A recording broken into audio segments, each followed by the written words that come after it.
can see him get healthier too. I know. He's making breakfast and shit. His body's responding well to it. And these are just the world record runs. Think about the ones that didn't go the distance. This man's probably smoked 400 cigarettes and drank 1,200 beers. Now last night I didn't realize this, but Bruno, who's the other athlete at the top of the food chain in the 2 beers, 2 cigs, 2 cubes circuit, actually came back and slapped the world record around. He had what I believe to be an all-time performance here in the category.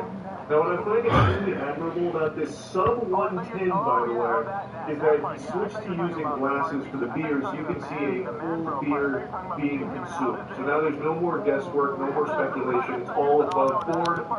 And you're about to see the Michael Jordan flu game of 2 cube, 2 cig, 2 beers.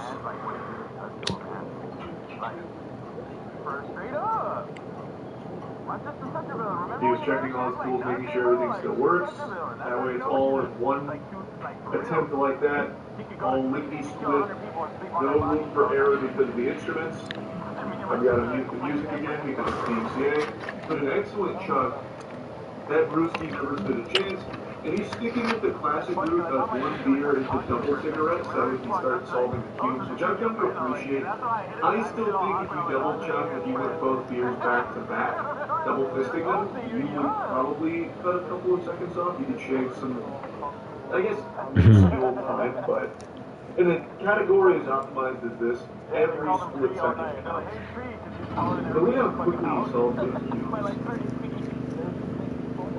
It's a work of art. It's like Mozart. We're watching a master.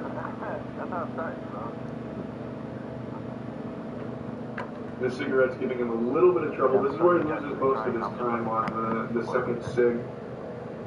That one just being real stubborn.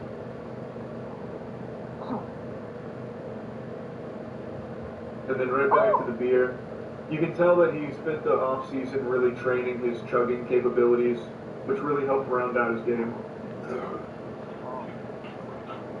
A little bit of puke to celebrate. Oh, look, he fucked that world record up.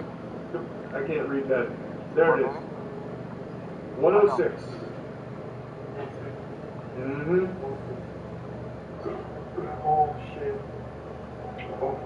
Almost through. That's how you know he let it all hang out there. He put it all on the line. Oh shit. What's he doing? I am getting rid of it. I gotta just put on my keys. You see it? So I think he's communicating with one of the judges on his laptop there.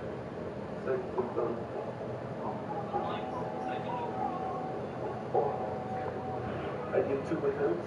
I only had 4 years. I did the attempt before this one. World record. Multiple, then another one. So he knew he had more in the tank. See, that's the sign of a true professional right there. He did 2 attempts. He got the world record on the previous one that we're not seeing here, and then said, "Wait a minute, I got another one in me," and then came in and did a solid 110. That's a world first. Did you know Speedrun.com has an actual Pringles eating category sorted by different can sizes? Alright, so solo popper. Oh, they have co-poppers here. What is a co-popper? Oh, they have someone. Oh, wow. Interesting route. Okay. Yes,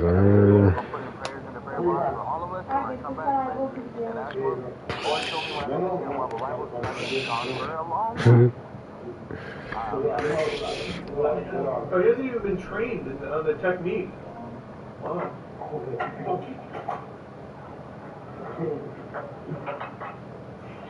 Oh, they do it together, I see. I thought he opened it for him to save time so that way he can get an extra frame saved when he grabs the Pringle. Alright, that's less than impressive. Then we gotta go back to the solo popper. Right now it seems like Eric PR not no more. is the world champion Pringle popping speedrunner. Let's see. 1 40 ounce. Can of chips out on purpose. How many attempts has he done? I see an open one over here. Oh! I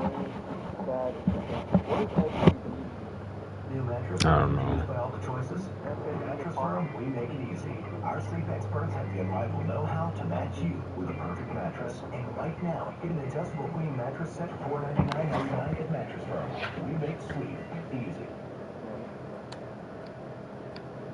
Wellness knows you love your pets. A lot. Like daily face kisses, no personal space. A lot. What you don't love is their breath. Their hot shrimp, wavy green lines, literal dumpster stinking breath. Wellness Wendy's are the long-lasting daily dental treats that help to reduce plaque and tartar, because great oral health makes them a lot easier to love, most of the time. Wellness. Be well, be well. What's up, brother? You ain't going back for me? Is it the your pick? Yeah, you gotta warm up. Police officers approached the singer Akon in DeKalb County, Georgia, because he has a warrant out for his arrest. But because I took care of it, I didn't think I need to come to court. This was already taken care of. I'll take you through why Akon was wanted and what ended up happening. Yo, that is actually sick. All these classics. Welcome to Crime Fix. I'm Anjanette Levy. Akon, of course, is a popular singer. He's a philanthropist. He's been around for a really long time. He's been nominated for a Grammy, and he tours all over the world. His music videos have more than 1 billion views on YouTube. The guy has a massive, massive following. But last November, he had some people following him that he didn't expect. Akon's license plates caught the attention of police in Chamblee, Georgia. 428's out with him.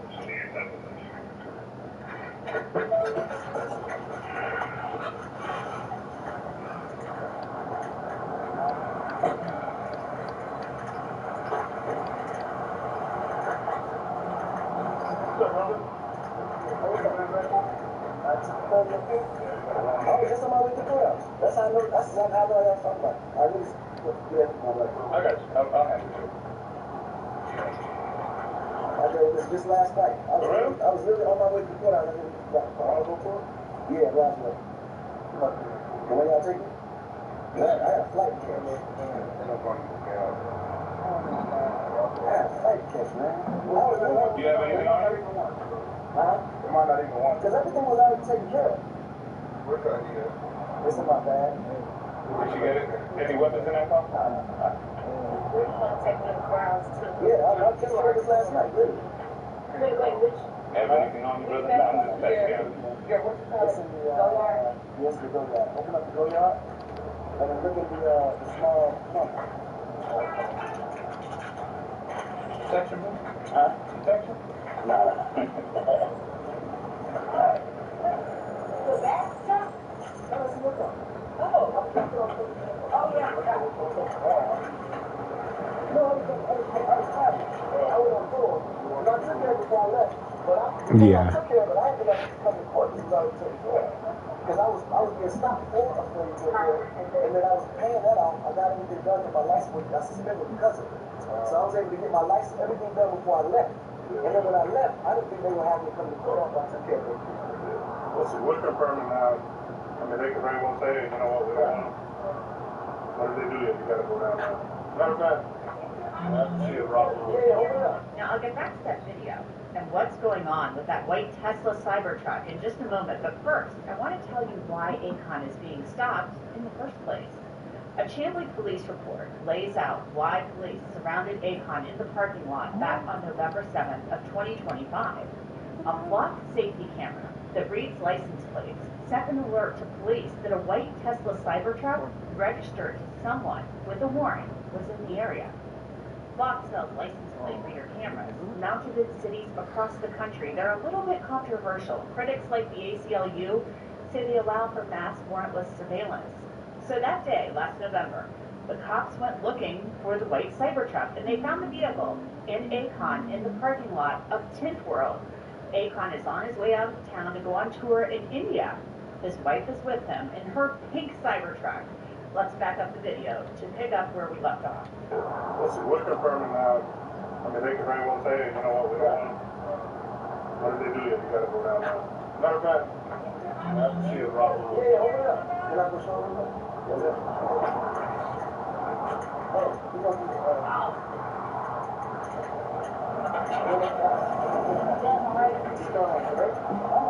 I'm dropping this off and going to the courthouse in the city. Like, literally, that was sad. Where you from? India. Where you from? India. All the way up? How far need to be on? It might be something. Truck in.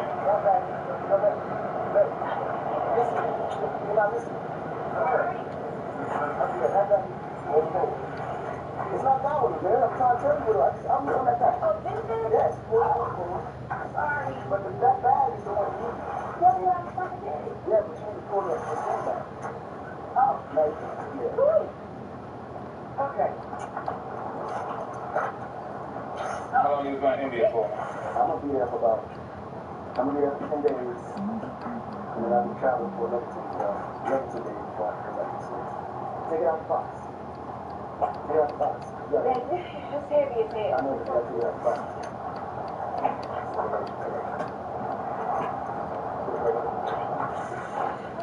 There you go. You open that up.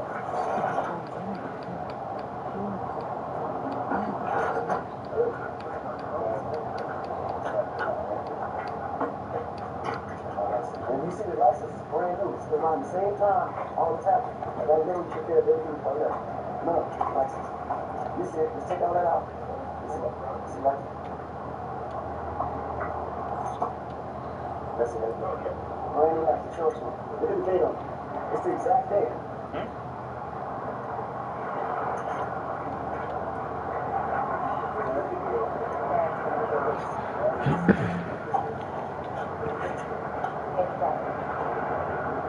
Stay around. I feel like I'm ready. I'm not an international.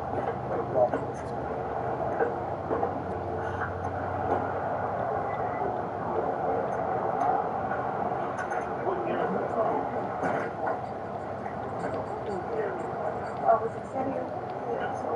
Over there?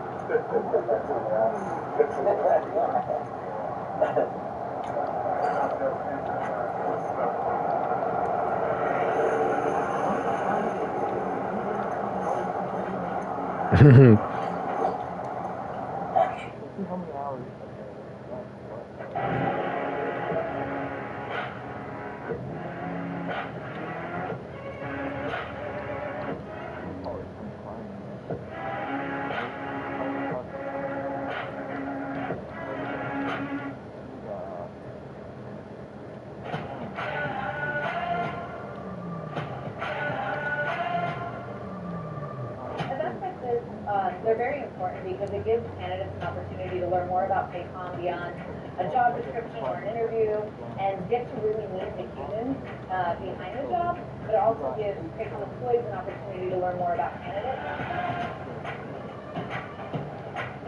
What I hope candidates take away from Tech Night is more learning. I want them to better understand their culture, who we are, our benefits, and why Paycom is the best place to have a long-term, successful career. Tech Night is something that I look forward to each and every year, and it's something where we get to learn about our new candidates, the future of Paycom, as well as reminisce about projects. It is work worth doing. I'm very proud to be a part of this organization and our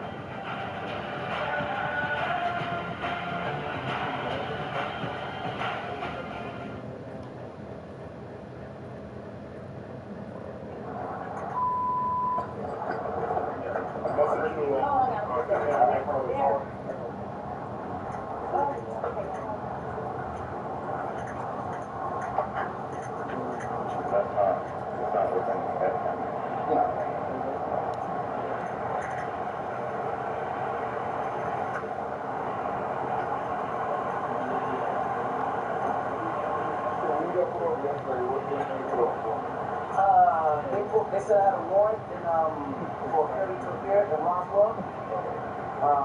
So when I explained to the officer the situation, they called in And they told me that you have this license is actually on, his insurance is all covered. Because when they pulled me originally, they pulled me back to suspend the license.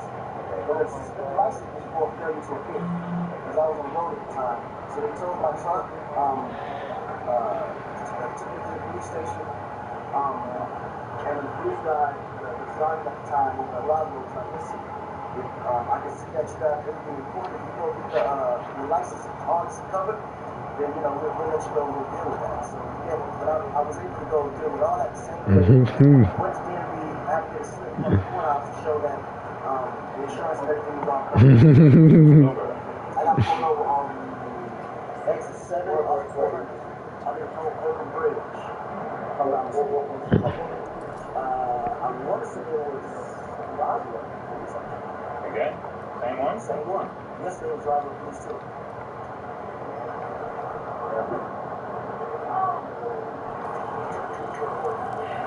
Don't take it. And we try to work with everybody. I mean,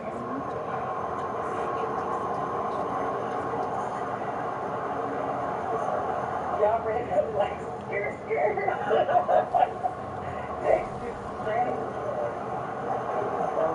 it sends us alerts and stuff. So.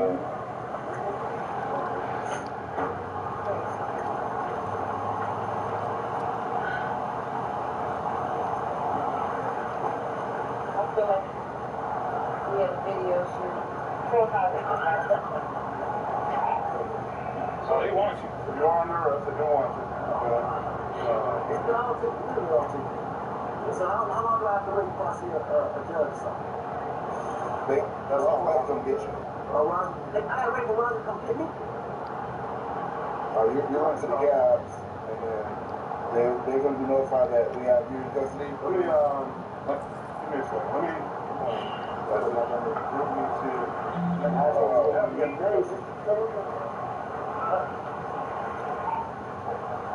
That would be amazing. Yeah, we'll try. They'll try to at least meet us. We'll just do a meet like halfway. You go with them and you go straight over there and deal with it. But if they don't want to meet, we don't have a choice.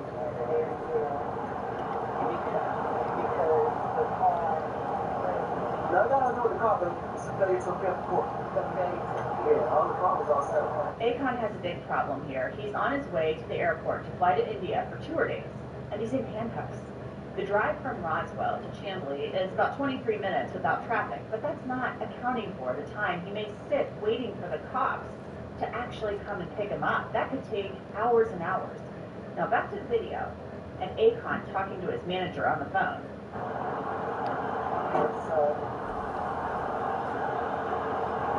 Can you talk to his manager real quick? So you can, I don't know what to tell them. put the phone on speaker. Okay. Just let them. What a bad. No, I got a failure to appear. When I was in Dubai on the 15th of October, yeah, we're supposed to be back for a court date, but when I dealt with all that, it was for failure to appear, and I dealt with it, so I didn't think I would have to go back to court after I dealt with it. Yeah, but apparently there was a situation where I had to come to court for a failure to appear to deal with a failure to appear. So even though I took care of it, I still had to go to court to prove that I took care of it. I'm assuming that's what happened. Is this some kind of fucking joke? So the process I'm in DeKalb County, but the charge is in Roswell. So they technically said Roswell can meet them halfway to grab me, so that way I don't have to go to DeKalb. Because if I have to go to DeKalb, then we have to wait for them to process me in DeKalb, and then wait for Roswell to come pick me up. And then they from there take me back to Roswell, then I deal with that case. So if Roswell end up having to pick me up, then it can save that time, and hopefully I can deal with everything today. But if not, then yeah, we're gonna be stuck. I'm gonna be in for a weekend in DeKalb County.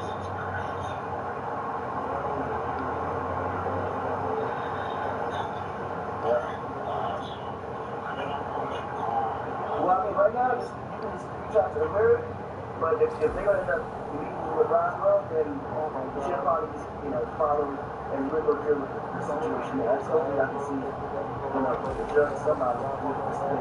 Friday's be tough. Friday's tough. So if we don't get it done before 30 hours, it's wrap. So, And that's, I'm gonna try to get there and I'll try to find him as soon as they check in. And I'll just call you when I get here. Okay.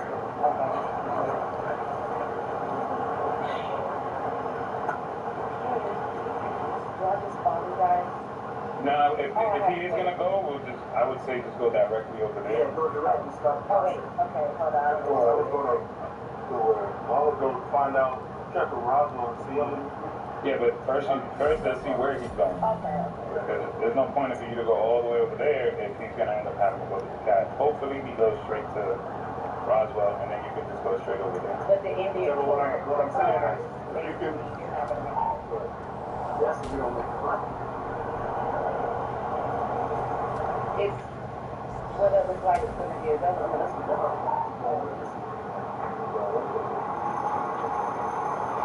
It's gonna ask the question and then I'm gonna ask it and then it's gonna give an answer. If they say yes, is there anywhere in particular you want them to be?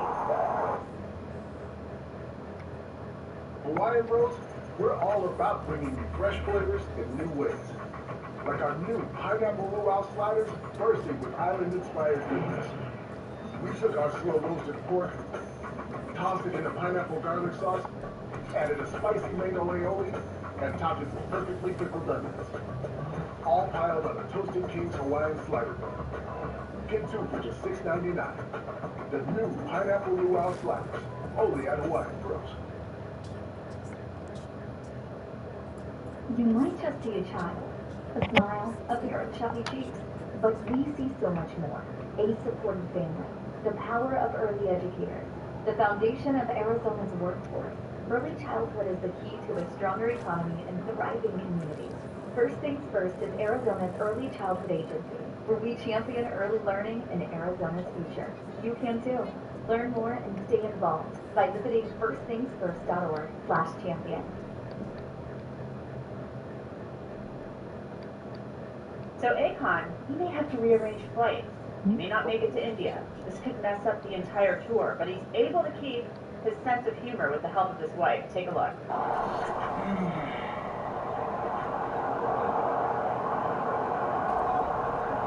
He wouldn't hear something funny.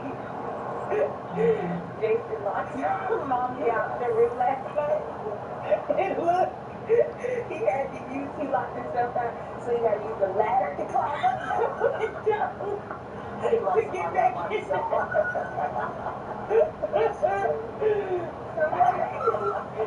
I had to make sure to laugh.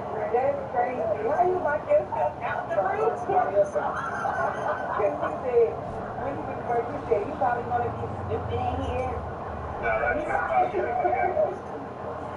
Then he couldn't get back in there. Alright, man. So it looks like we worked it out. We're going to have an officer transport to Roswell. Okay. As long as it's still done.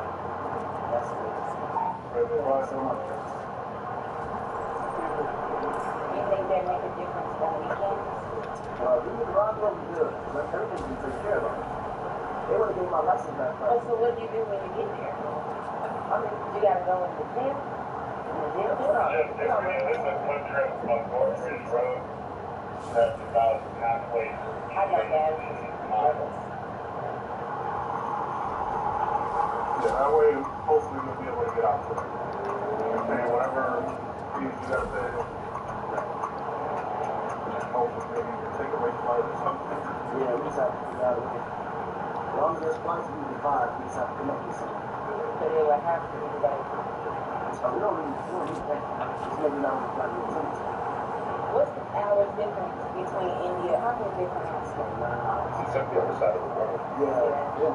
Different hours to get there? But I would love that. Bro, you good? I ain't gonna lie to you. I would love that. 10 hours and 30 minutes ahead. Yeah, you're right. They're in the future. That's crazy. That's what makes it worse though. Yeah, ask them about the lottery. Yeah. What's coming out? So tonight? No, this is why we have to leave the day early here. Because we have to ahead of us actually.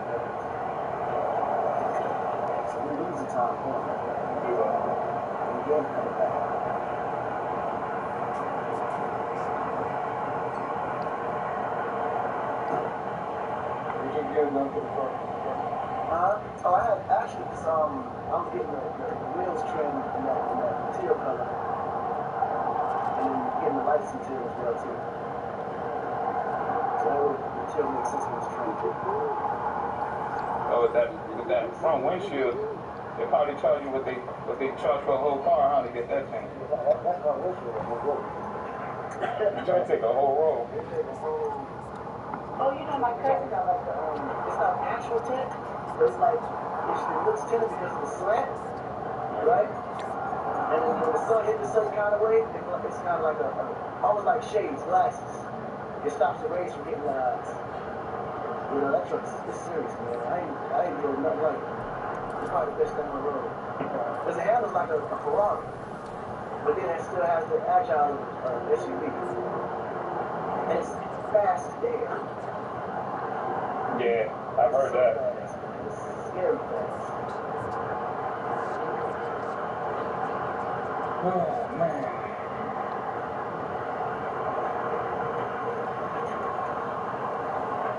Oh, babe, you gonna do the trim like mine?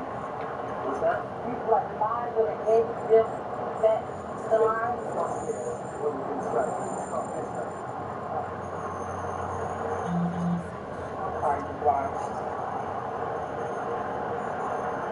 I can't believe this right now. You know what? Everything happens for a reason. Whatever was meant for us on the way to the airport, we probably weren't supposed to face it. That's how I see it. Eventually, the Chamblee police officers are ready to get going. Alright, so I did feel like cash or something. You want me to get that to her? Yeah, you can go. Are we good with that? Yeah. I was trying to make little more. Yeah. And then what will we have to pay if I just use my car, but I know, so what am I paying? Oh, you get my credit card then, right?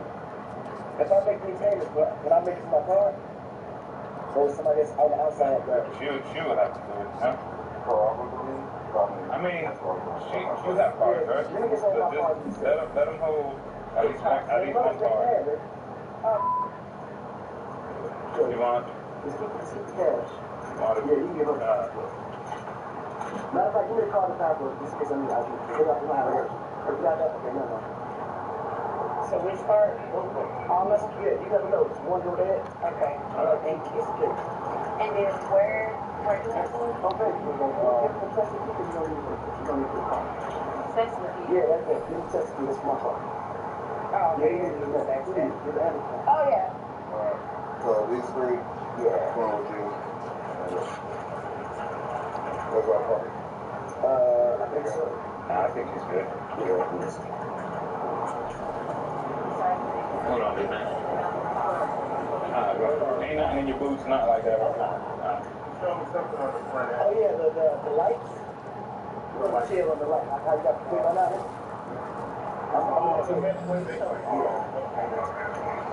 I'm waiting for them to confirm that he is 100% going to Roswell. So if you want, put it up on your GPS now. ROS. Oh, this Roswell. It's going like Roswell PD. Yeah, we're gonna meet in Roswell either. We're determining now whether they're gonna meet us in Sanskrit. Yeah, so you'll still have to go to Roswell Police Department. Police. Police, PO. Yeah. There you go. Okay. Go there. And you should be able to. Hey. I know you got He can't shake your hand right now. I feel you took care of that, dude. But we're just gonna get you in the back of the car. Do you wanna sit by the wife? Okay, love you. I'll call you again.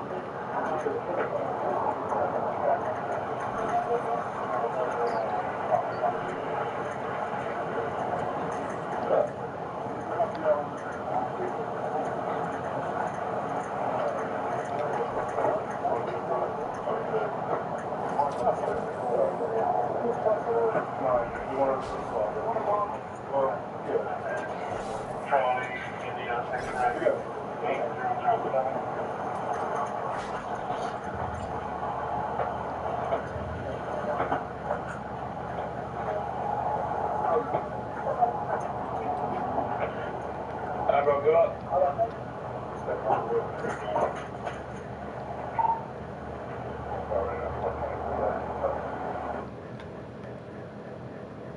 A new mattress but confused by all the choices? At Mattress Firm, we make it easy. Our sleep experts have the unrivaled know-how to match you with the perfect mattress. And right now, you can get a king bed for a queen price. Mattress Firm, we make sleep easy. Serious test drive?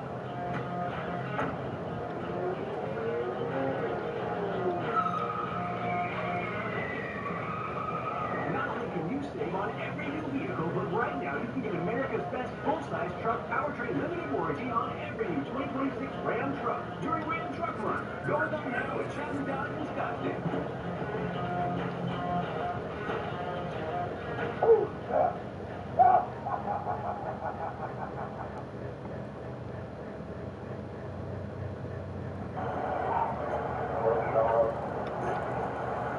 So Roswell, again, I'm still new this way. He's going straight to their PD?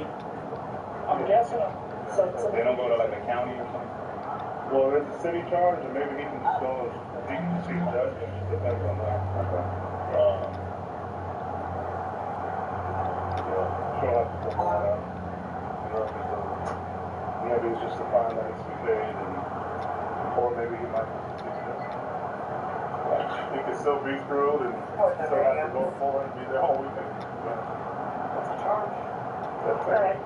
We'll just deal with it up there. Sorry, exchange information on the internet.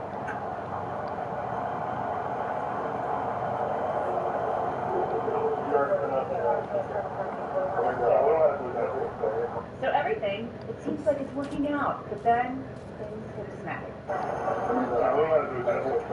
Nah, she's gonna email it to me now. Appreciate it.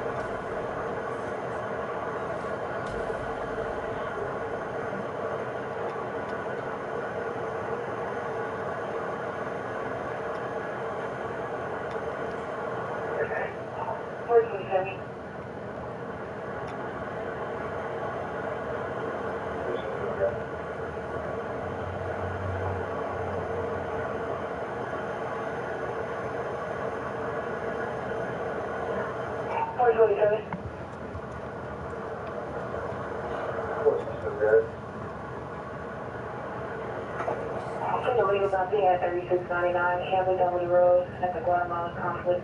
Right now it's a block.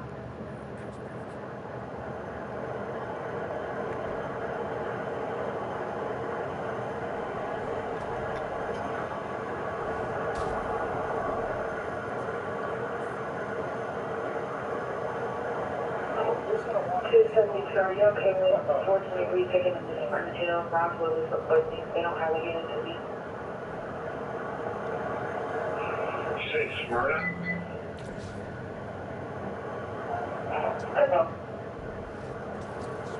423, take that subject in the cab.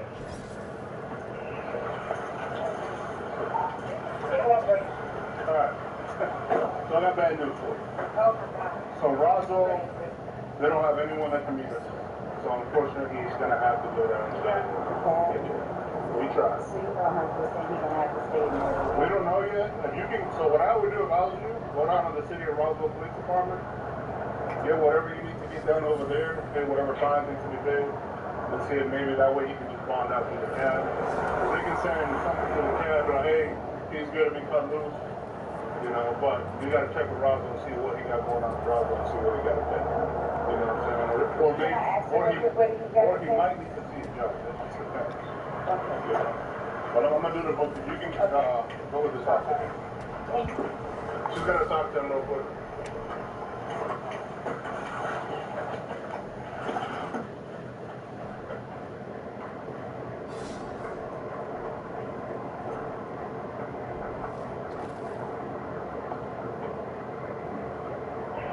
Sheriff unit, pop out 20, Chandler.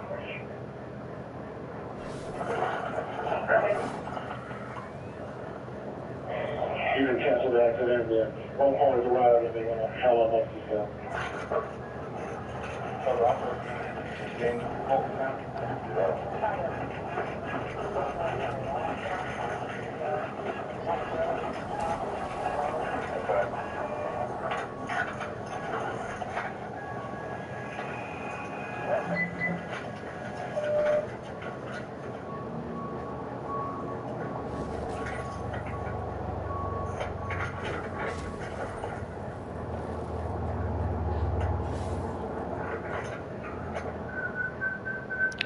Oh.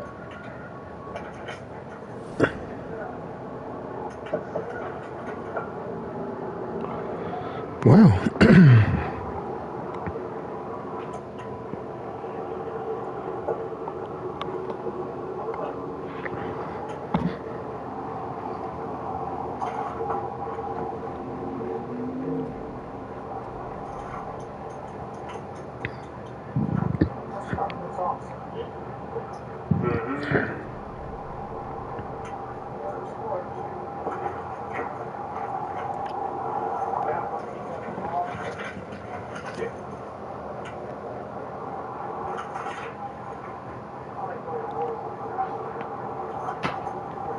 So locked, but I don't know. Muchas gracias, amigo. Cab it is.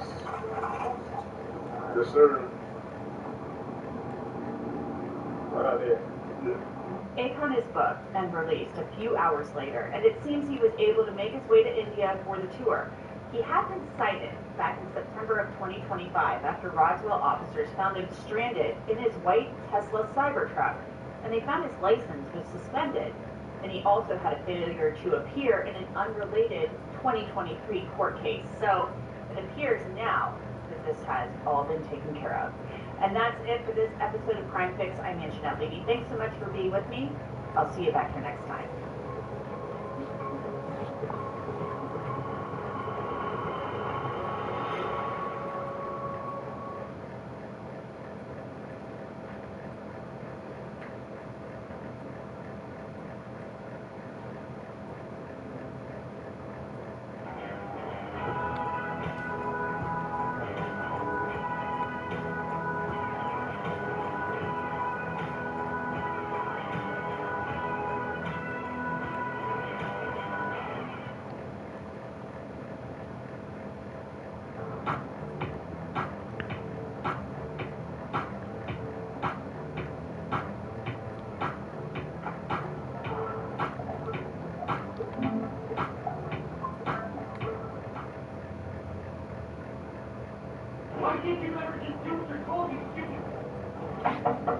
Officer Fernandez of Farmington Police Department. How are you? You okay? Yeah, you need hugs? You're upset? Okay. Where did I put you? You pushed me. Did it frustrate you so much right here that you pushed him into this chair? No, I lifted up off of his shirt and slammed forward. So if I did, it wasn't intentional. Many welfare checks are routine and end without incident. But what happens when officers uncover children trapped inside their parents' house of horror? They said that they didn't know why they got involved because they don't have lead poisoning. Their lead poisoning is really bad. And they were at the hospital today. They also picked out blood work done, and she got a thing in the mail that she had to call the health department. Oh my god. I know. And I honestly cannot be exactly. This is what I'm talking about. You're in the floor, right? No, I'm coming down. I don't need to see you. Yes.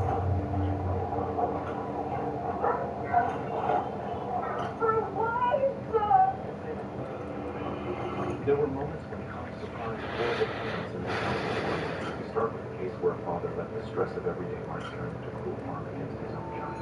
January 17th, 2024, officers in San Juan received a report from a local school after a staff member reported that one of the children might be suffering verbal and physical mistreatment from his father. Yeah, we just had a report regarding the child reported to school staff that the dad was angry a lot in the incident. He wanted to live with his mom, reported that multiple incidents of dad pushing him to the ground. reported that he got scared that night, and his dad ended up pushing him to go down again. They have been, I guess, gave him groceries because the dad has been having a hard time, and then dad got mad at him again. He didn't have any marks of bruising according to the school, but he reported that dad hit him in the face and he made a fist. He reported that dad has kicked him. He was asked about if he understood his private area, and he said yes, and that's where his dad had kicked him. Called him names that him before. He said, called him stupid, get out of my house, called me bullshit, called me F-word, gives me the middle finger. And it was reported by a teacher? Yeah, but it's anonymous, but it's reported to school staff, it says. So the kid reported it to the school yesterday, but then they just sent you guys like an email of it? Or no, like...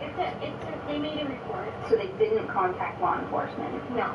So then they just let the kid go home with his dad? Yeah. After saying all that?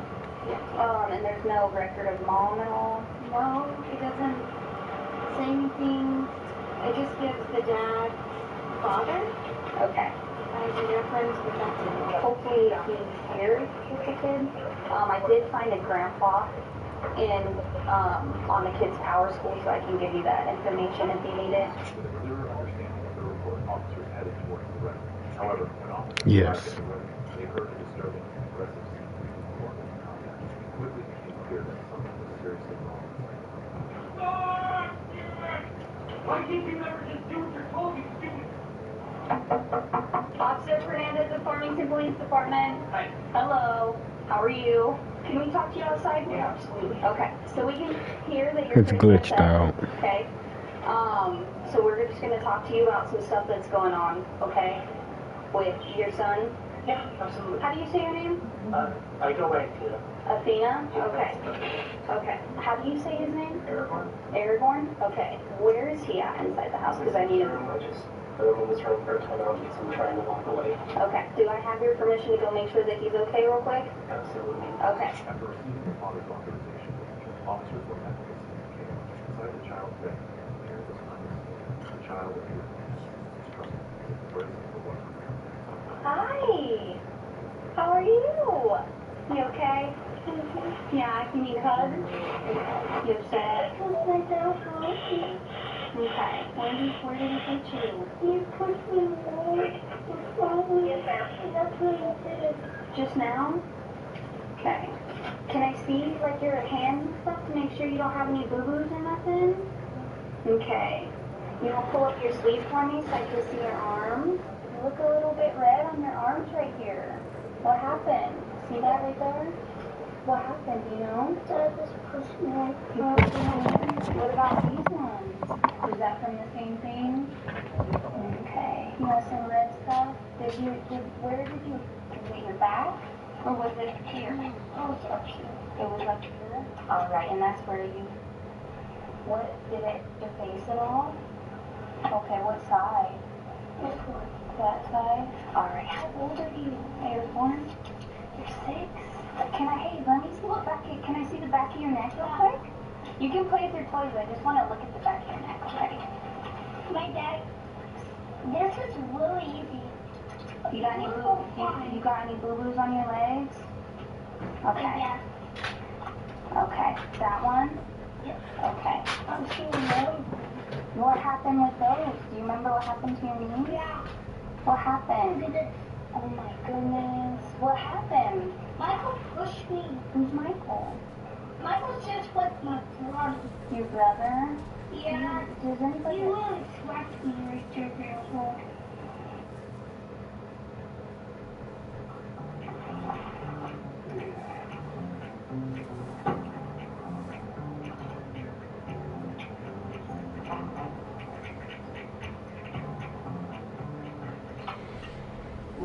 Hey, lady.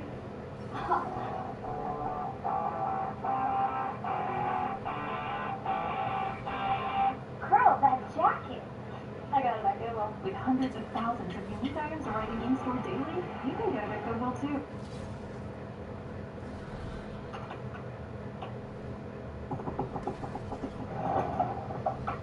I can make what I want, where I want. I show my school spirit with every purchase. I get rewarded for all I do with them, like a great discount for my first auto lot. And they partner with the school, I always root for them.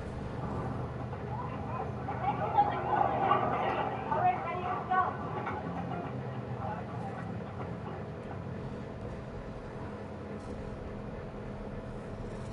Okay. Yeah, that's why I still cry.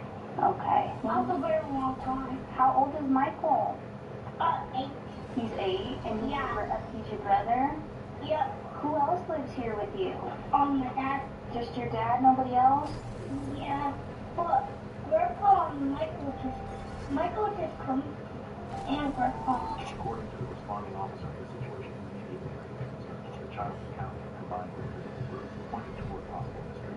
During a seemingly calm conversation with the father, investigators began to sense that the situation was far more complex than at first appeared. The only kind of that's happened before it's been spanked.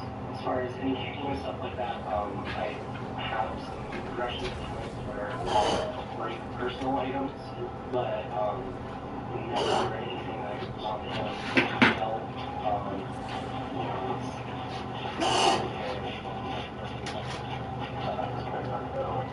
and he just doesn't listen to me, and so he throws tantrums and tries to get ready for school, and I can't get to work on time. I can't do the things I need to do to provide for him, and so it perpetuates, and that anger just builds up, and I don't know what to do, because I don't have a support system, and I'm transitioning, and I don't have a support system for that, and I don't know what I'm supposed to do when I get frustrated, because it's like, just now I was trying to walk away, and he keeps grabbing me and pulling me away and trying to like leave and stuff, and so I keep trying to push him away, and finally I just pushed him away a little harder, and he fell, and I don't know what to do in those situations. Like, I don't want to hurt him, I don't want to touch him, but if he's grabbing onto me when I'm trying to walk away and I'm frustrated, what am I supposed to do? And I've got him in counseling I've got him in family counseling, we're going to Judy Beck, and there's been times where we've talked about things and we've been trying to work through it, so I'm trying to go through the motions to get to a point where it's not bad for him at home, but I'm just lost. I don't know what resources there even is for single parents to, As the discussion continued, officers began to realize that the father struggled in action with conflict related to his aggression. While a few teachers were scope of the situation, together their actions contributed to an environment of conflict. She's in South Carolina. Does he have any contact with him? I mean, she's supposed to video chat with him once a week, but it's more like once every 2 weeks if we're lucky. And I've talked to her about trying to be more involved and trying to contact him more often, and she says that she will be, but she doesn't.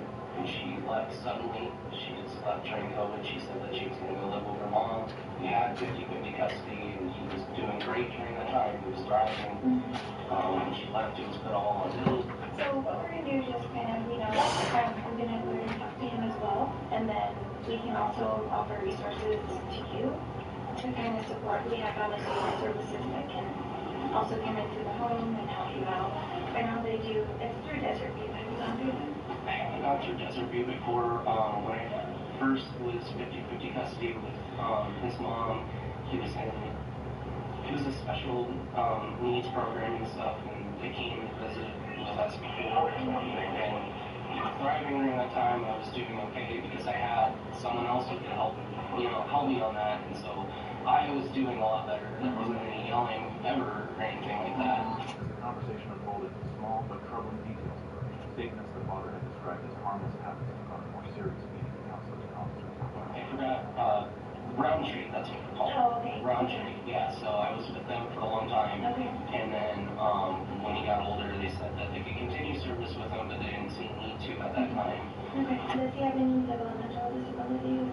No. I mean, his school counselor has said maybe that he's high functioning autistic, but there's no huge signs of that. Okay.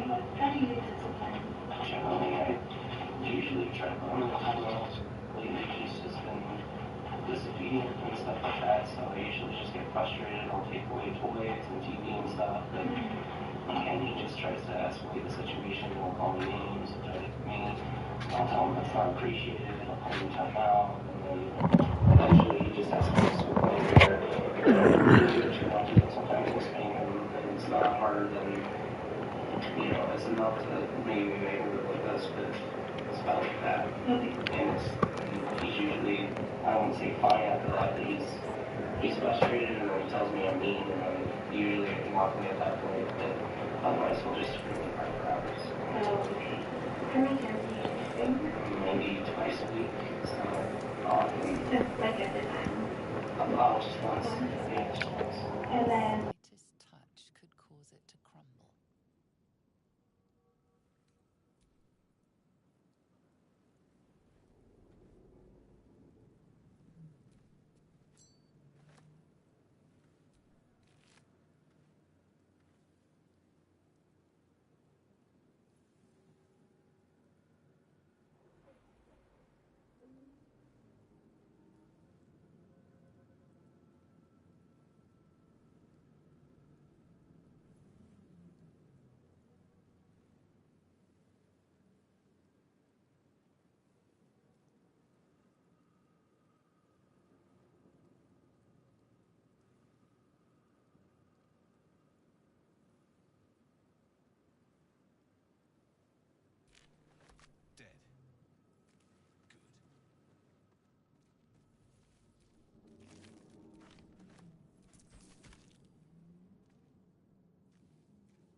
That was good. I had to eat real quick.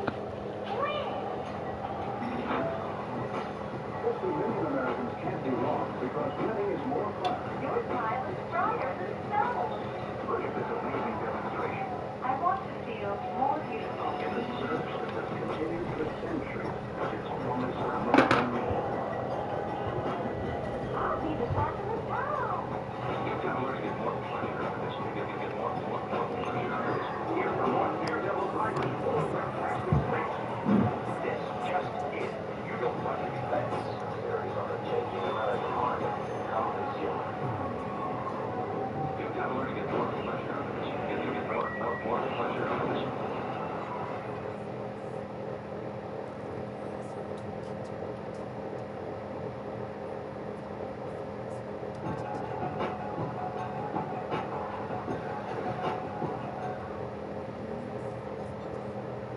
Reason you're stiff after sitting. You can live a very long time without getting old. My wife just turned 74. I'll turn 74 in a month. None of us have arthritis yet. The only things that we associate with getting old is my wife and I are over in Europe. Each day we walk 8 to 12 miles hiking through mountains. I'm going to give you 3 takeaways that is going to start you on this road to good health. And the more you get this into your diet, the better. The reason bladder is called bladder is because of the bacteria. Critical. Most people that the lining of your colon, the cells that line the colon, 80% of their nourishment comes from butyrate. And most of us don't make enough butyrate because we don't feed these bacteria. Anybody wondering why 30-year-old people are getting colon cancer? You have to get butyrate production in the diet. Eggs? If you're going to get eggs, these are the kind to get pasture-raised eggs. Oatmeal? This is one of the worst things you can have for breakfast. Almost all oats in the United States test positive for Roundup glyphosate, which is a major gut disruptor. Oats are one of the best ways to fatten you up that I've ever seen. Orange juice? This is...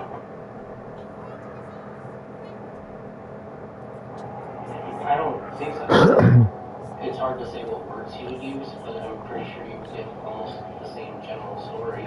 Okay. As the investigation continued, officers carefully examined the details provided by Nina's son. Their questioning wasn't meant to accuse, but to determine whether the child's account was consistent or if there were signs of fabrication. Yet, as the conversation unfolded, his trembling voice and visible nervousness told a different story. Then, one carefully chosen question shifted the tone of the room. So, Aragorn told me that you had thrown him up against the wall, and that's how he got a scratch on his chest. I've never done that. We haven't done anything like that. So is there... I've walked through the whole story as many times as I have to, but I've never touched him in that aspect. Well, why would he feel the need to tell a police... Because usually police officers make kids feel safe, right? No, I picked him up, like how I usually pick him up is underneath by the arms and stuff like that. And he was facing me, but I've never pushed him against thrown him against the wall or anything like that. Like it's some kind of movie investigation or anything like that. So he said that in his room that when I was up there earlier, he said that you gave him a nosebleed the other day, and that the blood, that there is blood on his bed, is from you, is what he said. He had a nosebleed in the middle of the night, and it was on his bed, and he woke me up, and I didn't know what was going on at first. He said my nose hurts, and I was like, what's going on? He'd already gotten up and wiped it, but he had trials, and it was in the middle of the night. Do you feel like you don't want him in your life anymore? No. That it would help you through your transition, that it'll help you through your frustrations, get better without him, and then once you're better, you want him back? No, I want to have the partnership that my ex-wife and I agreed on. I want to have, I want to be involved in every step of life, but I can't do it on my own. I need somebody who's a parental figure to be able to take on that role. So you don't feel like a parental figure? Well, I mean, I do feel like a parental figure, but I need somebody else, a partnership in some way. I don't have to have, a significant other, but, I've talked to his mother, I've asked her, I've begged her to move back. I was please, I need your help to raise him, he needs his mom. I've said that when we got divorced in court, that I said that he needs both of his parents in his life.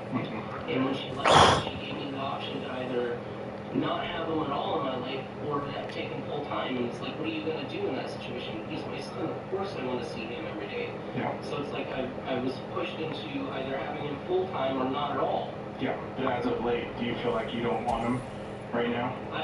Like you want to not push him off to somebody, but you need your own time, right? I just want somebody who's able to take him half the time. I want to be able to be a supportive parent and involved in his life. But I don't know if I have the ability to do that every day. You know, I have, like you said, there's all this stuff going on. I just, I don't know what that is. Like, I don't have other friends really who have kids. It's not like, if that was the case, it's like maybe, they could go hang out together for the day and, I can do the same for them or something. But I just don't really have that option. So it's just, I do need a break of some kind, but I don't want, like, a long, extended break from him. I love him. I love playing Nerf wars with him. I love playing Legos with him. Like, I love all of that. Nina's emotional outburst caught the officer's attention. Gradually, she began clearing up the lack of by the very person who was supposed to protect him. Like, when I was working, it's like by the time I get off and go pick him up, it's like 5:15. I have to call home and make dinner and all of that, and then by the time I'm done making dinner and we eat, and I get him in a bath and stuff like that, it's bedtime, and then I have to go to bed an hour later. I'm living to just keep living, and I'm trying to take care of him because he's everything to me, but I can't even really take care of myself. No, you're not. I don't know what else to do. In New Mexico, we're pretty proactive with keeping families together. You better not. Usually they want to see families stay together. But honesty goes a long way for us to help you. There's a bunch of services that we can provide you. If you work with CYFD, they can get you through parenting plans. They can get you services. Maybe put him in some clubs or some youth clubs to help him and aid him, right? But you're going through a lot, right? And it sucks. You got this ball of...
No.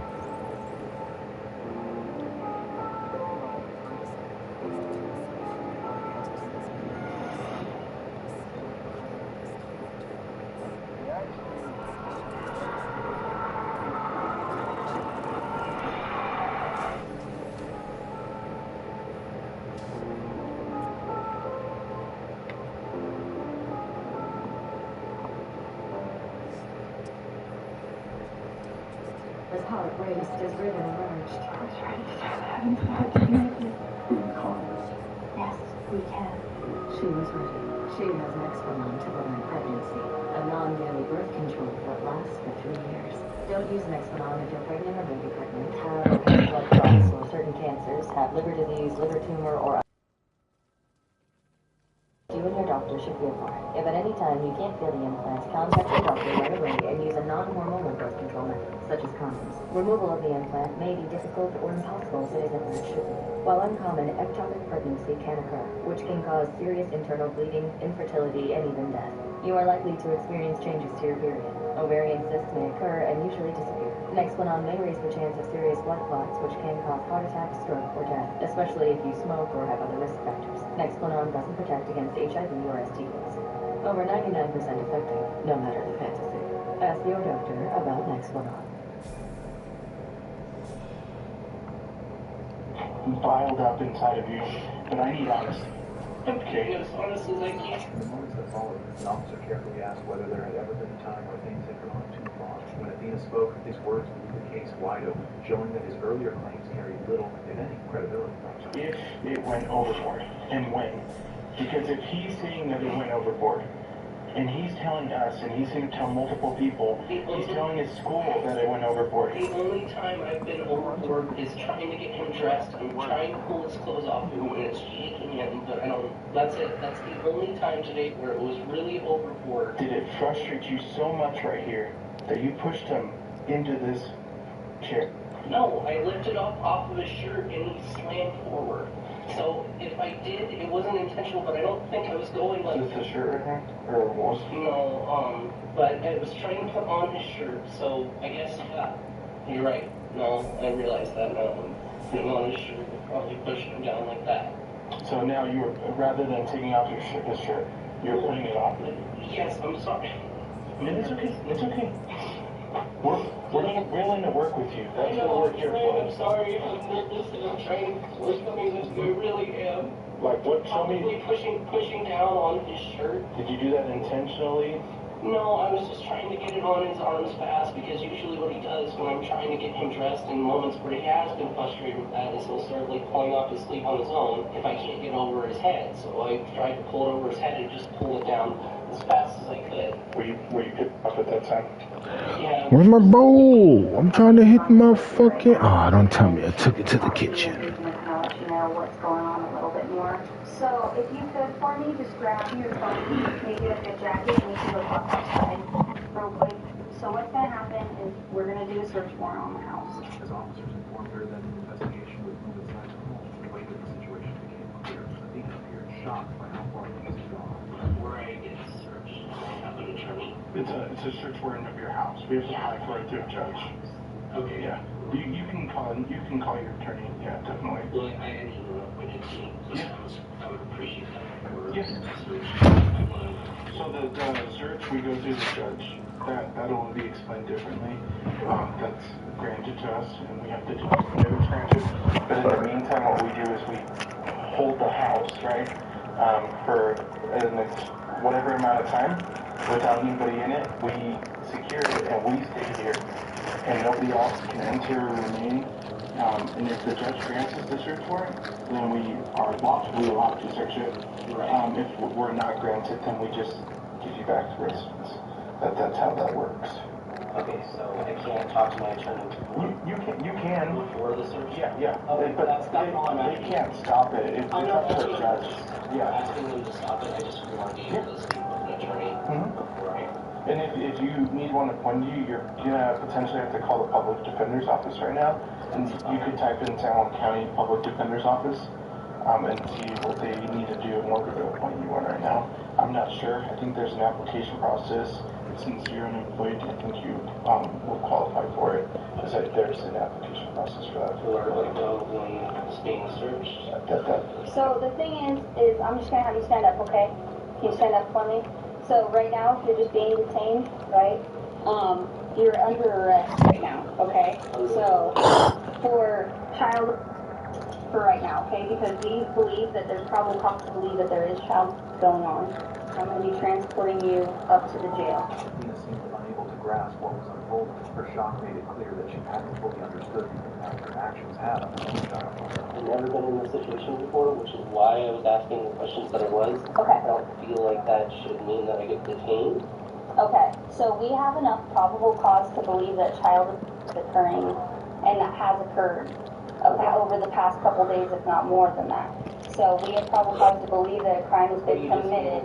Option to go outside. Well, I was going to detain you in handcuffs anyway. Got it. Yes. Got it. Okay, so that's what I was asking with that. Okay. That's perfectly fine.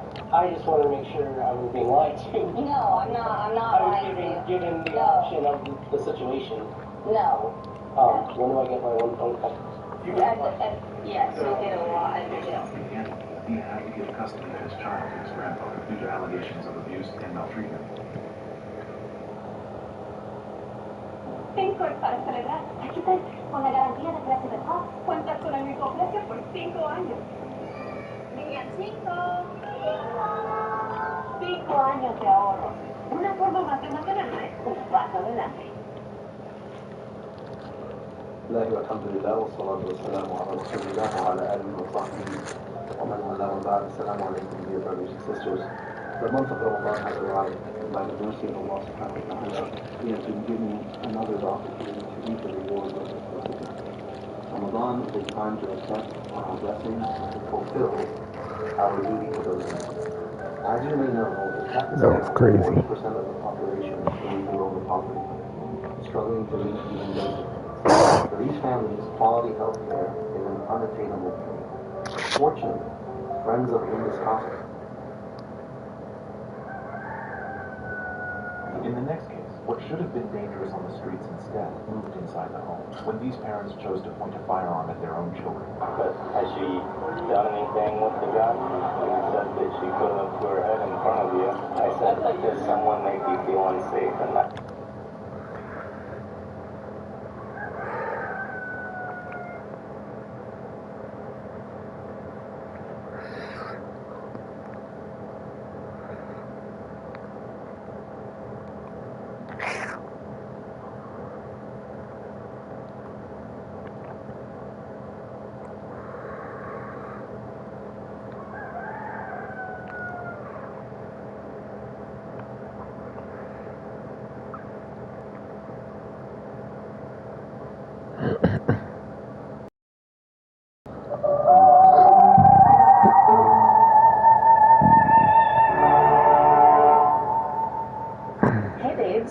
It's me, your favorite funeral home siren, embalmer of weird facts, and lifelong collector of morbid curiosities. So, I've been thinking about something lately. What happened to the bodies on the Titanic? Do you ever get late night thoughts like that? Just me? Well, anyways, I'm not talking romance. I'm not talking the movie magic. I mean the real aftermath. The part that no one talks about. The part after the freezing, after the sinking, after the screaming stopped. What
No, not true. Fill the internal organs with a concentrated fluid.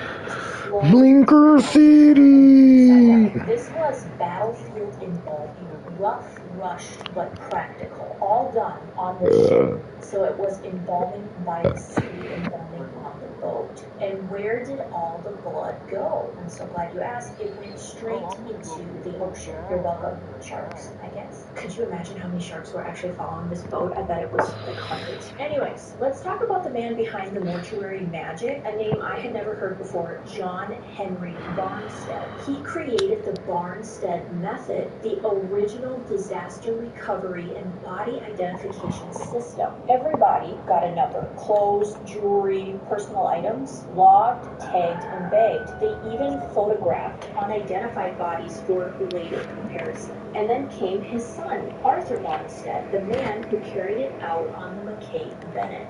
He didn't embalm, he didn't sail, but he stood in that freezing wind with a notebook, writing down every watch, every pair of shoes, every lock of hair on every bloated body. Not one disappeared quietly, not on Arthur's watch. This system that they came up with is still taught in forensic response today. The Barnstead turned tragedy into dignity, one tag at a time. Super interesting.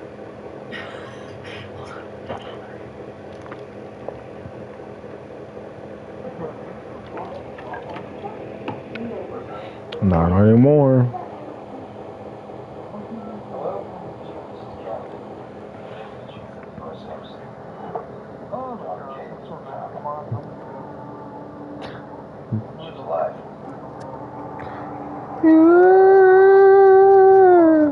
You heard that PlayStation? Get him.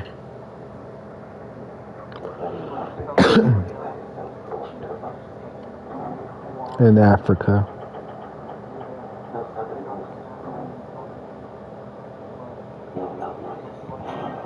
Yeah.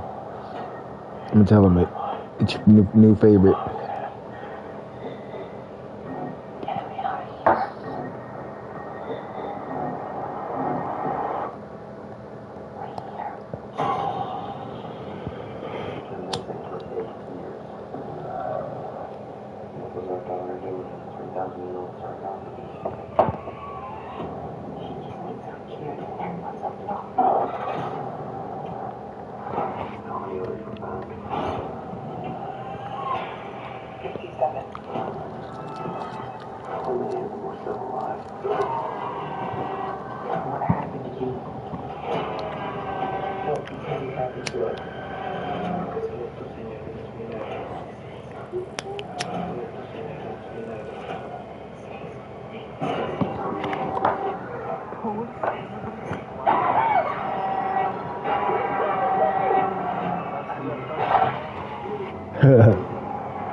may help in your weight loss journey. Once weekly Zepbound helps adults with obesity lose weight and keep it off. People taking Zepbound lost up to 48 pounds. And there are multiple savings options available, even if you don't have insurance.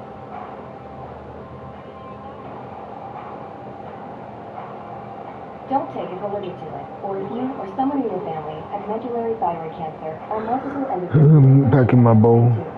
tell your doctor In his if anus. or swelling in your neck. I've been hitting my bowl. And call your doctor if you have severe stomach pain or a serious It's a allergic sphincter. reaction. Severe side effects may include inflamed The stomach or butthole. gallbladder problems. Tell your doctor if you experience vision changes, depression, or suicidal thoughts, or scheduling procedures with anesthesia.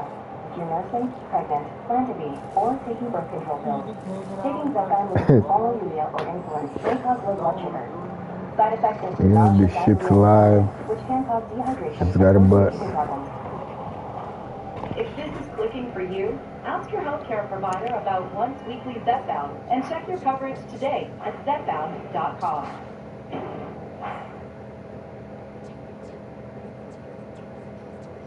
So what happened to the bodies afterward? Out of the 337 recovered, 116 were buried at sea. 209 of them were brought to Halifax, processed at the Mayflower Curling Rink. Priest Reverend Canon Hind performed burials at sea, and in Halifax, when the ship came in, local undertakers took over. Have you ever wondered where they buried all of the dead that they were able to recover and bring back? I wondered, and they buried them at Fairview Lawn Cemetery. 121 of them went there. Mount Olivet, 19 Catholic burials. Baron de Hirsch, 10 Jewish burials. Now, I'm trying to talk about death here. Some families claimed bodies, but most didn't. But every single one was documented by the Barnsteads. So really quickly, through this research, I ended up finding out about a body named Body Number 4. And I want to talk to you about him because that is how he was listed. Not little boy, not toddler, he was just a number. They found him floating alone, still in his tiny gray coat and shoes. Blonde hair, no name. No one came forward to claim him. He was one of the first bodies pulled from the water. So early, in fact, they were still numbering them as they went, and he was the 4th body recovered. Before the embalming triage, before the tagging system was even fully running, just a small child cataloged like cargo. But he broke the sailors. The hardened, sea-weathered crew of the McKay Bennett was so moved by his tiny form, they pooled their own money together to pay for his funeral. They gave him a proper burial and a headstone that read, "Erected to the memory of an unknown child, whose remains were recovered after the disaster to the Titanic." And for almost a century, that's all anyone knew.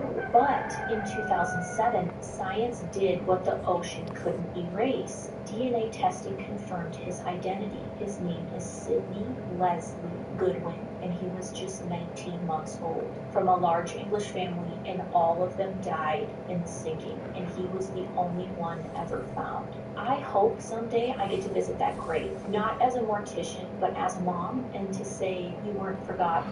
You never home. I've just added that to my bucket list. I really want to go visit his grave one day. Better not do that again. Sidney, he was lucky, because most were never found. Which brings us to the question I get asked all the time, especially since the wreck was discovered in 1985. Are there still bodies inside the Titanic? Let's dive into that literally right now. No.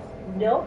Not a single one. What they found instead, pairs of shoes, empty boots, outfits still lying side by side in the mud like invisible ghosts wearing invisible people. Bodies disintegrate in salt water over time. Even bones dissolve after decades on the seafloor. The deep ocean is dark, cold, and acidic, and it doesn't preserve, it literally erases. So no, there are no skeletons, no dinner guests still seated at the Titanic, just absence and shoes. So there's been a trending topic, I've seen some videos, where people think that the Titanic imploded like the Ocean Gate Titan sub did. And this one's been trending thanks to it being the 2-year anniversary of the Ocean Gate implosion. But no, the Titanic didn't implode. It didn't sink deep enough, fast enough, or under enough pressure to crush like a soda can. It broke on the surface, split in half from structural strain.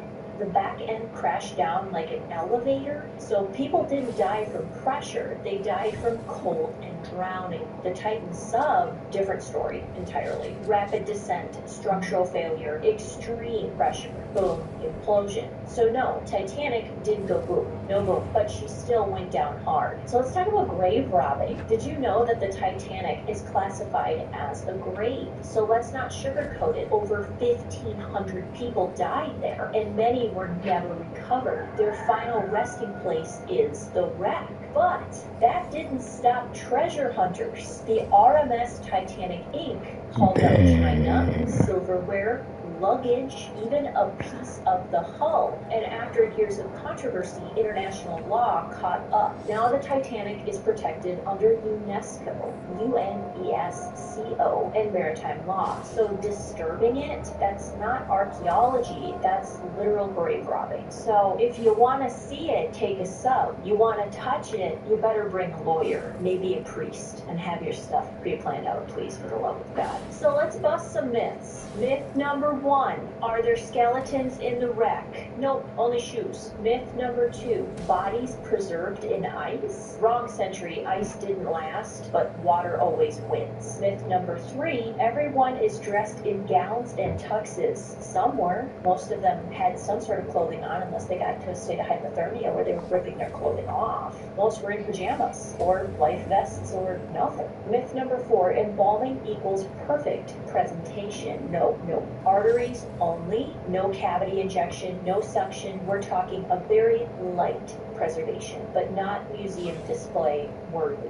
The movie gave you romance. I gave you a mortuary field guide to deep sea death, and I hope you enjoyed it, because I sure did. The Titanic equals overconfident rich men ignoring safety warnings. Ocean Gate is the same, but with billionaires and a carbon fiber Pringles can. Different technology, same hubris, and the ocean still undefeated. So what happened to the bodies? Some floated, some sank, some were embalmed, but most disappeared. But every one of them had a name, a story, and a heartbeat. So thank you for sailing into the deep with me. Like, subscribe, and remember, next time you hear someone say, they all died in the movie, you can tell them, yeah, but that was just the beginning.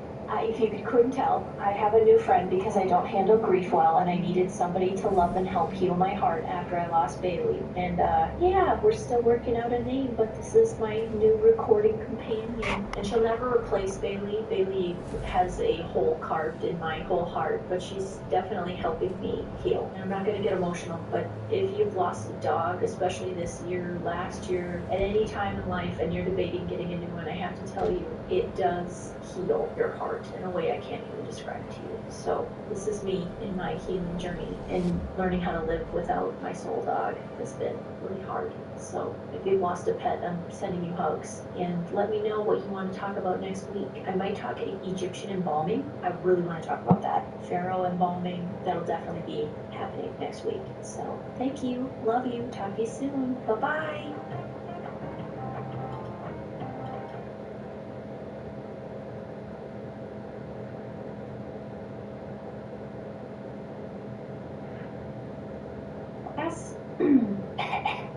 Class is in session, my morbid little scholars. Today, we're not hopping on the bright yellow school bus. We're taking the funeral train. Beep, beep. That was so loud. We're taking the funeral train. Beep, beep. And it's, oh wait, no, that's a ha-ha. Oh no, choo-choo. And instead of Miss Frizzle with her wacky dresses, you've got me, Lauren the Mortician, your conductor on this dark and twisty field trip. Now you might think you know these stories already. Lincoln, JFK, Martin Luther King Jr., their names are carved into history books. Their faces etched onto pennies, monuments, and murals. But what I'm about to tell you isn't the part you learned in school. This isn't about speeches, victories, or even the tragic moments of their deaths. This is about after. What happened to their bodies? Who embalmed them? Were their caskets open or closed? What did the public see or not see? And why do their funerals still echo in our collective memory decades and even centuries later? Because here's the thing, funerals aren't just personal goodbyes. Sometimes they become national rituals, televised spectacles, or even rallying cries. Sometimes the way a leader is mourned tells us more about a country than the way they led while alive. So in this episode, we're pulling back the velvet drapes on 3 funerals that shaped history. Abraham Lincoln, embalmed and re-embalmed until he became a traveling science project on rails. John F. Kennedy, whose widow's blood-stained pink suit told the world more than words ever could. And Martin Luther King Jr., whose open casket became both a farewell and a symbol of the civil rights movement. By the end of this ride, you'll see how embalming fluid, casket choices, fashion shaped the way America grew, and the way we still remember Why would these I? figures today. So buckle up, we're diving headfirst into the morbid side of history, my favorite, where science, symbolism, and sorrow collide. What do you do when your president dies in 1865? Pump him full of arsenic soup, put him on a 13-day funeral train, and re-embalm him until he becomes America's most famous traveling science experiment. It's just another morbid Monday.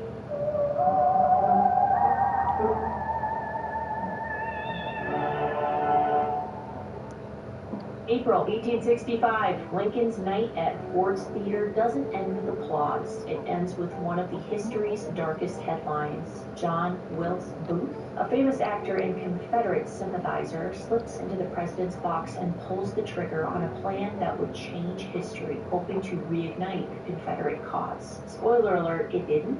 Lincoln is then carried across the street to a boarding house where doctors do everything they can, but by dawn, the 16th president of the United States is gone. And here's where things get wild. His body is returned to the White House, not just for mourning, but for an autopsy. Yes, the first presidential autopsy happened not in a morgue or a hospital, but in a White House bedroom, the northeast corner guest suite, once nicknamed the Prince of Wales Room. Surgeons examined the wound, retrieved the fatal bullet, and confirmed what the nation already knew. Autopsy findings? The bullet had entered the back of his head about 3 inches from his left ear, tore through the brain, and lodged above the corpus striatum. That's a good word. His eyelids and face were heavily bruised, his eyes bulging from blood pooling in the orbits. It was clinical confirmation of what no embalmer could ever hide. Did you know that you can still see that bullet today at the National Museum of Health and Medicine in Maryland, preserved under glass like the world's most cursed souvenir? If I ever get the chance to tour the White House, you know exactly where I'm going, to that very room. It's been remodeled and is now the president's dining room. He eats in there. I guess I drink coffee in the rec room. Oh, don't tell anyone that. Who am I to judge? Those walls in that room, time may have forgot, but the walls still remember.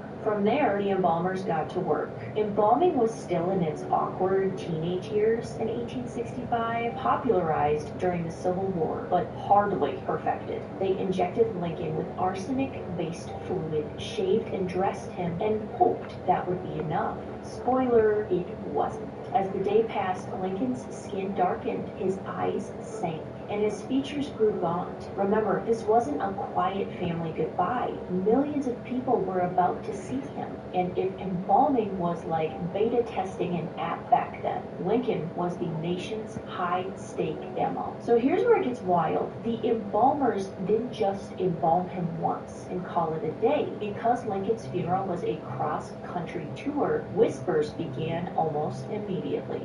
He doesn't look like himself anymore.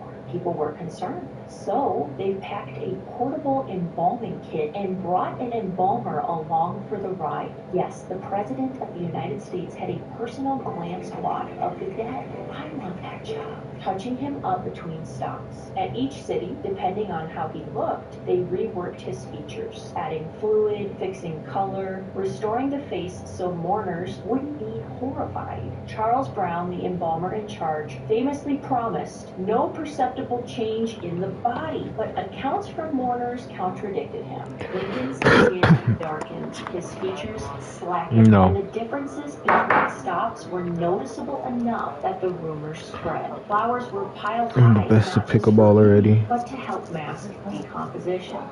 I've been there too, but flowers only go so far. Once sealed in his coffin, Lincoln was loaded into a custom train car draped in black bunting and guarded like Fort Knox. Over 13 days, the train made its way from Washington to Springfield, Illinois. 7 states, nearly 400 towns, millions of mourners lined up to get one last look at Abe. People lined the tracks in silence, hats off, heads bowed. At night, families lit bonfires so the train could be seen rolling past in eerie, glowing procession. In Chicago, a towering 40-foot Gothic funeral arch was built just to honor him, and tens of thousands filed past his body. At many stops, the upper half of the coffin lid was lifted so mourners could see his face. Imagine walking for hours just for a few seconds of staring at the still, darkening face of your president. It was haunting.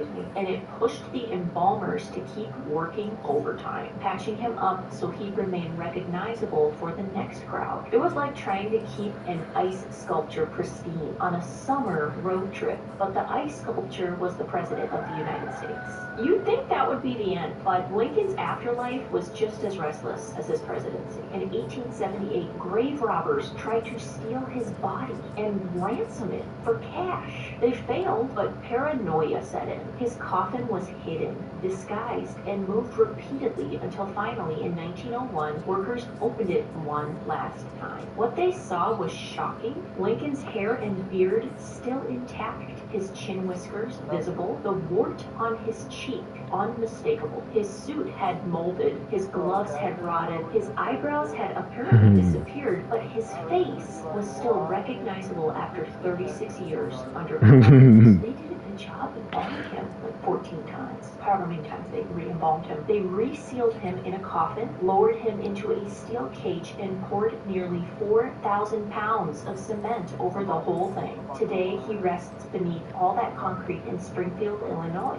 where you can visit, but you'll never see him again. Lincoln's death didn't just end a presidency, it transformed the way America mourns. His funeral train became the first national mourning ritual. His embalming popularized the science of preservation. His tomb, encased in cement, was a blunt reminder that even in death, presidents can't escape history, or grave robbers. If JFK's funeral was the first global broadcast of grief, Lincoln's was the first American roadshow of mourning, stitched together with embalming fluid, train whistles, and the weight of a fractured nation. JFK's funeral wasn't just a state event, it was the first global mourning broadcast live into living rooms. And behind the scenes, embalmers working overtime, a closed casket, and Jackie Kennedy's blood-stained pink suit becoming an icon. November 22nd, 1963, Dallas, Texas. It's a bright, sunny Friday, and the motorcade winds through downtown. Crowds line the street, waving, cheering. Jackie Kennedy is in her pink Chanel suit and pillowbox hat, smiling beside her husband. It feels like a campaign victory lap. Then, chaos. Shots ring out, screams erupt. The motorcade tears toward Parkland Memorial Hospital, where doctors fight desperately to save the president. In Trauma Room 1, surgeons and nurses work furiously, but within minutes, hope evaporates. At 1:00 p.m., John F. Kennedy is pronounced dead. But this is no ordinary patient.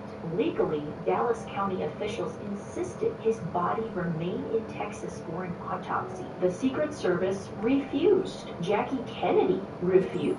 She stood her ground, silent and unflinching, unwilling to leave without him. Finally, under tense standoffs, the coffin was wheeled onto Air Force One, Jackie still in her blood-stained suit at his side. Once in Washington, JFK's body was taken to Bethesda Naval Hospital. The autopsy confirmed what the world already feared. Doctors reported 2 gunshot wounds. One entered his upper back and exited below the neck. The other entered the rear of his head and exited through the front, causing catastrophic skull and brain damage. X-rays showed bullet fragments and shattered bone. Emergency procedures in Dallas, including a tracheotomy, had obscured parts of the back wound, but the head trauma was irreversible and devastating.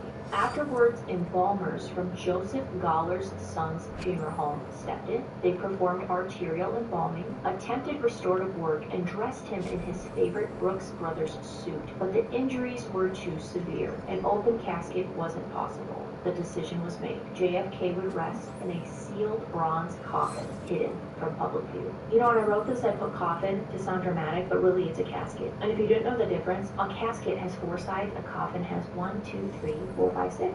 Math. You don't have to put that in there.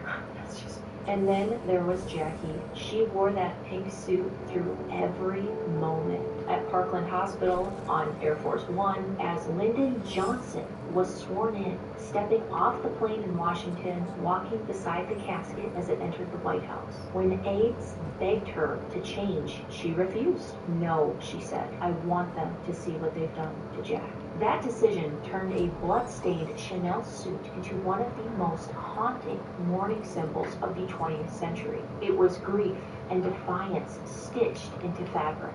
Today, that suit still exists. It sits in a climate-controlled room at the National Archives in Maryland. The blood remains. It has never been cleaned, and per Jackie's wishes, it will not be displayed until at least the year 2103. So unfortunately, we won't get to see it in our lifetime. So until then, it waits as a sealed time capsule of loss. On November 24th, JFK lay in state at the Capitol Rotunda. Thousands waited in line for hours to pass by the closed casket. Television cameras broadcast it live, the first time most Americans ever watched a funeral unfold in real time. The next day, the funeral procession wound through Washington. The riderless horse, Blackjack, stomped with reversed boots in the stirrups. Heads of state from around the world, Charles de Gaulle, Haile Selassie, Prince Philip, marched in solemn unity. Jackie walked beside her children, veiled in black. That's an iconic photo. It's powerful. And then came the moment that seared itself into history. Little John saluting his father's casket on his 3rd birthday. A simple gesture broadcast worldwide that crystallized the grief of a nation. Lincoln's funeral was the first great American spectacle. JFK's was the first global one. It was broadcast live, carefully staged, and mixed secrecy, the closed casket, with raw symbolism, Jackie's suit, the riderless horse, the child's salute. If Lincoln's death introduced America to embalming, JFK's death introduced the world to televised mourning. And then, just 5 years later, another leader was gone. But this time, there would be no closed casket. Martin Luther King Jr.'s funeral became an open casket, mule-drawn procession that blurred the line between farewell and protest. MLK's funeral wasn't just a goodbye, it was a civil rights march in disguise. An open casket, a mule-drawn wagon, and more than 100,000 mourners walking through Atlanta. April 4th, 1968, Memphis, Tennessee. Dr. Martin Luther King Jr. steps onto the balcony of the Lorraine Hotel, room 308.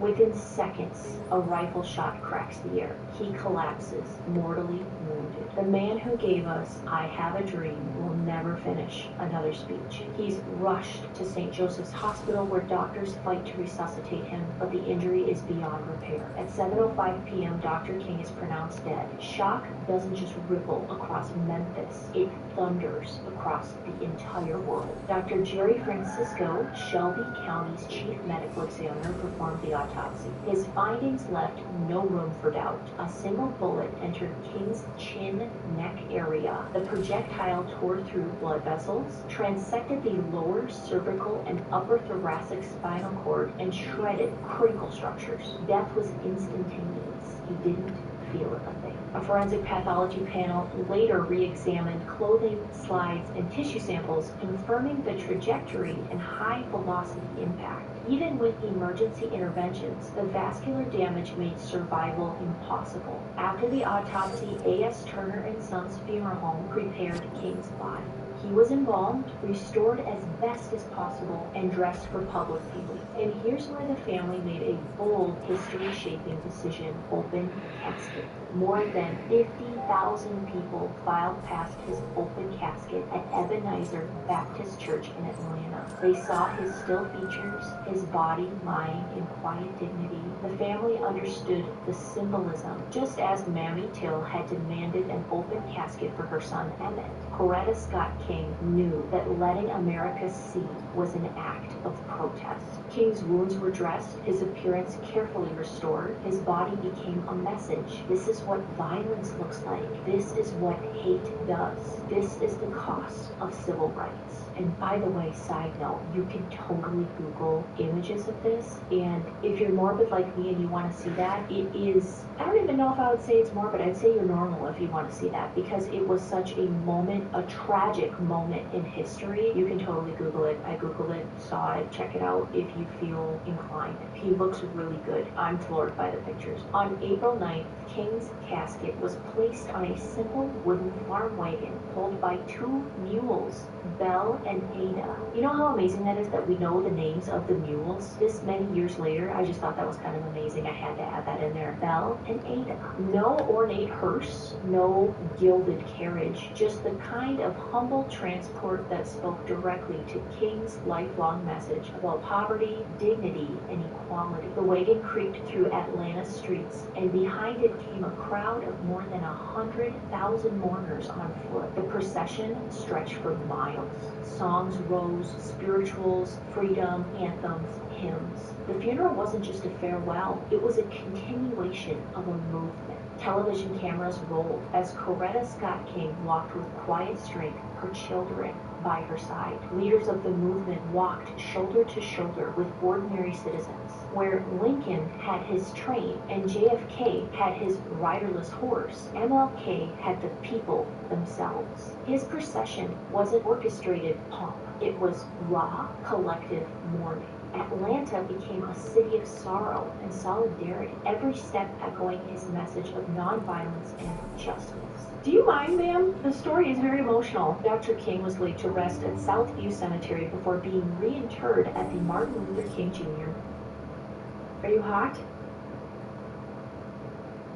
Dr. King was laid to rest at Southview Cemetery before being reinterred at the Martin Luther King Jr. National Historical Site. His grave is now beside Coretta's, flanked by the eternal flame. The symbolism of his funeral endures. Lincoln's embalming made preservation science part of national mourning. JFK's closed casket turned grief into global television, and MLK's open casket turned mourning into a movement. His funeral blurred the line between goodbye and protest march, demanding America look at what it had done and what it still had to do to change. And that completes the trilogy for Morbid Monday. 3 men, 3 funerals, 3 ways America confronted grief, science, and history in public, forcing a country to look straight into its own injustice. History isn't just written in speeches or carved in monuments. It's embalmed, televised, and marched down the streets. So tell me, which of these funerals do you think had the biggest impact on the way we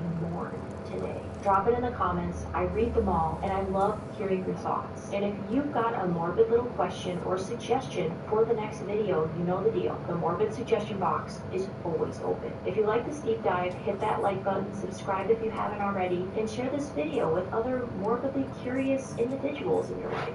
And until next time, I'm Lauren the Mortician. And remember, every ending leaves a story behind. And you need a mango kiss.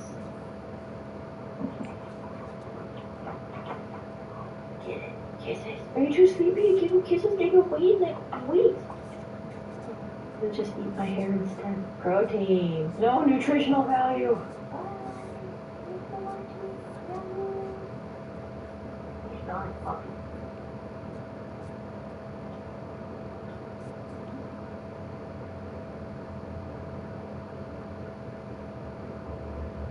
Wait a minute, get it how you live it. 10 toes in when we done in our business.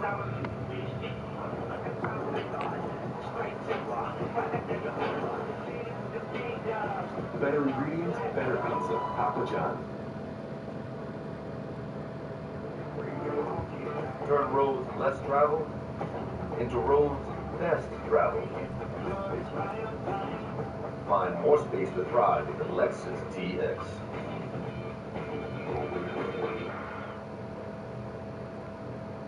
Exposing the grip, debunking Asmongold on IQ in less than 10 minutes.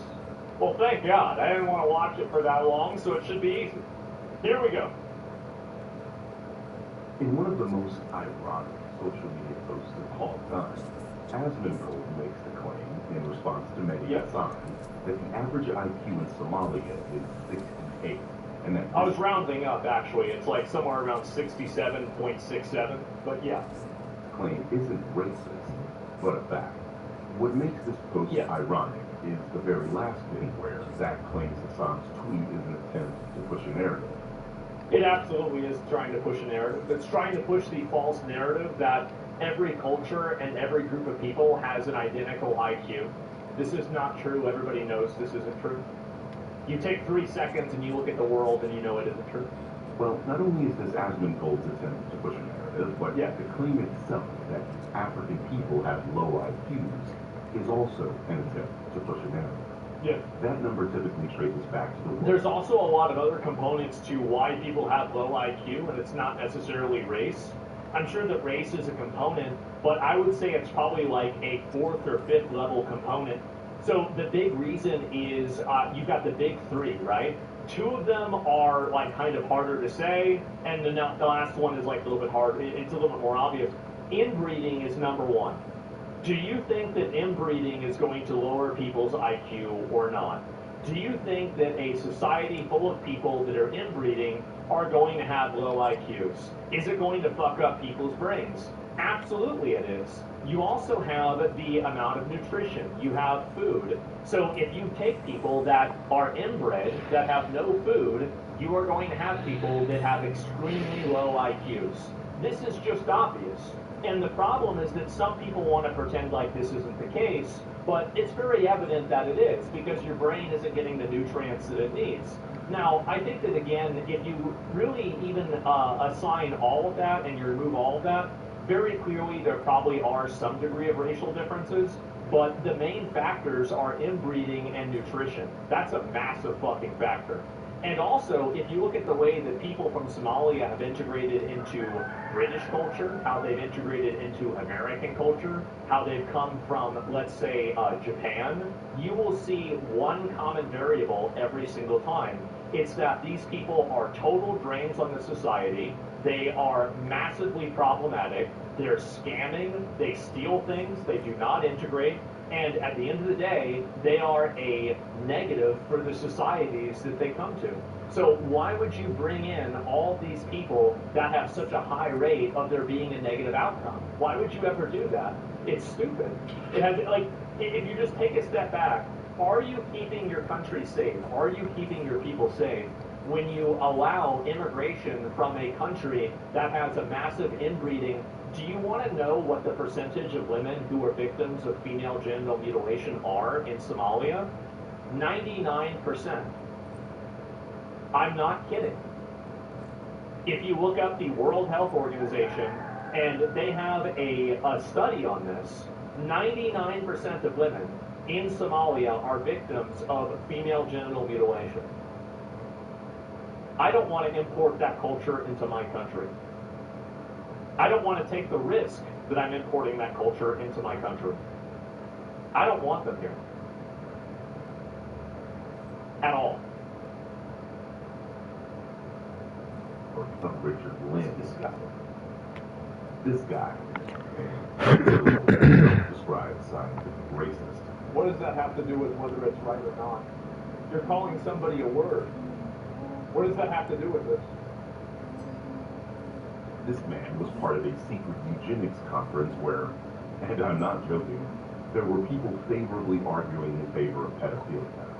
So that's obviously bad, but you know what's even worse? Is probably the fact that pedophilia is normalized over in Somalia. If you're going to act like that's bad, why don't you look at what they're doing? Look at whenever they're getting married. Yeah, this is the guy Asmongold is quoting. Lynn published a paper in 1982 called IQ in Africa in the pseudoscientific journal The Mankind Quarterly, a white supremacist outlet that is currently... See, he's trying to poison the well by saying that things are pseudoscientific, saying they're white supremacist, etc. You're not actually attacking the argument. You're not actually attacking anything that's being said. You are assigning negative variables and negative attributes to it, and then hoping that people, because of those negative variables and attributes that you're assigning to it, will assume that it's wrong because they're not supposed to agree with things that have these attributes. That's what he's doing. It's dishonest. We maintain by the hilariously named Human Diversity Foundation. Yes. Because there's diversity between humans. That's correct. Far-right white nationalist company. Again, like none of this has anything to do with whether this is a good or an accurate thing at all. This is more, again, and again, I want to take a step back. It's environmental, it's educational. There's also the factor of inbreeding, which is massive. All of these things have nothing to do with race, and they're still all factors for IQ. So what's happening is that you just have a person who's throwing a bunch of buzzwords at it to hopefully get people to disagree with what's being said. You're trying to shut down conversation, and you have to keep in mind, let's go back and talk about that eugenics conference that was banned. The reason why these things are banned is because research into this topic isn't allowed. You have to keep in mind that the father that invented DNA, discovered DNA, was effectively had his entire career destroyed because he said that there's a chance that there could be a racial basis for where IQ is coming from. And so the reason why there isn't a lot of research or information in this is because there is a wrong answer. And it's basically politicized science that has been effectively co-opted by activists that will not let people have a conversation about this topic at all. That's the reason what's going on. Image journal plain argue that the IQ of sub-Saharan Africa. The guy's a critical drinker, generational hater. What is this? Pull this up. See the Drinker is a grifter. He's trying to tell the audience what he thinks they want to hear. Hilariously, it works on you, proving that the audience of grifters are very, very low IQ. Others can argue differently. There's no winner here. Besides, you're a low IQ alt-right incel that has a personal vendetta against anything you perceive to be left-wing. You are not a reliable source. The guy is a low IQ moron that's seeking attention. I mean, his videos are hate videos, not criticism. Of course. Yeah, that explains exactly why you're a loser who spends his free time making fun of marginalized groups on the internet while being a dipshit low IQ manlet that is invisible to every woman walking past you down the street. Again, it's all about the approval of women. It has nothing to do with whether somebody's right or not. It's about, are you getting the consensus approval?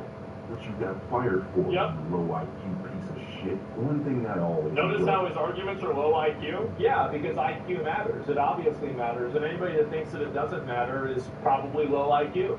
Freaking grifters is how they are so opportunistic that they will contradict themselves if it means they can serve up a shallow dump to their low IQ viewership. Right. He knows the point that's being made, but it's misrepresenting it to fit the narrative he's trying to push. Right. I mean, the alternative is to suggest he's low IQ. And I would never do that.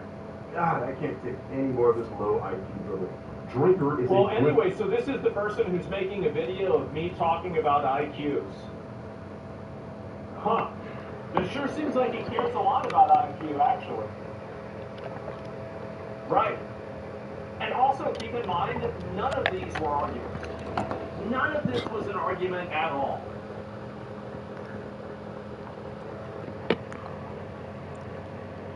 Was around 70. Notice I said sub-Saharan Africa was around. Image journal Flynn argued that the IQ of sub-Saharan Africa was around 70. Okay. Notice I said sub-Saharan Africa. Yes, Lynn's argument was that a continent that consists of about 50 countries all had a similar very low IQ. Yep. Okay. All the European countries have similar IQs. All the Asian countries have similar IQs. This tracks? Yeah. Obvious problem with this argument is that this is an average. That is huge, and there are over 1 billion people with over 1,000 different ethnic groups. I think Lane tested every ethnic group in Nigeria, let alone... Do you think that one of them is going to have a higher IQ than people in China?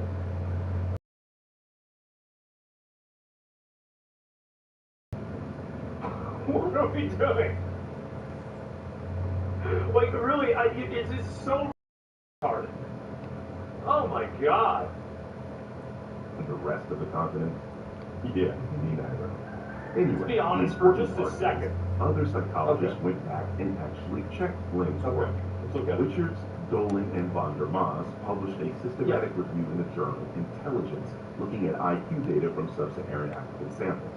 What they found was that because African countries are developing countries, they hadn't experienced the variables that cause the Flynn effect, such as improvements in nutrition, healthcare, and even toys. In other words, the environment is the most relevant variable in determining one's IQ score. So why would you want to bring people from the country that have a bad environment to your country? Why would you want to do that? So, like, I don't understand. Because, like, so if your brain isn't developed properly because, like, for whatever reason, you know, environmentally or whatever else, who creates it? Well, they do. They're killing each other and cutting each other up. They've been doing this for thousands of years. I mean, obviously, that's the reason why. And you can't understand their IQ is so good they have to keep living in mud huts rather than building houses. Exactly what you said. Yeah, of course. So the thing is that it's not relevant to me whether the IQ is arrived at through racial, genetic, or environmental reasons. The only thing that matters is whether the IQ is or isn't. If you bring a bunch of people who are functionally retarded into your country, you're going to have a lot of problems. So why would you ever invite that type of chaos into your country? It doesn't matter where they're coming from. It doesn't matter why it's happening. Why would you ever do that? It's stupid. There's a reason, like, aren't like 80% of these people on welfare in America? It's insane. And then also keep in mind that it's not just systematic, right? Or it's not just environmental, because even, like, for example, Somali American families inside of America that have been here for 10 years, they have been in America for 10 years, they still have a much dramatically higher rate of being on welfare than, normal, like, I would say, like, just average, everyday Americans from the general population. That's it. Genetics. But let's rewind for a second. It has nothing to do whether it's genetics or not.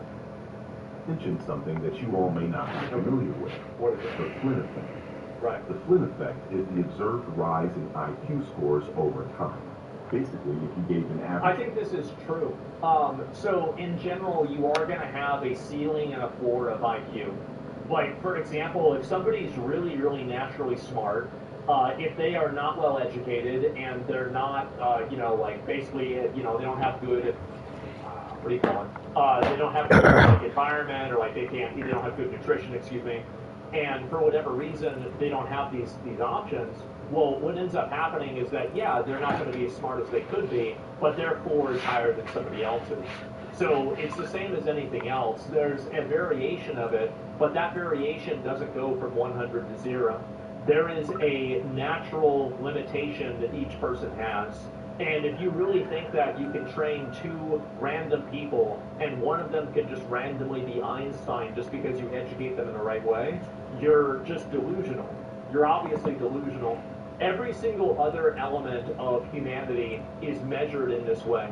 So, for example, there are people who are shorter because they have lower, amounts of food that they're eating. But it's not like people that have an adequate amount of food are always 7 feet tall either. There is a genetic variation, but inside of that genetic variation, there is a ceiling and a floor for each individual person. Person from 1901, a modern IQ test, they would score dramatically lower than the people of today.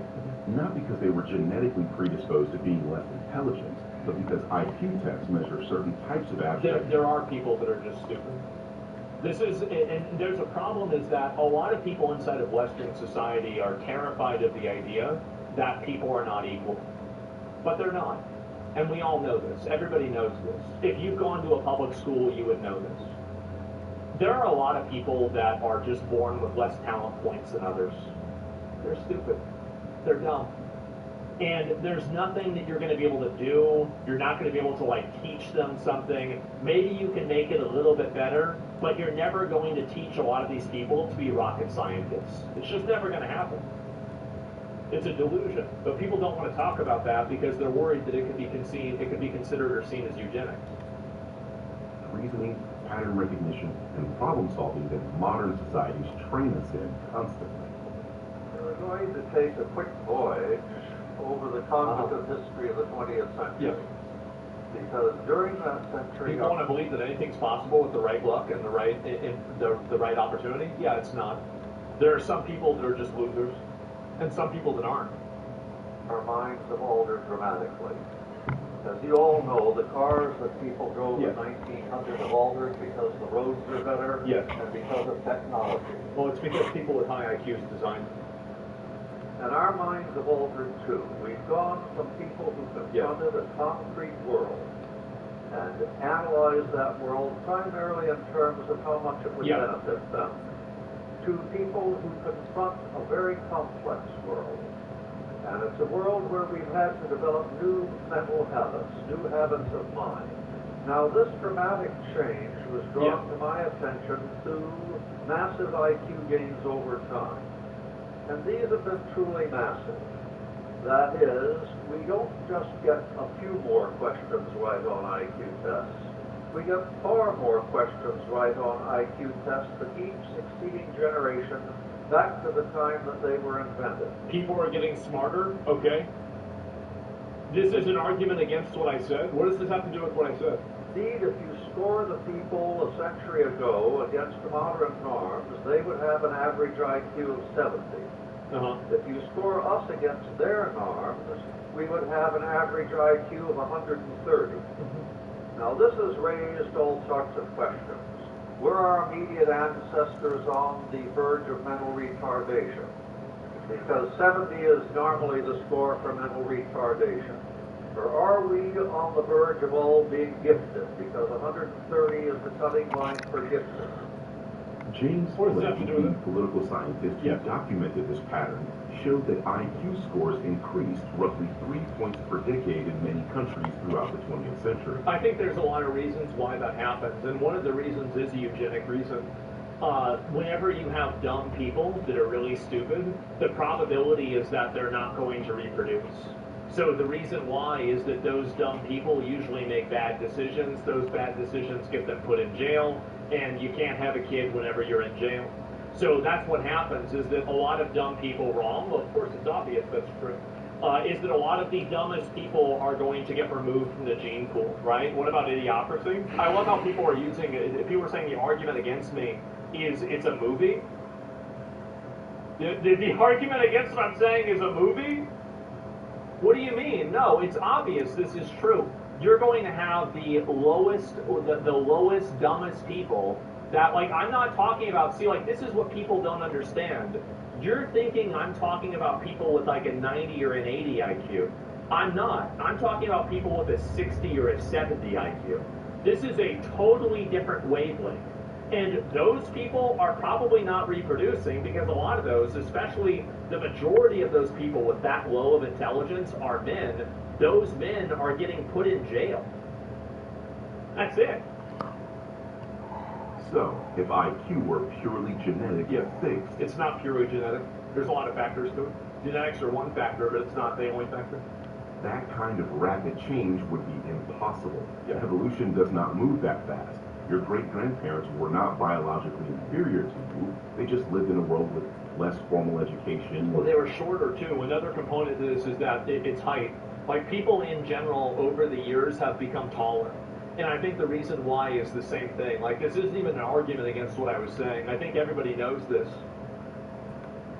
Less exposure to abstract symbols, less complex media, and different cognitive demands. I don't think that the reason why is that they have less complex media or there's less cognitive demands. I don't think that's even the reason at all. I think that a lot of these people just don't even care about it in the first place. Also, the way that you measured something 100 years ago is totally different foundation than the way that you would do it now. Tall people die sooner. At a certain amount of height, yes. Which means IQ scores are sensitive to the environment. They improve when the environment improves. Access to schooling, nutrition, healthcare, the complexities of daily life, all of these things are relevant, and none were accounted for in Lynn's work. Because of course they weren't. Lynn was a self-described scientific racist. His goal was to show how inferior black people were. Richard Lynn's work on race... This is, again, it's not even about race in the first place. This person's arguing with me about something that's different. Now, I do think that if you controlled for every variable, here's the reality, right? Is that if you controlled for every single variable and every variable was exactly the same, and you took 1 million people that lived in Somalia, and you took 1 million people that lived in China, and you judged their IQ, would they both have the same IQ? Everybody knows the answer to this. Everybody knows.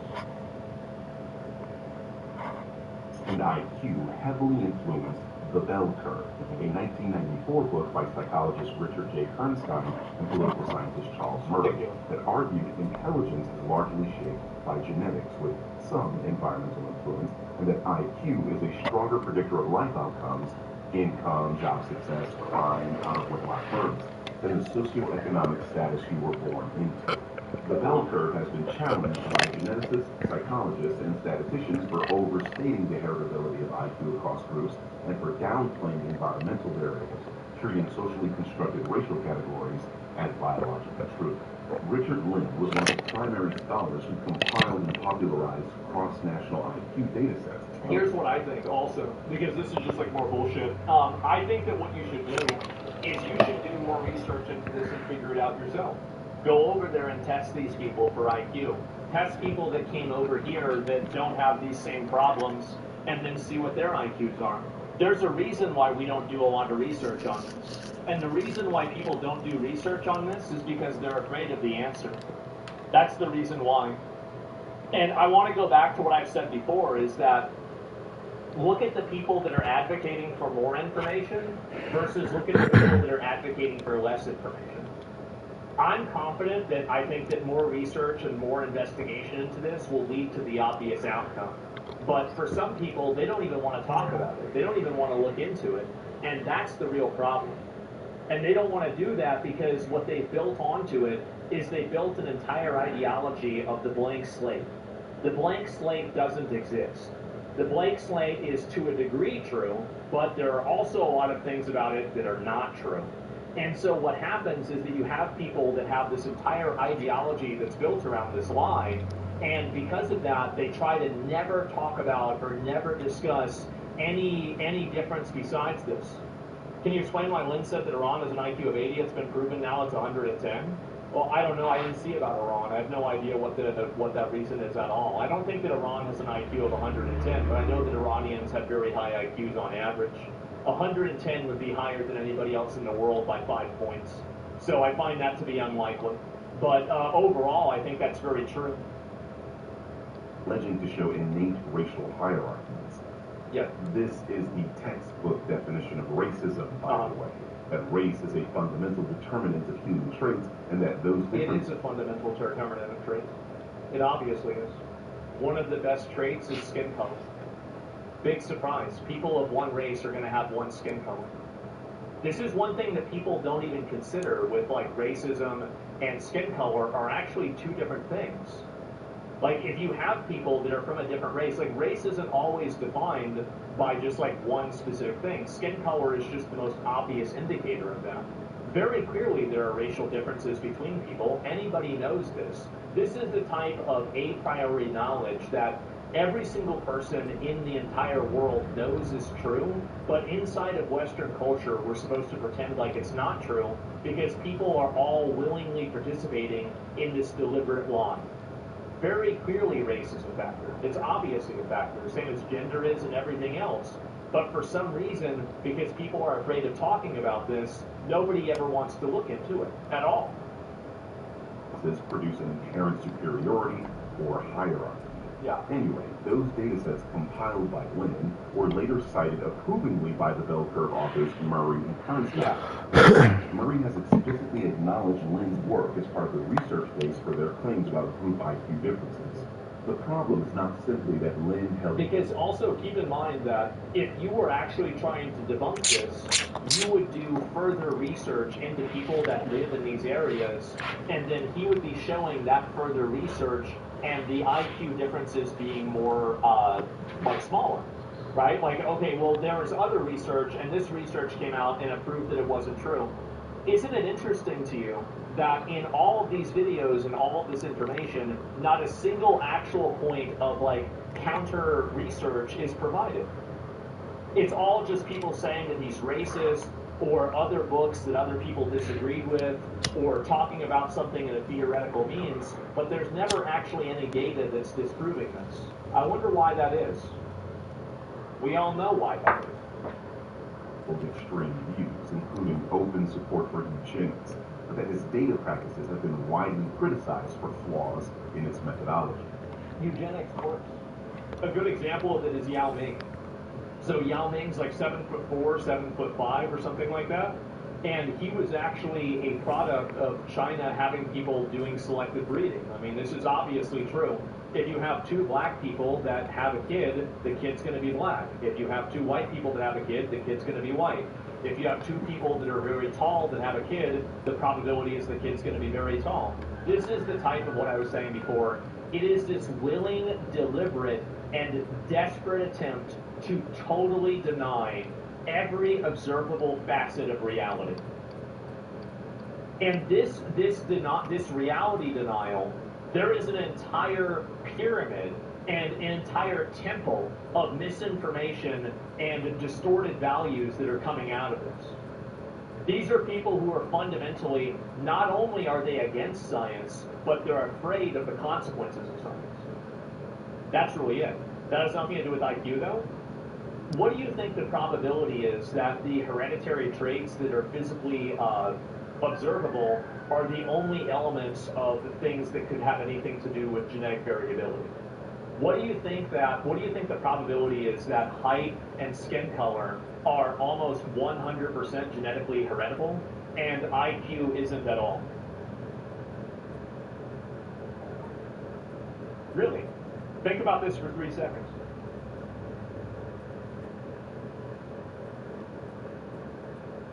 Upon reviewing Lynn's work, Witchard states the following.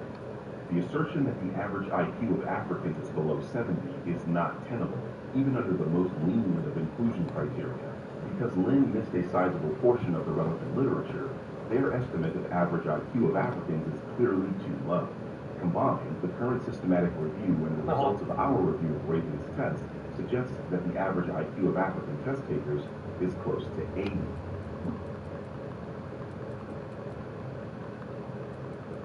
Is this an argument against me? Like, wait a minute, wait, so you're quoting people who are saying that it's not 67, it's 80? Like, oh my God, do you understand how massive of a difference that is versus 100? Holy shit, that's insane. Oh my God. We believe that the accuracy... It's not an F, it's a D-, guys. And this is their argument. There's a reason why they, as I said, there's a reason why they don't do research into this. Estimates of Oh, wait, I'm sorry, he's arguing against you? Yes, you cannot join the Army with an IQ below 80, by the way. They're borderline? Exactly.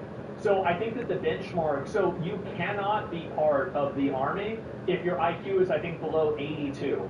And the reason why is because, and also keep in mind, average. Now, what does average mean? It means half of the people are below that. Uh-oh. Build a society with a bunch of people where the average IQ is 80, and you're going to have a PvP server. Sorry. It's pretty fucking obvious. IQ of sub-Saharan African countries can be improved considerably. That's the median? Oh, okay. What Witchard is saying here is that Lynn conducted bad science, and that the average estimated IQ of poverty-stricken African people is actually close to average, which is usually defined. The average, wait, what? In African people, it's actually close to average. 80 is not the average at all. What are you talking about? That's extremely low in America. That's incredibly low. It's low in Asia too. Wait, what? Which is usually defined as between 85 to 115. So if it's between 85 and 115, and they said it was low 80s, and it was 80 to 82, then it wouldn't be part of the average. You just said the number wrong. Their environment improves, so too with their average IQ scores, due to the Flynn effect. And remember, we're talking about countries that have faced civil war, famine, disrupted schooling, disease. Civil war, famine, disrupted schooling, disease. Okay, these seem all great reasons to bring these people into America. This is such a great list of reasons why these people should come to our country. Yeah, I mean now, like, guys, I wasn't convinced. Now I'm totally convinced. Now they should be here for sure. And extreme poverty, not to mention constant exploitation by Western countries that literally... That's right. It's Western countries' fault why these countries are shitholes. And that's the reason why, for example, whenever Britain invaded China and forced them to, buy tea and stuff like that, and they colonized India, that's why there's no smart people and people successful in China and India. That's the exact reason. Because, see, like, every country that, Europeans colonized is now just totally fucking famine-stricken and terrible. Like China, for example. It's just... Persistent mistake. The phone you're watching this video on contains cobalt, a chemical element that is abundant in the Congo. This element is mined using child labor in the Congo, and not only does this mining degrade the environment and pollute the local water system, it results in birth defects of the children born there. So why would you want to bring a bunch of defective kids into America? Why would you want to do that? It's stupid. Like, you're making my argument. Like, duh. Like, nobody wants to do that. It's ridiculous. Of course. High levels of cobalt and uranium in their blood. In 1996, the American Psychological Association's Task Force on Intelligence explicitly warned that environmental factors such as education, nutrition, and health significantly influence IQ test performance. Why do they keep warning and not researching? Why is it that all of these people are talking about it, but there's never any data analysis? Don't you find that to be interesting? What are the odds of that? If you ignore those variables and jump straight to biology, well, you're not following the science. They're all variables. So this brings us back to Zach's tweet. Right. Yes, this claim is racist because it was made by a racist whose entire purpose was to denigrate an entire continent to uphold white supremacist narratives. Guys, it's 80, it's not 67. It's not 68. It's actually all the way up there at 80. It's racist. It's racist. Guys, it's racist. Oh, no. Jesus Christ. Keep in mind the biggest mining operations in Africa are Chinese. They usually employ Russian mercenaries for protection. What's this Western bullshit? Well, of course the Chinese do that. I mean, duh. Narratives like eugenics. The claim wasn't a fact because facts survive scrutiny. That's right, guys. The best case scenario is that it's 80. Imagine that. Lapse the moment you ask who collected the data and whether other researchers could replicate those results. Well, why are other researchers not replicating these results on a regular basis? Why is this not happening? Why is it that, we're talking about researchers replicating results? Why is it that none of these researchers are doing this on a regular basis? Why is it that this outcome isn't able to be reproduced through science? It's because they're afraid to do so. And they're afraid to do so because they know what the answer is. The worldview requires Somalia or any other African country to be permanently capped at 68 IQ in order to make sense, then the science wasn't the point.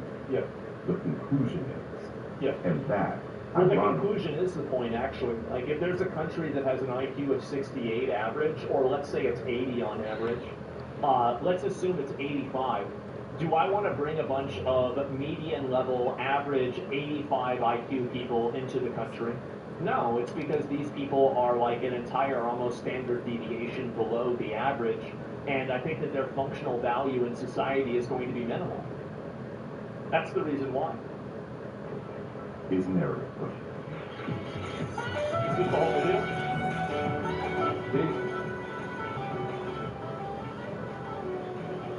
It's the whole video. Man,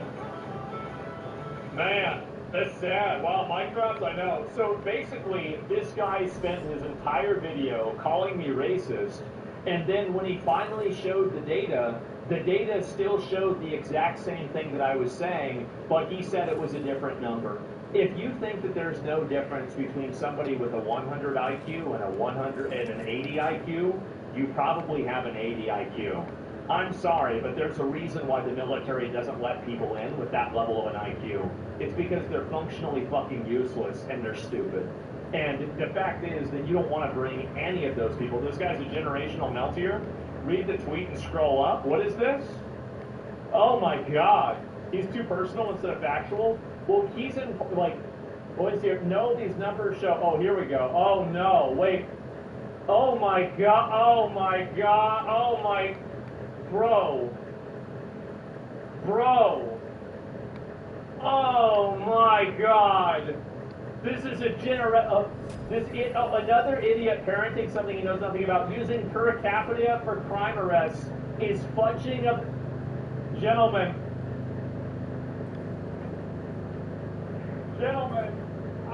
oh my God. Wow. All right, I'm back.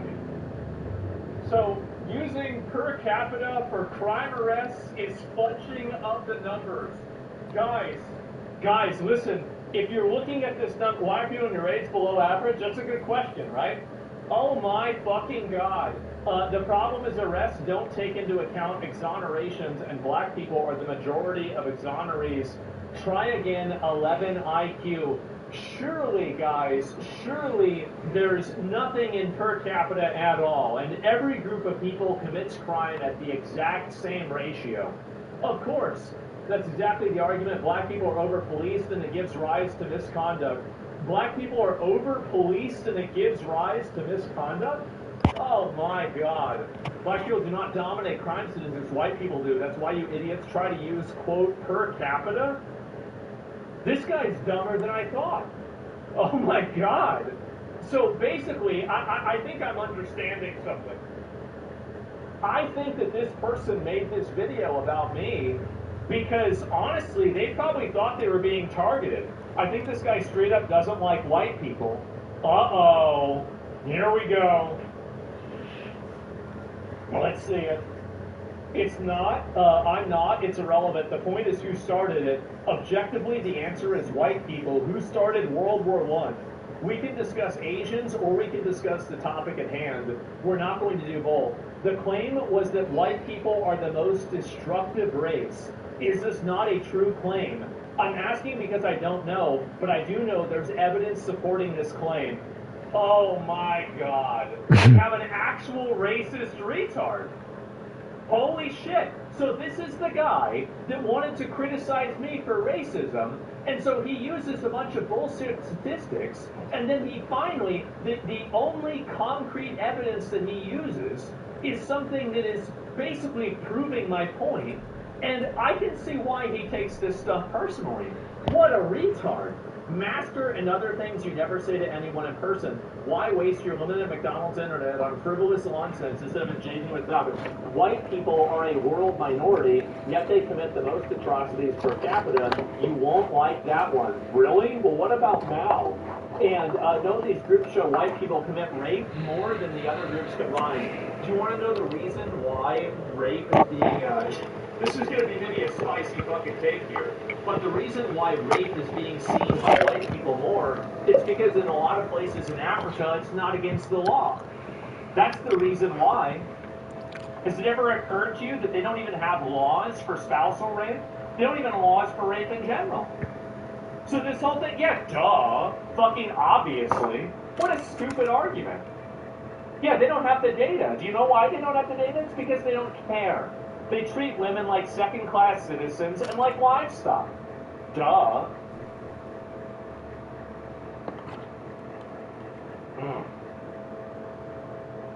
What is this here? Somalia outlawed rape in 2018? Really? Wow. Perfect. Good timing. And so, did you hear spousal abuse dropped to 0% in Afghanistan? Yeah, it sure did. And anyway, you're trying to manipulate the numbers. Do you think a judge looks at a white person being tried for rape and thinks about per capita? What does this even mean? I don't even know what this means. Exactly, so you're telling me that you condemn whitewashing as a weak attempt to win a debate online. You don't have a history of condemning the nefarious acts of white people, so I reject the attempt. You do, however, have a racist streak, pattern recognition, remember? So we have somebody here who is actually a racist. We have an actual racist person who got upset that I said that Somalians have a very low IQ and I don't want them in America. He's also weirdly obsessed with IQ. Wait, what is this? Weirdly obsessed with IQ. Uh-oh. In case you were wondering, your IQ score is 141. So this guy got a 141 IQ score. Wow, that's really impressive. Honestly, I would have expected a better video. Yeah, I mean, really, I mean, after all this, I mean, this is sad. Honestly, this is a stronger argument against what I said than his video is.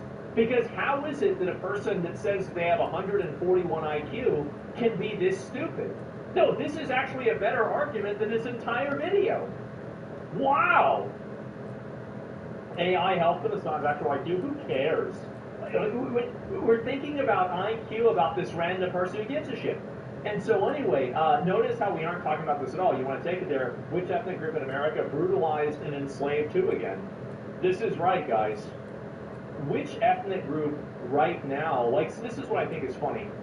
Which ethnic group right now has slavery? Which Western country has slavery now? None of them. How many African countries have slavery? Come on. What are we doing? This is so obvious. How do you think, didn't they build that nice thing in Qatar? Was it Qatar? Whenever they built that hole, that I think, yeah, of course, yeah, they do have this. But you just, and this is the same guy that just got done. Thank you, little man. About these kids, the current state of child labor in the cobalt mines in the Democratic Republic of Congo.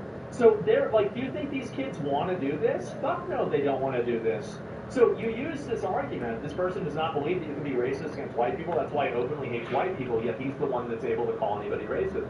Well, this guy's just an idiot. I think we're going to have to focus on him more. Like, now that I'm seeing this, we're going to have to make more content about this individual. I think this is going to continue to, this is going to be the gift that keeps on giving. Oh my God. Definitely Americans bought slaves and slaves were enslaved by African kingdoms. Yeah, like, we didn't come over to Africa with a lasso and round up all of the people that we used as slaves. We didn't do that. They sold us as slaves because they had enslaved them when we got there.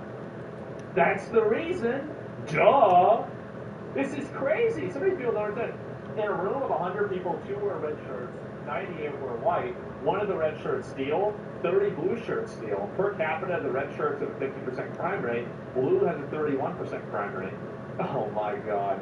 Like, the sample size is 30. Of course, yes, wow.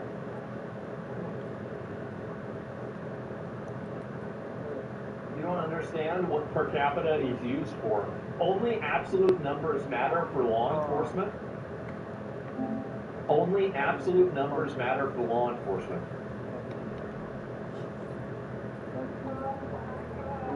Oh my God. Yeah, he's also melting down in his own comment section. Wait, what? He's crashing out in his own comment. Is this true? The Roach King literally reacted to the video. Video's barely enough for an hour. He's at starved for content, and of course his weirdo audience has attempted to come here, brigade the video, and leave downvotes. They're saying what they're doing. Unfortunately for them, they won't be able to comment here. Yeah, you can. I can comment. It's not even a big deal. So, yeah, I mean, what is this? Yeah, you obviously can. You can comment. You can't shut. You have to. You can't shut down comments from everybody. You have to either turn off comments entirely, or you have to make it to where comments are on approval only. That's not how it works. Link the video. I'll link the video to you guys. This is the one I watched, right? He's individually deleting them. Wait a minute. So this guy's individually deleting comments after he got called out. Oh no. There's the video. Oh my God. So he's out there, bro. He's out there in the trenches fighting. No, Louis, shut it down. Shut it down. No, guys. That's not it at all. And what a high IQ opinion. Yes. Oh my fucking God. This is ridiculous. He can't individually delete all our comments. Honestly, he's going to have to, right? And wow, I knew this day would come, that IQ is a load of nonsense and not indicative of intelligence in the slightest. Anybody who says this is a moron. If you told somebody that the person who is your surgeon has an IQ of 70, that person would be fucking terrified and they would come up with a reason to get out of the surgery. The idea that IQ doesn't matter will immediately stop the moment that your life is being put in the hands of a person with an IQ of 70. So this is so delusional. It's not true at all. Everybody knows it's not true. You're just a moron. And update my own will? Yeah, I guess so. They won't admit it. No, they won't. So who is this person? Birdman. What does he do?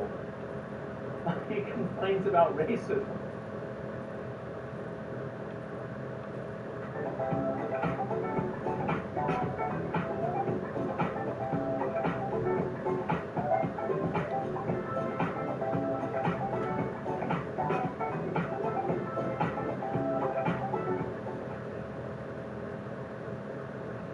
Notice all of a sudden there's a bunch of lawyers saying they're going to fight for you? Yeah, until you read the fine print below them. Hi, I'm Mark Fryer. And I'm Alexis Fryer. We're the husband and wife law team. If you look closely at that fine print, you'll see not an attorney in this state or not a law firm. You never trust your future in the hands of someone other than a serious, experienced trial lawyer. And you definitely can't trust someone who won't even tell you who they are. Do your research after a serious injury. Call the husband and wife law team first.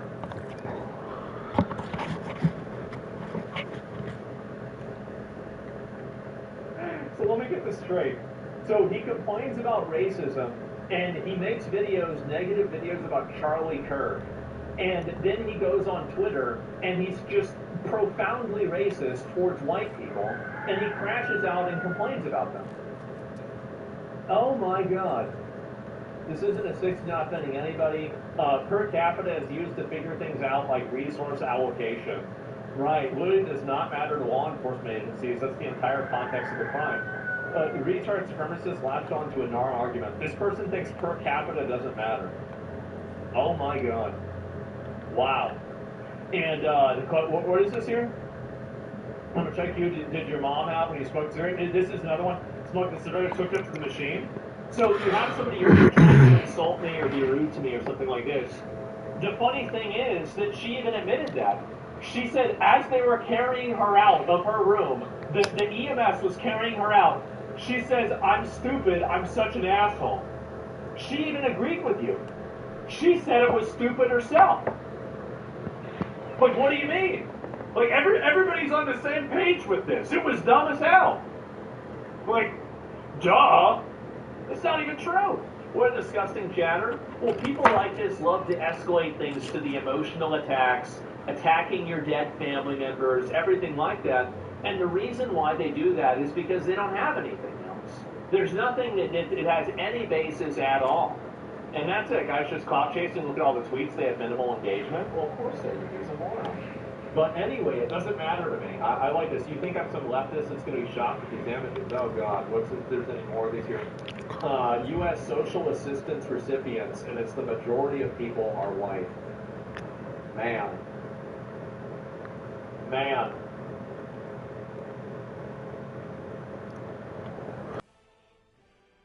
Imagine having such a profoundly and tremendously, like, massive misunderstanding of statistics and information. Like, really, 140 IQ, and you still don't understand per capita.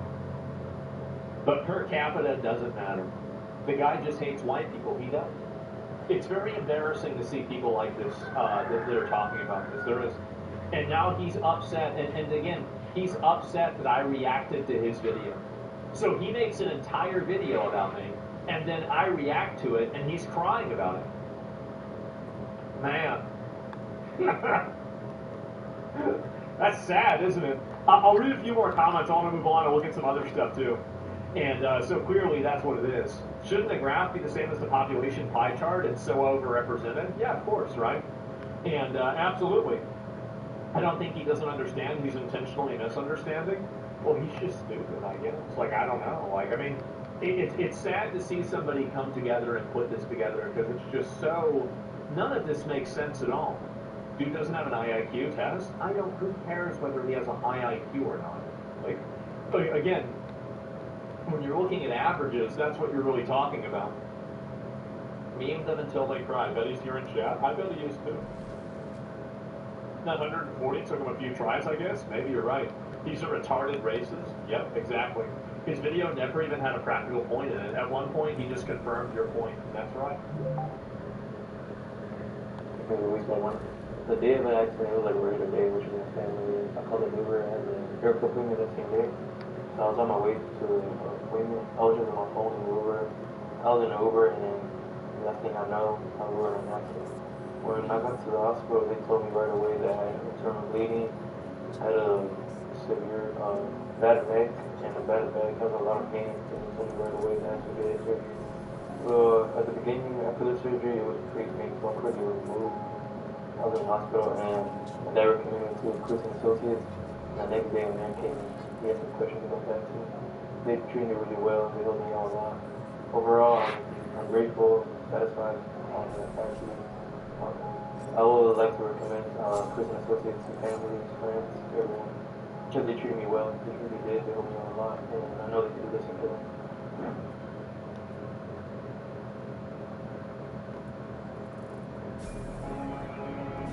We're a three-piece. We're sisters. I think we discovered our love for music at a very early age through our parents. We like to experiment a lot within the rock genre. Every time we're on stage, we say, "We're from Monterrey, Mexico."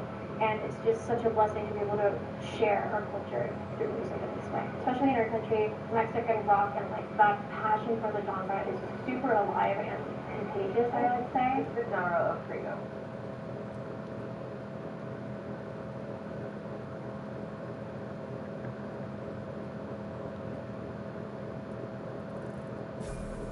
Crackmore gang, we've been covering these Epstein files for a minute, and one of the biggest and weirdest and creepiest things that we've covered was in this video where I said, was Epstein this New Mexico serial killer? There were actually 11 women that went missing and were ultimately, part of bodies, bones, skeletons found in the desert in New Mexico, actually in basically a stretch of land that was going to be paved over and property developed into a kind of whole new what do you guys call it in America? We would call it an estate. In England, you guys would call it like a community, a gated community type thing. But basically, there were a bunch of bodies of women that were found in New Mexico, and it had a lot of people pointing fingers and wondering, was Epstein's Zorro Ranch, this big property that he had in New Mexico, actually a location where some murders were taking place, where the bodies were actually buried on the property, where their lives on the property and being taken elsewhere to the surrounding areas? It's pretty messed up.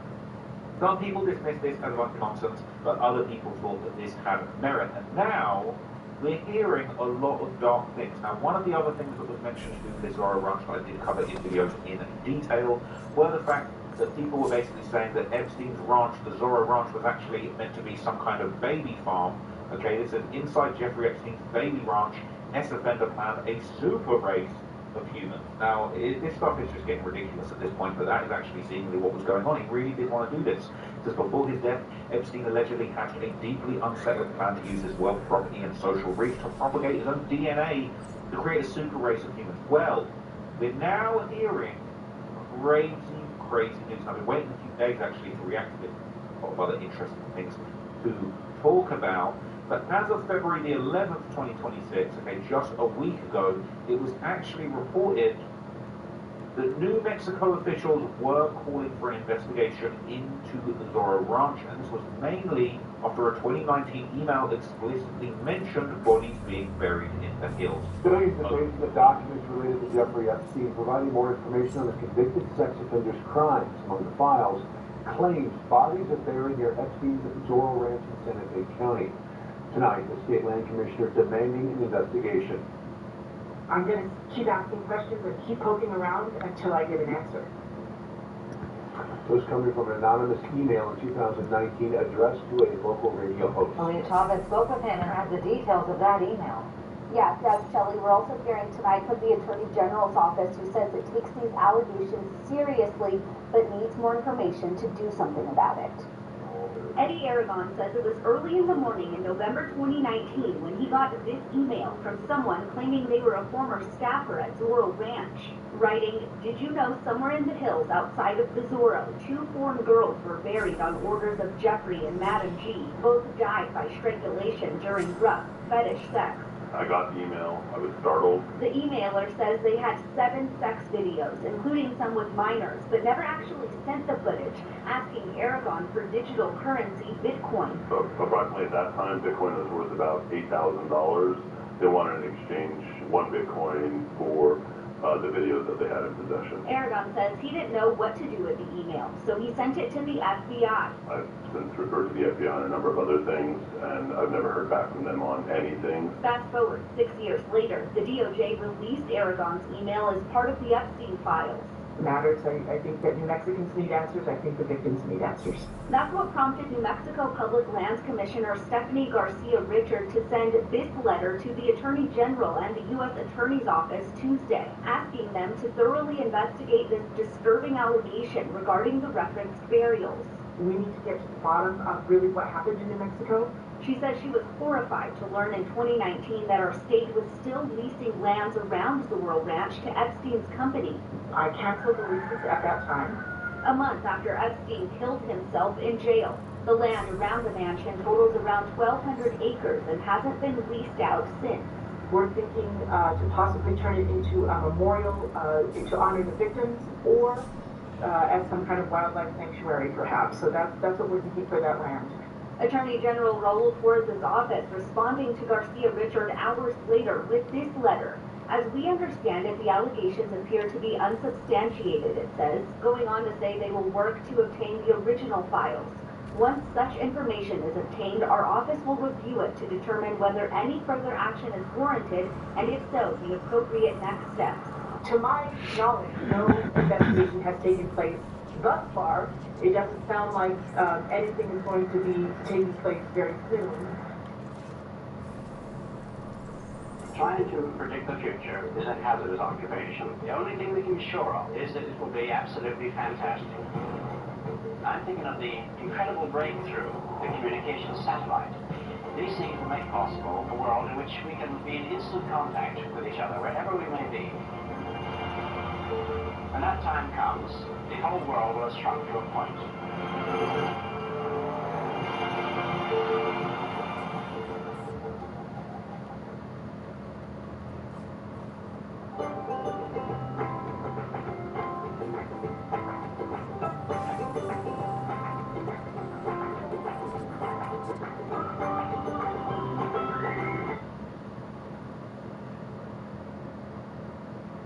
The commissioner says she's ready to offer all state land for investigation, but can't do anything about the ranch since it's privately owned, bought by new owners and renamed.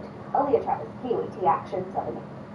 So it's interesting to hear, right? Somebody actually owns this ranch. Now, there's been calls for investigation. It hasn't necessarily been investigated deeply. They're saying the FBI sure suffers from a lack of curiosity. The FBI needs to be investigated. I don't know who's going to police the police, but that's how that all works out, okay? There's a bunch of videos that have been made about the ranch. They're saying that it will actually be fully investigated after all. They are planning to investigate it. People have been calling for the investigation. It says why lawmakers are actually now investigating it. In Mexico, state lawmakers there have launched an investigation into this ranch, once owned by the convicted sex offender. The bipartisan panel then will investigate allegations that the ranch may have facilitated sex abuse and sex trafficking. CBS News correspondent Ian Lee has more. Hi there. The Zorro Ranch is a sprawling ranch in New Mexico. Jeffrey Epstein bought it in 1993 and owned it until his death. But it was with these latest demos from the Epstein files that it's come into focus, especially when it mentions that 2 foreign girls were allegedly killed and buried on that ranch. I spoke with a New Mexico state representative, Andrea Romero, about that, and people connected to it. This is what she had to say. To know that somebody reported possible bodies being buried on this property is horrifying and must be brought to justice immediately. The list keeps growing on these persons of interest. They can be anyone from alleged perpetrators to those that were involved in activities, were witnesses. And certainly many of the victims who we know for years have said that they were participant to these crimes. Well, she mentioned that New Mexican authorities are trying to gain access to the ranch to start looking for any bodies that may be buried on it. Now, that email said 2 bodies. There could be more. And that's why New Mexico officials want to know what is out there. And that the new owner of the ranch, Don Huffines, who is a Texas politician, he said that no one has approached him about getting access to that ranch.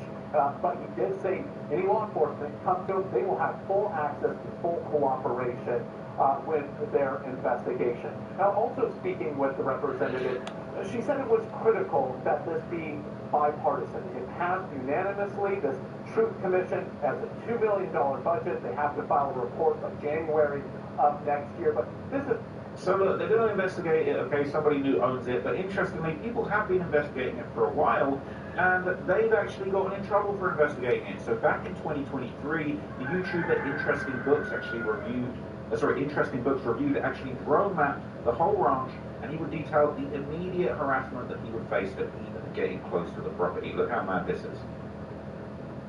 So, fast forward to 2023, after Epstein is supposedly killed in prison. I was out on a road trip with my family, and I asked the wife, "Hey, you want to go buy the Epstein property?" And at this point, I'm kind of the mind. I know a lot of messed up stuff happened on that property, but I wasn't really sure if the guy living or dead or what, who knows. But I'm like, hey, let's go check it out. So we go, we parked on the public right of way, didn't do any funny business there, and I was able to get some. Let's just say I astral projected myself out over his property and took a look around, and here's some of the footage of that, just so that doesn't cause all kinds of problems. Maybe I manifested this footage somehow. But here's the views of the original property in 2023. So again, remember, this is almost 4 years after he had been deleted in prison. And the thing that I noticed as I was flying around, almost as soon as I checked the place out, there was a red truck took off. And I saw it through my little view screen, and I knew exactly they were coming out to check us out. So sure enough, it took them a while because they had to drive way around to get back to where I was. And the guy came up to our car. It was all very strange. We didn't roll up down the window to talk to him. He pretended to be checking on us, thinking we were broken down on the side of the road. But I knew good and well where he was coming from. And that whole thing was weird. I go into that deeper in some other videos, but it was all very strange. And it was very clear that security was incredibly high. And again, this is 4 years after he is allegedly no longer with us. And this guy was tasked with coming out to run us off. And Ranger knows that when you're a lineman in charge of keeping the lights on, you go to great lengths, and sometimes heights, to ensure the power is always flowing. Which is why you can count on Granger for professional-grade products and next-day delivery, so you have everything you need to get the job done. Call 1-800-GRANGER, click Granger.com, or just stop by. Granger, for the ones who get it done.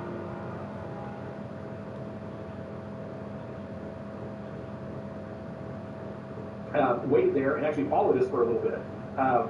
And it was very strange. And some of the pictures that I got, I was scrambling to upload those to Facebook just in case something happened. And it would not let me upload the pictures to Facebook. I had to do screenshots and then upload the screenshots. And I don't know, maybe a more tech-savvy person could explain the ins and outs of that, but that was really strange. And then later I was able to upload everything, no problem. But while I was in the area south and leaving Stanley, New Mexico, that area, I could not upload those pictures to my phone.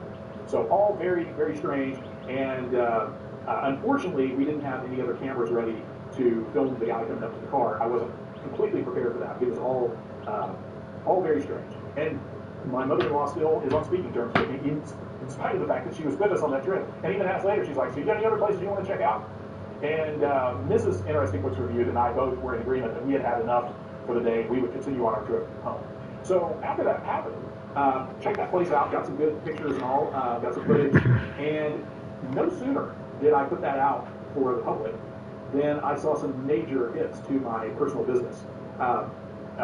Web traffic, sales, everything took a massive dive. And the tough thing about this is it's very difficult to prove any connection to that. I know what I saw, I know what I was seeing in graphs and sales figures and things like that, but outside of me and my wife and people that worked for me at the time that were looking at all that, it's very difficult to prove anything. So is there any connection between that? Did that play a part in, because my shop never recovered from that, and we fought hard to stay alive after that. But I didn't last more than about almost a year after that, but I had to fight tooth and nail, and we had a lot of strange things happen with some of our bigger vendors, the bigger corporate vendors we were dealing with. We had some bigger customers act strange with us. It was all very weird. And during that time, I also had one of you on this channel that someone who had got some drone footage of Epstein's Island, reached out to me and said, yeah, watch out, because as soon as he did that, he was some really strange stuff started happening, and he didn't really detail it, but if you're out there watching it, I totally understand now, and that's the tough. So he effed around, he might have nearly found out, okay, going up to the Zora Ranch. Now, let me tell you some very interesting and suspect, okay, things that have kind of followed on from there, because later in this video, okay, he would basically point out a few interesting things. Now, if he wasn't already scared for his safety, he should be after this one, because he basically explained, okay, that he would return in 2025 to document the property, and he would discover massive industrial vents, and he would suggest that based on what he could see, an actual hidden facility probably exists beneath the surface of this property. So this past summer, I was back in that area again and decided I would once again go check it out. And so this time, again, I went out, but this time I was armed with a little better information about that site, because when I showed some of the footage and pictures to a friend of mine that did security in the Air Force, as soon as he saw the mesa that the mansion was on, so the property out there, it is a massive sprawling acreage of probably thousands of acres. And the ranch is actually up on this mesa where you have to make this big loop around the property to get to the mesa. And then there's a whole ranch kind of headquarters off probably a couple of miles away that you actually go through to get to the actual mansion. And that whole ranch HQ is almost like from the air, almost looks like a small town or something. And this time around, because this friend of mine that was looking at the placement of that mansion, he said, looks like it is built like something is underneath it. And I forget the way he worded it, but essentially the topography that he was looking at in his experience in the Air Force was such that that looked like an underground facility right under the mesa that the mansion was sitting on. So this time around, I was a little bit more alert, and as I astro projected myself out to look over that and record that,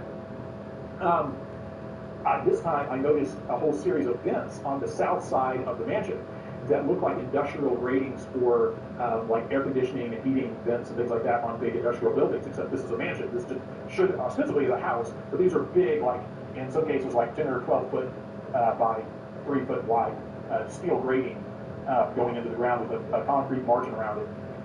So I got some good footage of that, and this time I was prepared just in case somebody came out to try to intercept this. But nobody did, and the signage and everything had to change. So it was no longer, before it was like Zora Ranch Drive right there on the road going in, and now it's something else. All the signage had been changed. But I did find it interesting that the little ranch compound, all the support facilities for that ranch, the same red truck that we had seen before that came out to talk to us was there. So the support vehicles are the same, everything looks the same. The only main thing that I saw was, it looked like the weird, almost like helipad slash maze or whatever was on the ground up on part of the mesa. That has all been bulldozed or whatever. That's all gone. But my personal thought on that is, after seeing the way we were treated, the high security and everything else, the lottery winning and all the weird stuff around that, I started coming to the conclusion that I thought the guy is very much alive. And probably it's just a different location or something like that. If he is or not, I can't prove that one way or the other, but from what I have seen, from the information I've gathered, I would say there's a high probability that Epstein is very much alive. And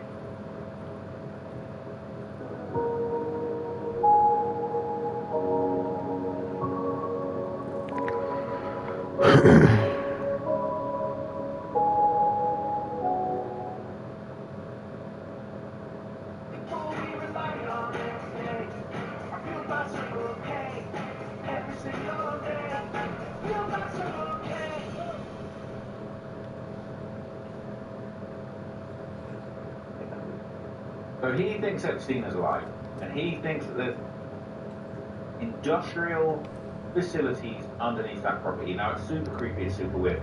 Now, I'm going to tell you something very, very, very strange that I found out, that I just couldn't believe. Okay, so apparently, right, in 2008, and bear in mind, 2008 should have been a shit year for Jeffrey Epstein, because he was catching that case in Palm Beach, right? That is the child SA, solicitation, prostitution, whatever we do, those charges, the child charges. That year should have been about year. But what do you know? In 2008, Epstein won the Powerball, an $80 million lottery ticket.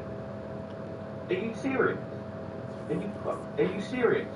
They're saying Epstein won the Oklahoma Powerball and it was paid to his New Mexico Zorro Trust. Are you joking?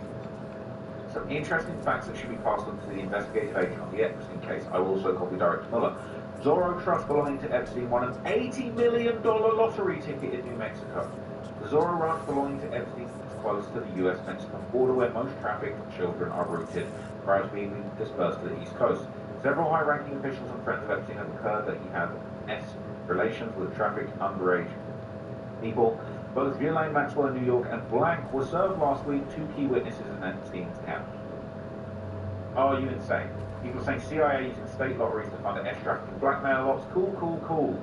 This had been known for some time and was being investigated for suspicious activity before the investigation was quickly halted.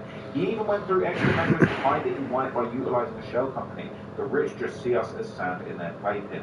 Coincidentally, there was a computer glitch that prevented the video feed from being broadcast when the lotto numbers were being drawn. So there's no proof it wasn't happening. Granting there are some skeptics who say that the Zorro Trust that accepted the money was a different legal entity from Epstein, and it coincidentally just happened to share the same name. They also point out that the person who represented the Zorro Trust when accepting the money was a woman, and therefore not Epstein. However, that woman's identity is unknown, because accepting the money via a trust allowed her to stay anonymous. How much do you want to bet that woman was Ghislaine Maxwell? Okay. They were saying apparently the person that actually bought the winning ticket was a grocery store worker in Oklahoma. I've read that she coincidentally chose the name Zorro for the trust she used to cash the ticket. Honestly, though, it's possible that Epstein somehow ended up cashing the ticket on the winner's behalf, or even buying the ticket. He was a personal wealth manager after all. The lottery winner may have been a client. So there's no way to know she was a grocery store worker. Really, at this point, I don't think any coincidence involving Epstein was really just a coincidence. Too many of the debunked theories turned out to be basically correct once the files were made public, okay? It's insane. $80 million lottery win? Are we just jumping the shark now? So the Epstein files would also apparently confirm, okay, a decades-long relationship between Epstein and former New Mexico Governor Bill Richardson. Okay, this is crazy. You're out here allegedly winning 80 million. These websites out. Yeah, brilliant. But here's the article says records show Governor Richardson met with Epstein for years after conviction. Nice one, good move. That's great. This is Epstein at the Zorro Ranch, having a great time. This guy just had it all. Nothing ever went bad for this fucking guy. Brilliant. Right, brilliant. Former New Mexico Governor Richardson had arranged to meet with Jeffrey Epstein at least 9 times after his conviction on S crimes in Florida, including a visit to his private island. Richardson scheduled meetings with Epstein as late as 2018, including to emails included in a batch of more than 3 million documents released Friday by the U.S. Department of Justice. Epstein, who owned a large property in southern Santa Fe County, called Zorro Ranch, was indicted the following year in New York on federal child S trafficking charges and died in federal custody in 2018. Okay, so shall we take a little look-see? At the timeline of meetings. Okay, and I've just got to say for the record, man, the internet used to be a much better, well-formatted place. How long is this? We've got a whole bunch. So, Epstein was seeking Governor Richardson's help for clemency. Okay, the Zorro Ranch was sold, no idea of the price. Okay, it is a nightmare. So, the connection between the New Mexico Governor and Epstein goes pretty deep, right? He agreed to meet with the late S offender 9 times between 2010 and 2018, right? November the 27th, 2010, then New Mexico Governor Richardson appears to visit Epstein's private island in the Virgin Islands. In a message to Epstein, an assistant, whose name is redacted, writes that she spoke to Richardson by phone and that he said that he'd be coming to the island alone for lunch within 2 days, and his wife is here with a group of girlfriends.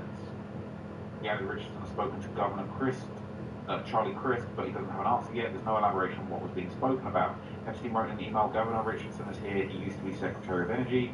Then Richardson said he plans to visit Epstein's ranch in Santa Fe County around 5 p.m. Richardson flies in on Epstein's helicopter alongside his chief of staff. Epstein and 3 others, at least one of whom has been reported as an alleged SRP is a not-for-profit utility that means having lower energy costs, money-saving programs, and the most reliable power in the Southwest. Find savings, reliability, and more at srp.net/value. I'm Jason Carter. What the hell? It's why I chose Tommy John's premium fabrics with luxurious softness that you have to feel to believe. Tommy John, comfort perfected. Nuh-uh.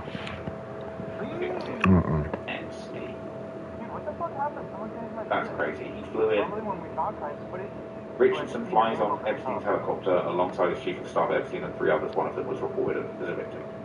Ouch! Not a good look. Alright, Epstein has an appointment to meet with Richardson around 10:30 a.m. I can go to lunch with him. And then Richardson plans to go to Epstein's house for lunch at 1:30 p.m. No. Journalist Michael Walker wrote about the lunch. When Epstein left the room, asked the obvious question, the one that everybody asks each other, how did you meet Jeffrey Wolford? Richardson Never. Jeffrey. I just have to switch my skin, which switches my fighting style, and then... Biggest landowner in New Mexico. Richardson plans to stop by the New York house to chat with Epstein for 3 p.m. on 2013. September 19th, 2016, Richardson plans to go to Epstein's New York house for dinner at 7 p.m. Epstein invited Willie Allen and his wife/daughter, Sue E. Krebin. Referring to Richardson as a former ambassador to the United Nations, he's very nice and fun stories that the celebrity couple were able to enjoy. March 28th, 2018, Richardson plans to go to Epstein's New York home for a lunch at noon. Yeah. November 7th, 2019, Epstein's charged in Manhattan with federal charges of edge trafficking minors and conspiracy to traffic minors. And then he's found dead as a pack in his cell.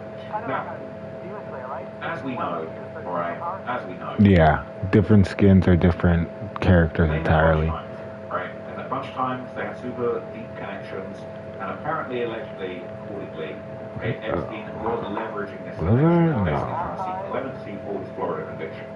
So here's an article that says Epstein sought Governor Richardson's help for Florida clemency. Just living it up in New Mexico. It's a joke. It's actually a joke. So Epstein apparently sought the aid of Governor Bill Richardson as he pursued clemency from the Florida governor following his guilty plea to child S charges. Miami Herald first reported he tried to reach out to Florida Governor Charlie Crist to make his case. Epstein sought help from attorneys and others without success. He sought clemency. He thought that he could finesse his way out of it. He thought he could finesse his way out of it. Is that all that we get? It's a short article, I guess. So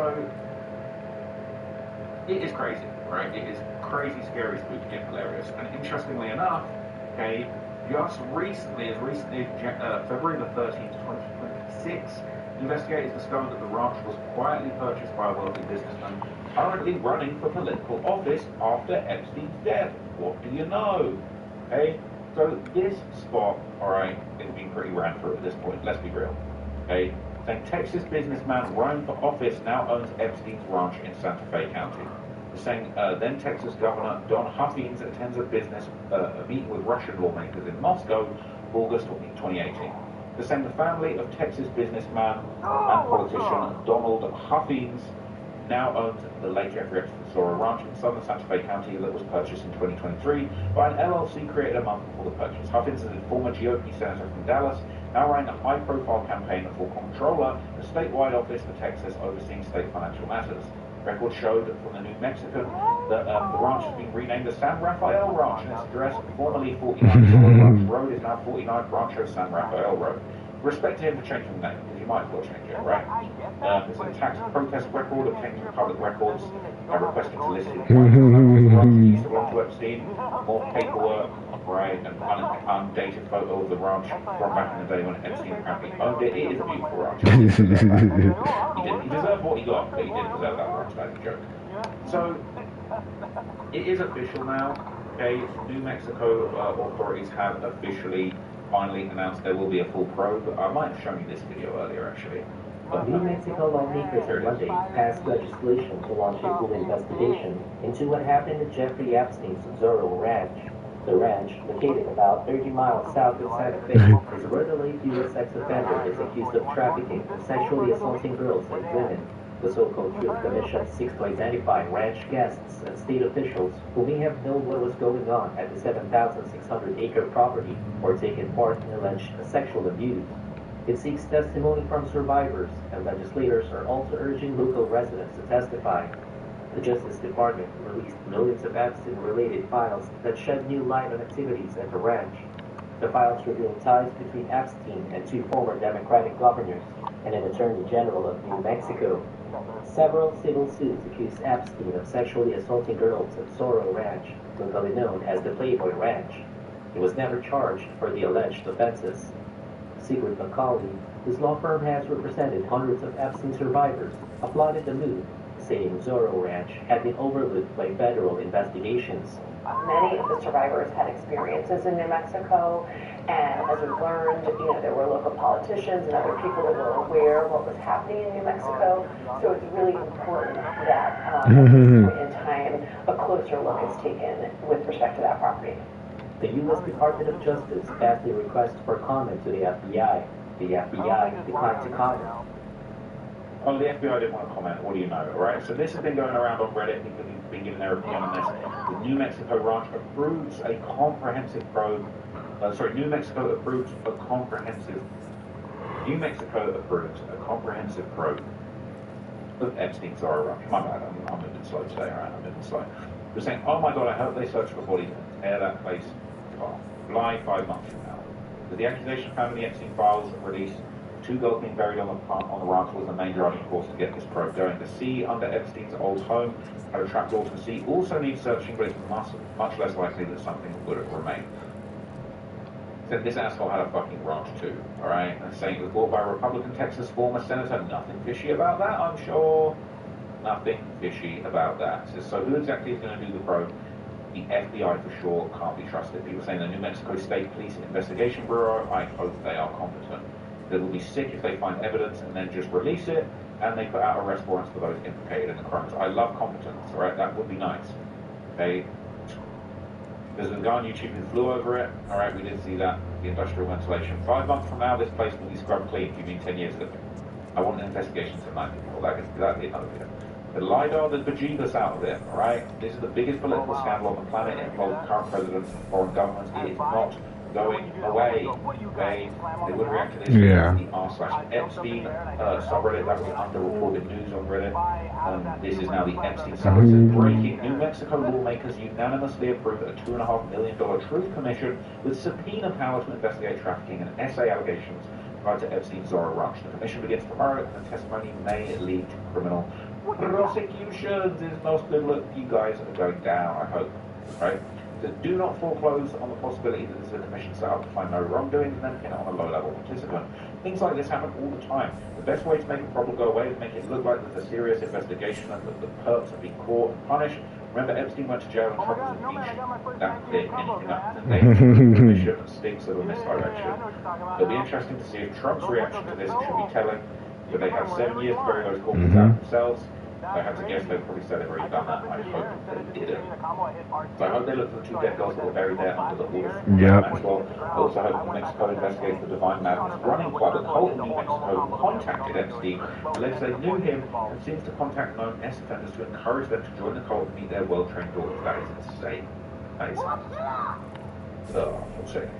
What took you so long? I lived in New Mexico and there was no discussion of Epstein's Zorro Ranch in the news while I lived there from 08 to 020. Epstein's pilot had or has a house on the property. Yes, there is no connection to the West Mesa killings. If you want to learn more, there are podcasts about that case. Saying, I'm New Mexican, we have our first majority female legislature in the state working now. They do not seem to be playing around. Well, show me some proof, because those West Mesa killings have not been solved, as far as I'm aware. I would love to hear more information from that from anyone. That's it. The guy who owns it now is not only a MAGA supporting businessman, but is running for comptroller in Texas, supported by Ted Cruz and will buy Charlie Kirk, and seeks to doge Texas. I wouldn't hold my breath, but they're not going to find anything substantial that he hasn't already scrubbed. It says this is the only chance we have is someone who knows where to look that he didn't. Given all the players in the sus purchaser, it looks grim for any chance sales should be prohibited and searched many years ago. This is crazy. Okay, look, that's all I've got to say on the topic. Let me know what you guys think down below. I'll catch you guys in the next video. But yeah, they're gonna have to dig up that one, I think. Dig up the one. Granger knows that if you're a maintenance supervisor at a manufacturing facility and your machinery isn't working right, you need to understand what's wrong as soon as possible. So when a conveyor motor falters, Granger offers diagnostic tools like calibration kits and multimeters to help you identify and fix the problem. With Granger, you can be confident you have everything you need to keep your facility running smoothly. Call 1-800-GRANGER, click Granger.com, or just stop by. Granger, for the ones who get it done.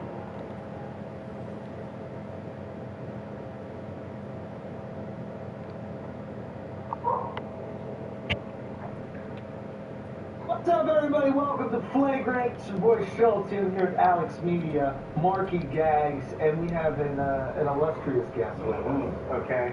Now, Pam Bondi recently said that there's no more files that are going to come out, and obviously this is a huge hoax, probably pushed by the Dems, probably pushed by the libs, you know. And so what's the Dow up today? Have we checked? We got to stop the podcast. We can't be doing anything. Who cares about it? No, 49,500. Well,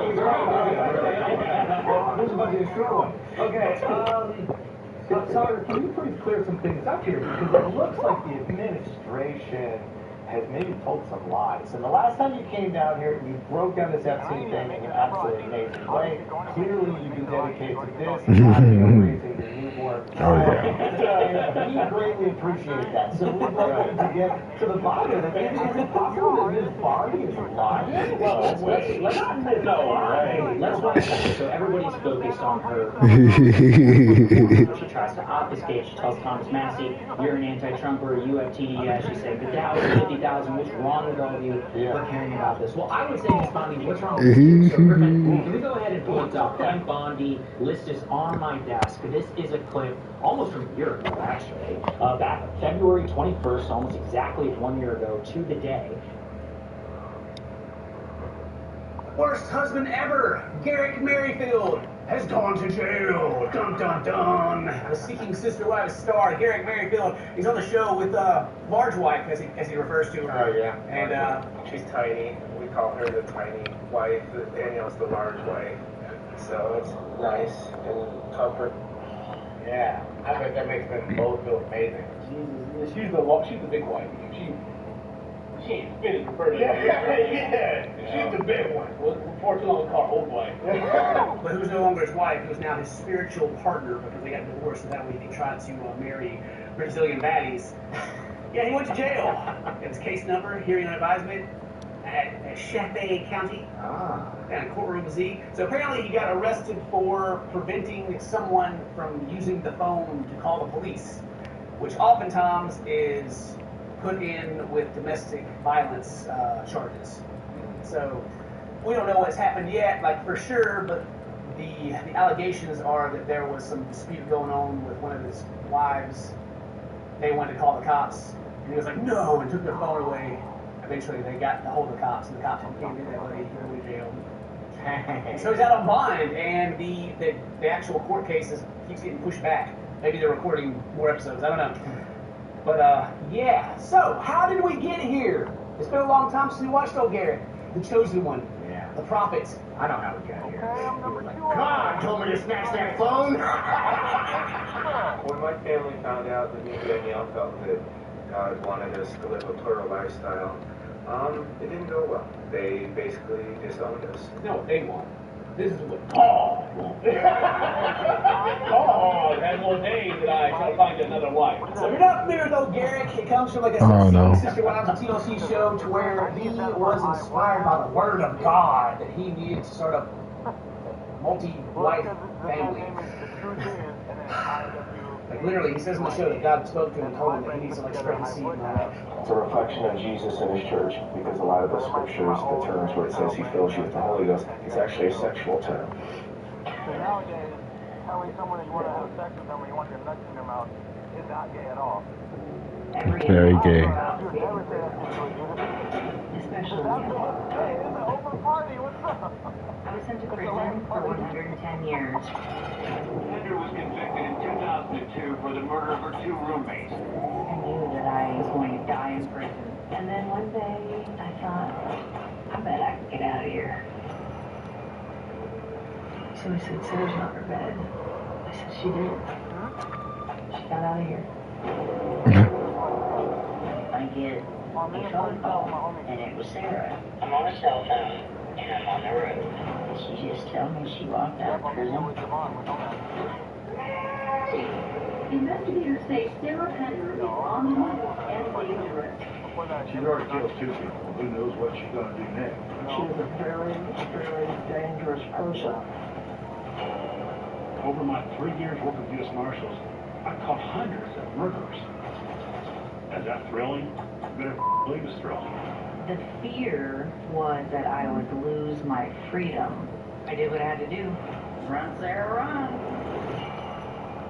She has a Charles Manson-like ability to manipulate people. People have called me all sorts of names. A manipulator, that I'm a psychopath. Stop looking at me. Good evening. Now our first story tonight is about Sarah Penner. Sarah Penner. Everyone around her was fighting in her hand. I'm real dangerous with my charming smile. When America Most Wanted got involved, it generated a ton of leads. All that stuff ramped up the fear of her. I begged her to turn herself in because they had orders to shoot to kill. I feel like I'm on the scent. This could be it. This could be the one. I've never had to shoot anybody, but that first goal had her name on it. Suddenly, there was a knock on the door. Holy, this is it.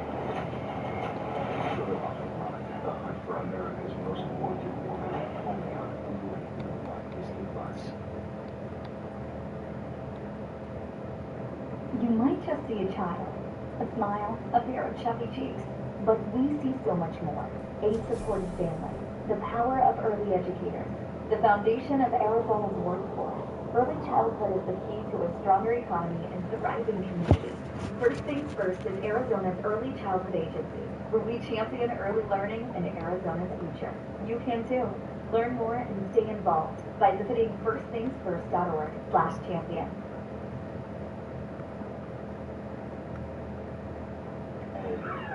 No. No and no. Oh my God. I don't think I want to be filled with the Holy Ghost at this point, Kitty. It was like the old lady. Oh my God. That's a real dude, Kitty. That's a real dude.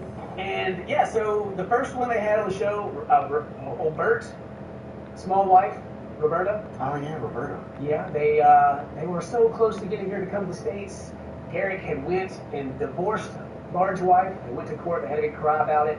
They're not legally married, just so he could marry old Bert and get her to the States, give her a green card. And I'm just thinking back to the show, like there was several awkward spots between, Garrick. Danielle went to get their bags or something, and Garrick like smashed. Yeah, like while she was gone, and she learned about it, it was just like, what? Roberta were able to be intimate quickly before Danielle came back. No. You guys had sex? I'm so glad that God told you that you need to marry this woman, and then we lied to the court so we could get divorced, and now you're having premarital sex. I mean, God works in mysterious ways, Garrick, you know what I mean? The whole show is just like, it drives you up the wall because you can just tell like how much Danielle hates everything that's happening, but goes along with it anyway because Garrick's a cult leader. Right. She drank way too much Kool-Aid. And then there, at the very end, right before Bert was about to leave her own kids behind to come start her family in the States, she backed out and cut all contacts, to which they started gaslighting her for like stealing tens of thousands of dollars, and all she wanted was a green card, crushed and betrayed by everything. Which everyone who watched the show could just see how weird they were, and Bert thought it was a big bullet. Yeah, huge. She tried to blame her, and everyone was like, yeah, whatever. I got divorced. I'm going to talk to them. Man, you did. Yes, you did. I don't fucking know anything, but I don't pick up quick enough. No, nothing. All the kids are crushed that your girlfriend's not moving in. She never got phone. Took away. I sent her dresses. She never responded. Listen to them. Here they go. Now they're starting to get like spiteful and mad, man. Now it's like, you loved her so much. Now they're like, yeah, how dare she? She did this. She did that. And after that, I think they dated for Leah, who was an American woman. They met one time on the show, and then she never showed back up again. She sat down with him, had some dinner, and was like, all right, gotta go. Don't call me. After that, we had Nathalia, and then Miriam. I don't remember Miriam. I guess that happened later. Marianne? I'm not even sure I said her name. But they were also Brazilian chicks that Garrick spotted on Instagram. And there's one miss after the other. And which reminds me also that we've had some messages, some private messages from, I think you was telling me about it. You got them. Yeah. What did they say? There was a person that was like, hey, they've been like all up in my DMs trying to get me to come out and date them, you know. Yeah. She said she had proof and all types of stuff, and we just never capitalized on it. But like, well, I kind of thought it was weird. I was like, wow, like she really had stuff. Yeah, like at the time I was like, oh, that would be cool, but at the same time, like, I didn't want to cross that line and like get too far into like the personal behind the scenes stuff. Right. But now I'm like, well, maybe we should have. But I bring that up because those are the people that try to get on the show. And that's just one person that's reached out to you about that. And so who knows who else they've been trying to hook up with. Because I came to the conclusion, I think the last time we did an episode of this, they're just swingers. Yeah. They're swingers for more steps. Yeah. But the last season they got going on, we haven't watched it, and they finally found Lorana. I don't know, I've never heard them say their names. I'm going to say Lorana, who is their latest Brazilian baddie that they have married and even had a child with. Oh. So in the show, when they get married, he brings her over, gets legally married to her because he's not married.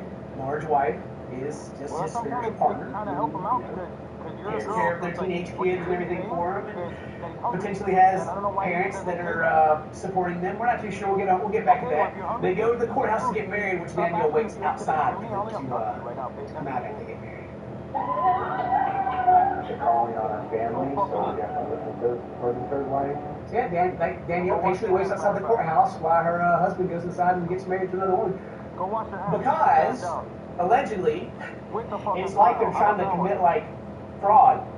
Yeah. I don't think it was right. It was one of the other Brazilian girls, like, the judge, like, pulled the marriage certificate because he learned what was going on. He's like, you guys are trying to have a polygamous marriage? This guy who's not married, but has a wife, and he's like, no, and just like said, no way. And so they can't go to the courthouse and be like, hey, can you marry her to us?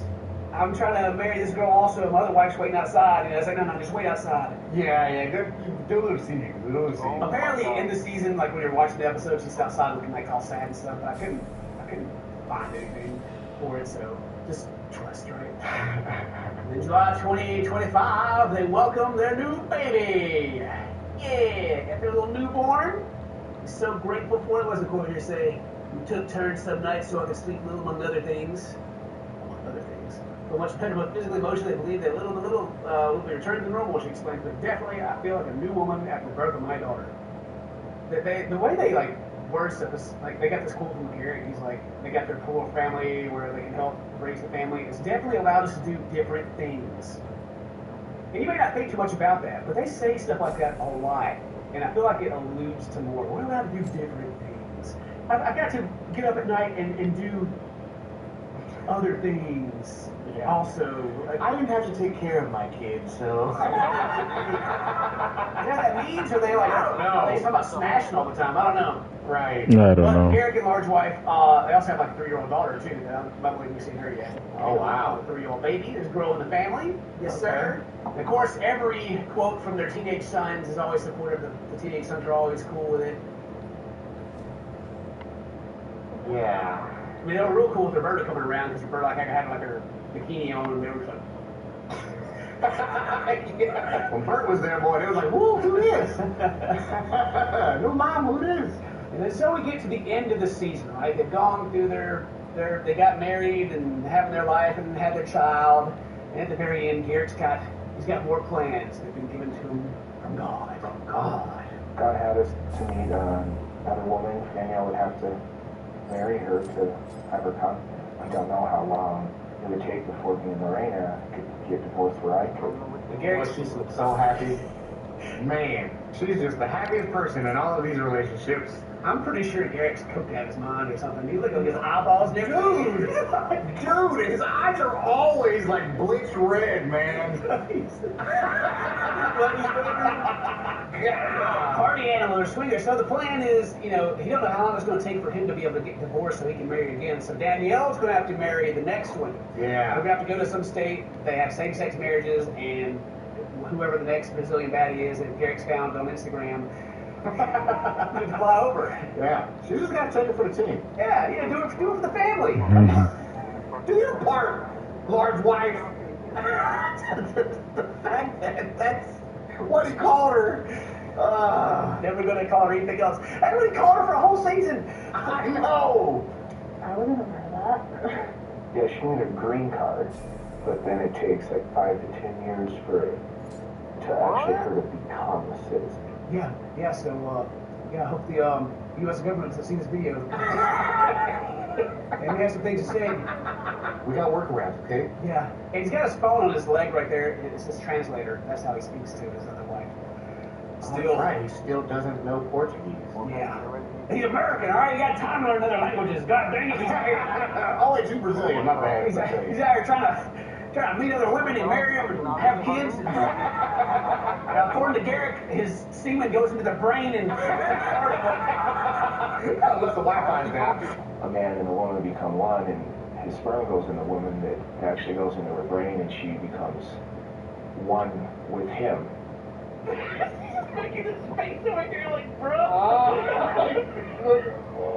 Gary's over here explaining, like, you know, like a parent's like an aliens movie. So they haven't changed, not a bit. Like, they're still swingers. And speaking of Wi-Fi being down, so there's a couple of fan theories going around. Okay. One of them is that Danielle's parents are cash rolling them because they have like this big villa or something. Like they have a custom homes business that they've had like hats and stuff all over the show. They kind of figured it out, right? And the theory is that that's really not that profitable, and the parents are cash rolling because the parents' names are on the deeds. Which I don't know if that's true or not. I was going more along the lines of maybe their parents are on the deeds because they're actually earning a lot of money and they're trying to avoid some taxes at their tax bracket, so they're giving it to the parents in their name on the agreement to where, you know, they can't sell it, they have to hold it as an investment, so that way if they do sell it, it becomes capital gains and they get to avoid about, you know, if they're high earners, about 13-15% taxes. Nice. That's what I thought. Okay, all right. So the tax evasion are they're broke. What are they broke? Which the tax part is just so far-fetched. Like here, you got like all the strings he's trying to pull to get all these green cards, these ladies he wants to marry, and start his own, you know, own religious harem. And so when it comes to the Merrifield places they got the homestead cabins where you can rent them. You got the Airbnb listings. You can go check out the villas. Now, it's important to note that if you go to the homestead cabins here, they got these cool little jacuzzis where you can be swingers and stuff like that with the pineapple on your door, that there is no Wi-Fi. They do not offer Wi-Fi. There's a $150 cleaning fee. You pay $25 per pet, and the most expensive one is about $700 a night. Oh, wow. No Wi-Fi. Now, if I go to check the dates, you know, there's some bookings they're taking. You know, there's these weekends. Ah. You know, there's the end of the month in May. You know, someone's got one day. You know, there's kind of a smattering around here. You know, it's like they're making, I don't know, they have the very most expensive one, $1,000 a month. But they're wide open. If you want to go stay in one, you know, they're definitely available. You got the big M when you come in. You know, you got the very rustic look. Gotta have the pool out here in Colorado. I like that. I like that room, like right there by the pool, top right there. Yeah, that's like the makeshift jail cell. That way you can go visit Garrick in his natural stage. Yeah, they got the beautiful water out here. That is pretty cool. Yeah, I think they got some money. I guess God has provided for these people. Another rumor that goes along. Oh, they got to that plug. What are they doing? Another rumor, allegedly, I forget when it comes up, but like borrowing or taking construction materials from other jobs or other things to build what they have. My dad's in construction, and he calls those people thieves. People who take from other job sites to build other things are stealing. Because on a custom job, if someone has hired you to make something, you give them a quote, and then you order things, and they pay for these things to build the house. That's right. And so when you get shady construction people, they take some home. There are people, I'm not going to say their names, locally, who have built entire houses from leftover parts that weren't used. Wow. You know, over-quoting and getting in too much to use for other things. Like I said, that's an allegation. Okay. I have no idea if that's what they're doing. They may just be building their own things and just using leftovers from other things. Perfectly fine. But if it's custom things for other people and they're paying a premium and some, things that are left over go to other jobs, you may want to check your invoice. Man, that's nuts right there. I didn't think about that. Yeah. Oh man, I feel like if they're watching this video, I think this is true. They're sweating. So I'm like, well, I don't think it's this. It's probably tax evasion, and this is probably just like overquoting and stealing and using for other purposes. But those are allegations. I have no proof of any of that. That's just armchair looking of what it could possibly be. If there's anything, it could be completely legit. Cinnamon Toast Ken versus Gary. We'll make that celebrity boxing match happen. Big Ed missed the mark. But Gary, I won't be able to beat him if he's still coked out. You won't feel anything.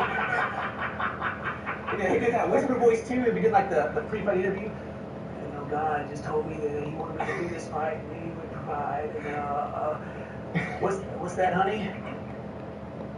It's the my lemonade. He's like talking to his wife over there. Oh yeah, and also in the Merrifield homestead cabins, people are roasting the fact that they're charging $700 a night for cabins with no Wi-Fi, $150 cleaning fees, and they use futons for beds. Oh, that's the other part that people are like, huh? Oh, is that the modern thing now? You get to the futons. Well, they got to cut costs somewhere. They got the whole, jacuzzi thing going on out there. Yeah. They got the creek right there. Just go jump in the creek. But it's also been reported that Daniel's family has funded a lot of their construction also. So from the construction company? Apparently. Wow. It's also, who knows? I don't know. Okay. So that brings us back to the presence of the Lord. Where currently Garrick is out on bond and awaiting his actual trial for maybe domestic violence. Either way, he got in trouble for taking the phone away when someone was trying to call the cops. Can't do that. You can't deny someone the ability to contact authorities. It's illegal. Ultimately, my opinion on them being on the show is that they're actually swingers with more steps. They just can't be considered swingers because that goes against their religion. So Garrick is like trying to dance his way around it. And for some reason, the people around him are enabling it, and his obvious ego, I mean, like all the yes men around him. Yeah, just nobody never heard no. Going up and being like, God spoke to me and told me to go marry other people. It's like, that's why we started watching it to begin with, because it's like, what? Hold up a minute. That's crazy. Yeah. You can't just go around saying that and have all the, people in your church be like, oh yeah, I can't really say no. Crap. Out there with his cool sunglasses, and his cocaine alleged nose. And heck, what is this he's wearing right here? What is that? What is that? It's like the same thing Danielle's wearing, but he's got main character syndrome. He's on an anime right now. He's the super villain, one of the two. Either way, we'll keep up with it. I'm kind of glad we skipped out the seasons and we just get to do a whole recap because, good lord, wow, this is too much. I hope you guys enjoyed this video. Today's your birthday. Happy birthday. Say this, my friends. Love you. See you next time. Bye bye. So that brings us back to the presence. Presence. Presence. Oh.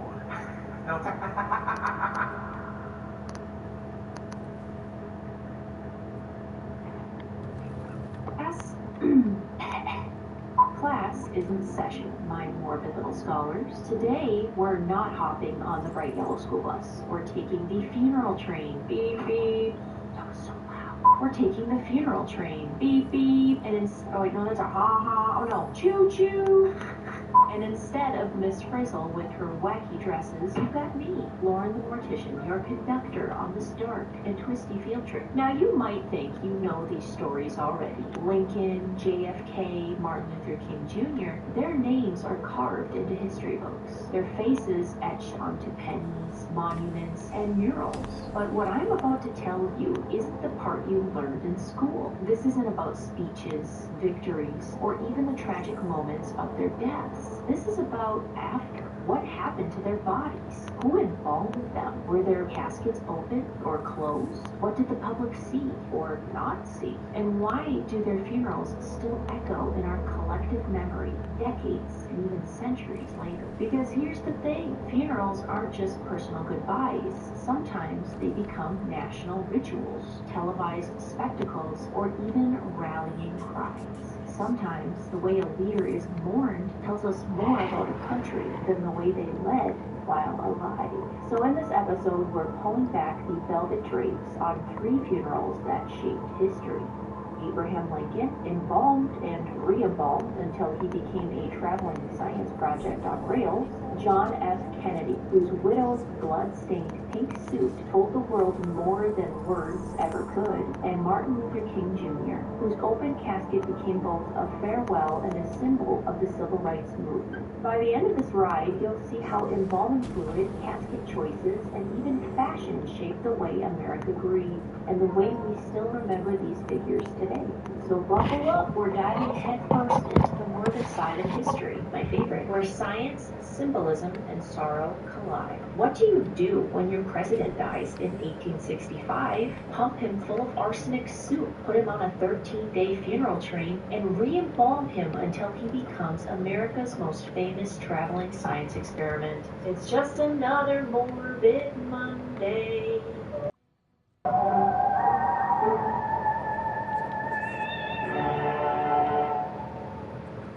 April 1865, Lincoln's night at Ford's Theater doesn't end with applause. It ends with one of the history's darkest headlines. John Wilkes Booth, a famous actor and Confederate sympathizer, slips into the president's box and pulls the trigger on a plan that would change history, hoping to reignite the Confederate cause. Spoiler alert, it didn't. Lincoln is then carried across the street to a boarding house where doctors do everything they can, but by dawn, the 16th president of the United States is gone. And here's where things get wild. His body is returned to the White House, not just for mourning, but for an autopsy.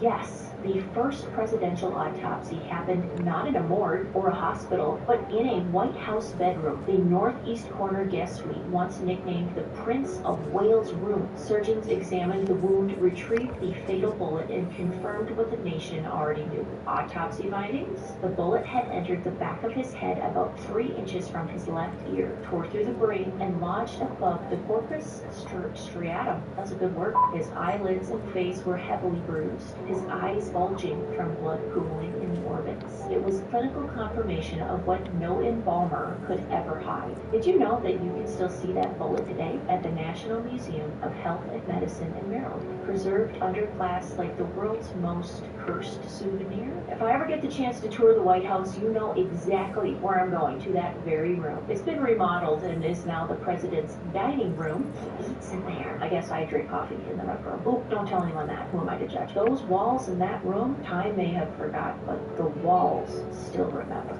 From there, the embalmers got to work. Embalming was still in its awkward teenage years in 1865, popularized during the Civil War, but hardly perfected. They injected Lincoln with arsenic-based fluid, shaved and dressed him, and hoped that would be enough. Spoiler, it wasn't. As the day passed, Lincoln's skin darkened, his eyes sank. and his features grew gaunt. Remember, this wasn't a quiet family goodbye. Millions of people were about to see him, and if embalming was like beta testing an app back then, Lincoln was the nation's high-stake demo. So here's where it gets wild. The embalmers didn't just embalm him once and call it a day. Because Lincoln's funeral was a cross-country tour, whispers began almost immediately. He doesn't look like himself anymore. People were concerned. So they packed a portable embalming kit and brought an embalmer along for the ride. Yes, the President of the United States had a personal glam squad of the dead. I love that job. Touching him up between stops. At each city, depending on how he looked, they reworked his features, adding fluid, fixing color, restoring the face so mourners wouldn't be horrified. Charles Brown, the embalmer in charge, famously promised no perceptible change in the body, but accounts from mourners contradicted him. Lincoln's skin darkened, his features slackened, and the differences between stops were noticeable enough that the rumors spread. Flowers were piled high, not just for beauty, but to help mask decomposition. I mean, I've been there too, but flowers only go so far. Once sealed in his coffin, Lincoln was loaded into a custom train car draped in black bunting and guarded like Fort Knox. Over 13 days, the train made its way from Washington to Springfield, Illinois. 7 states, nearly 400 towns, millions of mourners lined up to get one last look at Abe.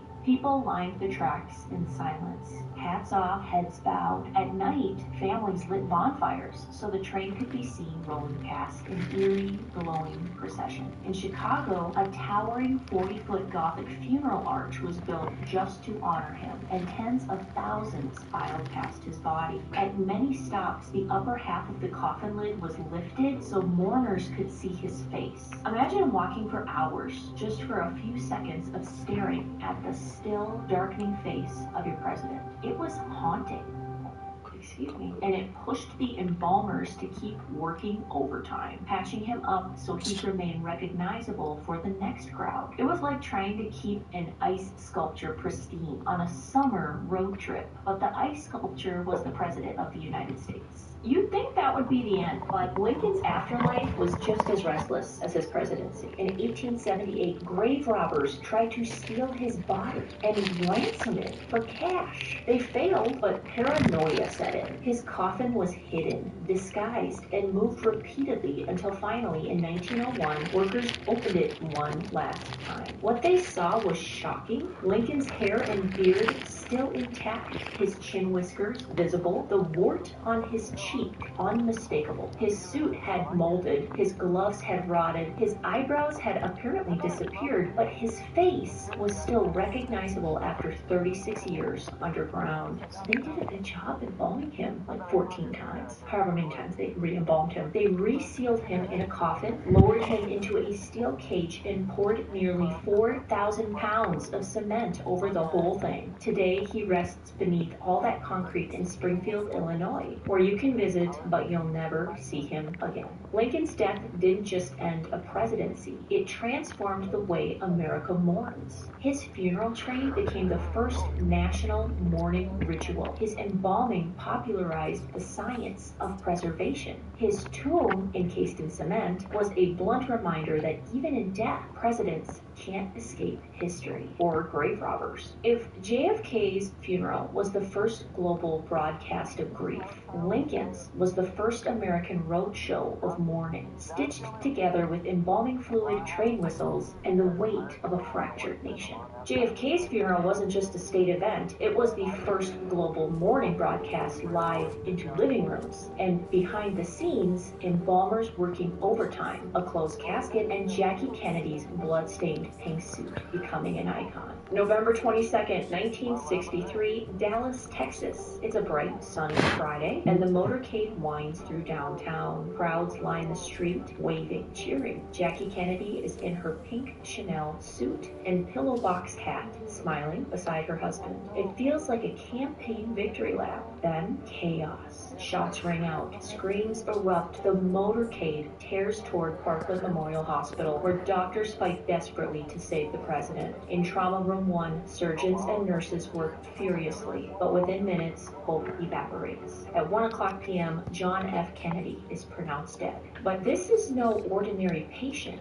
Legally, Dallas County officials insisted his body remain in Texas for an autopsy. The Secret Service refused. Jackie Kennedy refused. She stood her ground, silent and unflinching, unwilling to leave without him. Finally, under tense standoffs, the coffin was wheeled onto Air Force One, Jackie still in her blood-stained suit at his side. Once in Washington, JFK's body was taken to Bethesda Naval Hospital. The autopsy confirmed what the world already feared. Doctors recorded 2 gunshot wounds. One entered his upper back and exited below the neck. The other entered the rear of his head and exited through the front, causing catastrophic skull and brain damage. X-rays showed bullet fragments and shattered bone. Emergency procedures in Dallas, including a tracheotomy, had obscured parts of the back wound, but the head trauma was irreversible and devastating. Afterwards, embalmers from Joseph Galler's son's funeral home stepped in. They performed arterial embalming, attempted restorative work, and dressed him in his favorite Brooks Brothers suit. But the injuries were too severe. An open casket wasn't possible. The decision was made. JFK would rest in a sealed bronze coffin hidden from public view. You know, when I wrote this, I put coffin to sound dramatic, but really it's a casket. And if you didn't know the difference, a casket has 4 sides, a coffin has 1, 2, 3, 4, 5, 6. Math. You don't have to put that in there. That's just me.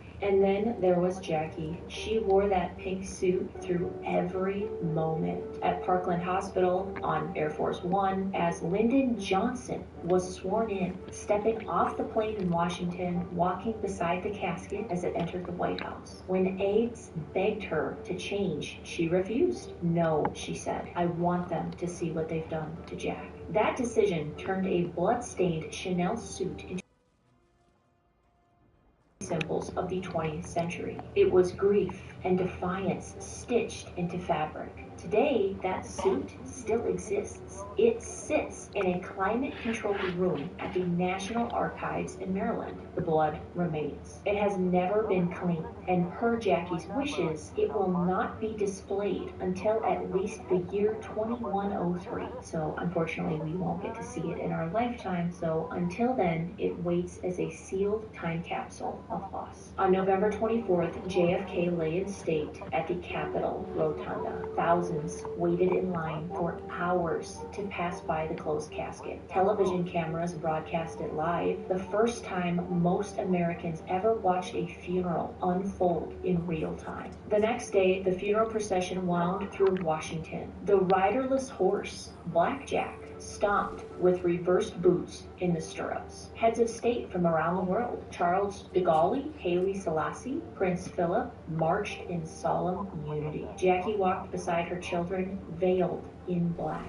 That's an iconic photo. It's powerful. And then came the moment that seared itself into history. Little John saluting his father's casket on his 3rd birthday. A simple gesture broadcast worldwide that crystallized the grief of a nation. Lincoln's funeral was the first great American spectacle. JFK's was the first global one. It was broadcast live, carefully staged, and mixed secrecy, the closed casket, with raw symbolism, Jackie's suit, the riderless horse, the child's salute. If Lincoln's death introduced America to embalming, JFK's death introduced the world to televised mourning. And then, just 5 years later, another leader was gone. But this time, there would be no closed casket. Martin Luther King Jr.'s funeral became an open casket, mule-drawn procession that blurred the line between farewell and protest. MLK's funeral wasn't just a goodbye, it was a civil rights march in disguise. An open casket, a mule-drawn wagon, and more than 100,000 mourners walking through Atlanta. April 4th,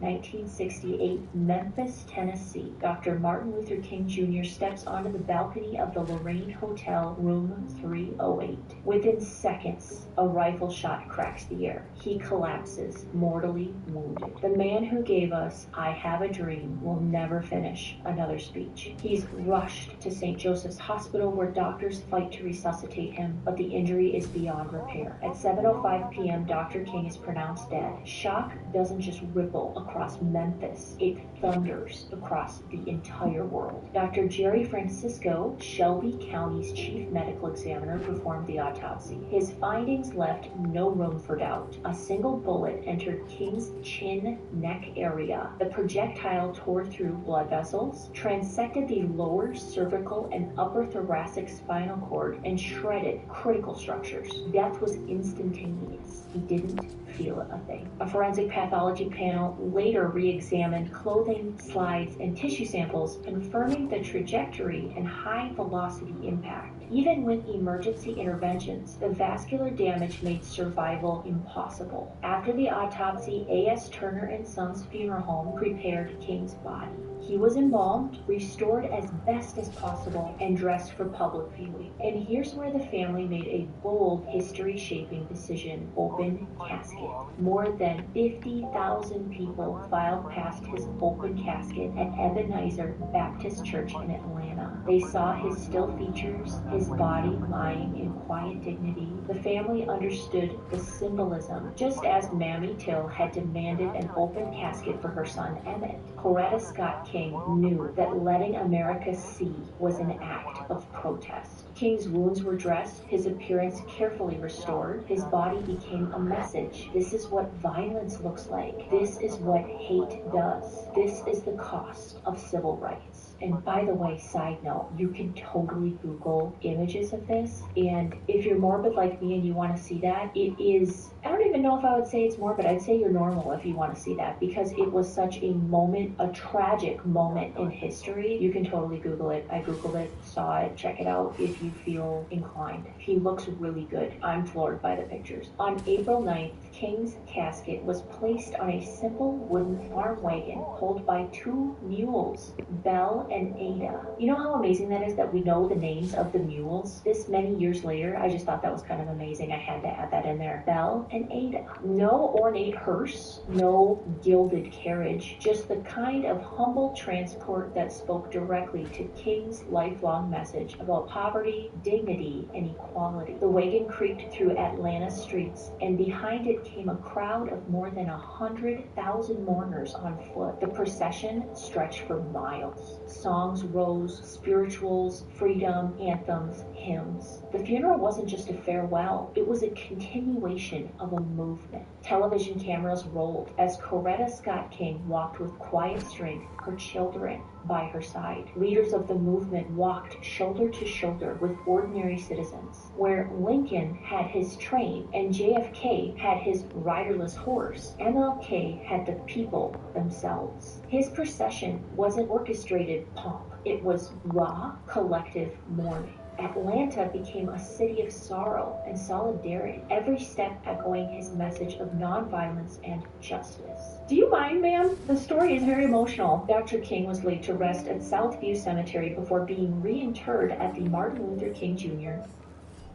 Are you hot? Dr. King was laid to rest at Southview Cemetery before being reinterred at the Martin Luther King Jr. National Historical Site. His grave is now beside Coretta's, flanked by the eternal flame. The symbolism of his funeral endures. Lincoln's embalming made preservation science part of national mourning. JFK's closed casket turned grief into global television, and MLK's open casket turned mourning into a movement. His funeral blurred the line between goodbye and protest march, demanding America look at what it had done and what it still had to do to change. And that completes the trilogy for Morbid Monday. 3 men, 3 funerals, 3 ways America confronted grief, science, and history in public, forcing a country to look straight into its own injustice. History isn't just written in speeches or carved in monuments. It's embalmed, televised, and marched down the streets. So tell me, which of these funerals do you think had the biggest impact on the way we mourn today? Drop it in the comments. I read them all, and I love hearing your thoughts. And if you've got a morbid little question or suggestion for the next video, you know the deal. The morbid suggestion box is always open. If you like this deep dive, hit that like button, subscribe if you haven't already, and share this video with other morbidly curious individuals in your life. And until next time, I'm Lauren the Mortician. And remember, every ending leaves a story behind. And you need a mango kiss. Get it. Kisses. Are you too sleepy to give him kisses? They've been waiting like weeks. Oh, you'll just eat my hair instead. Protein. No nutritional value. Bye. Thanks for watching. Love you. You smell like puppies.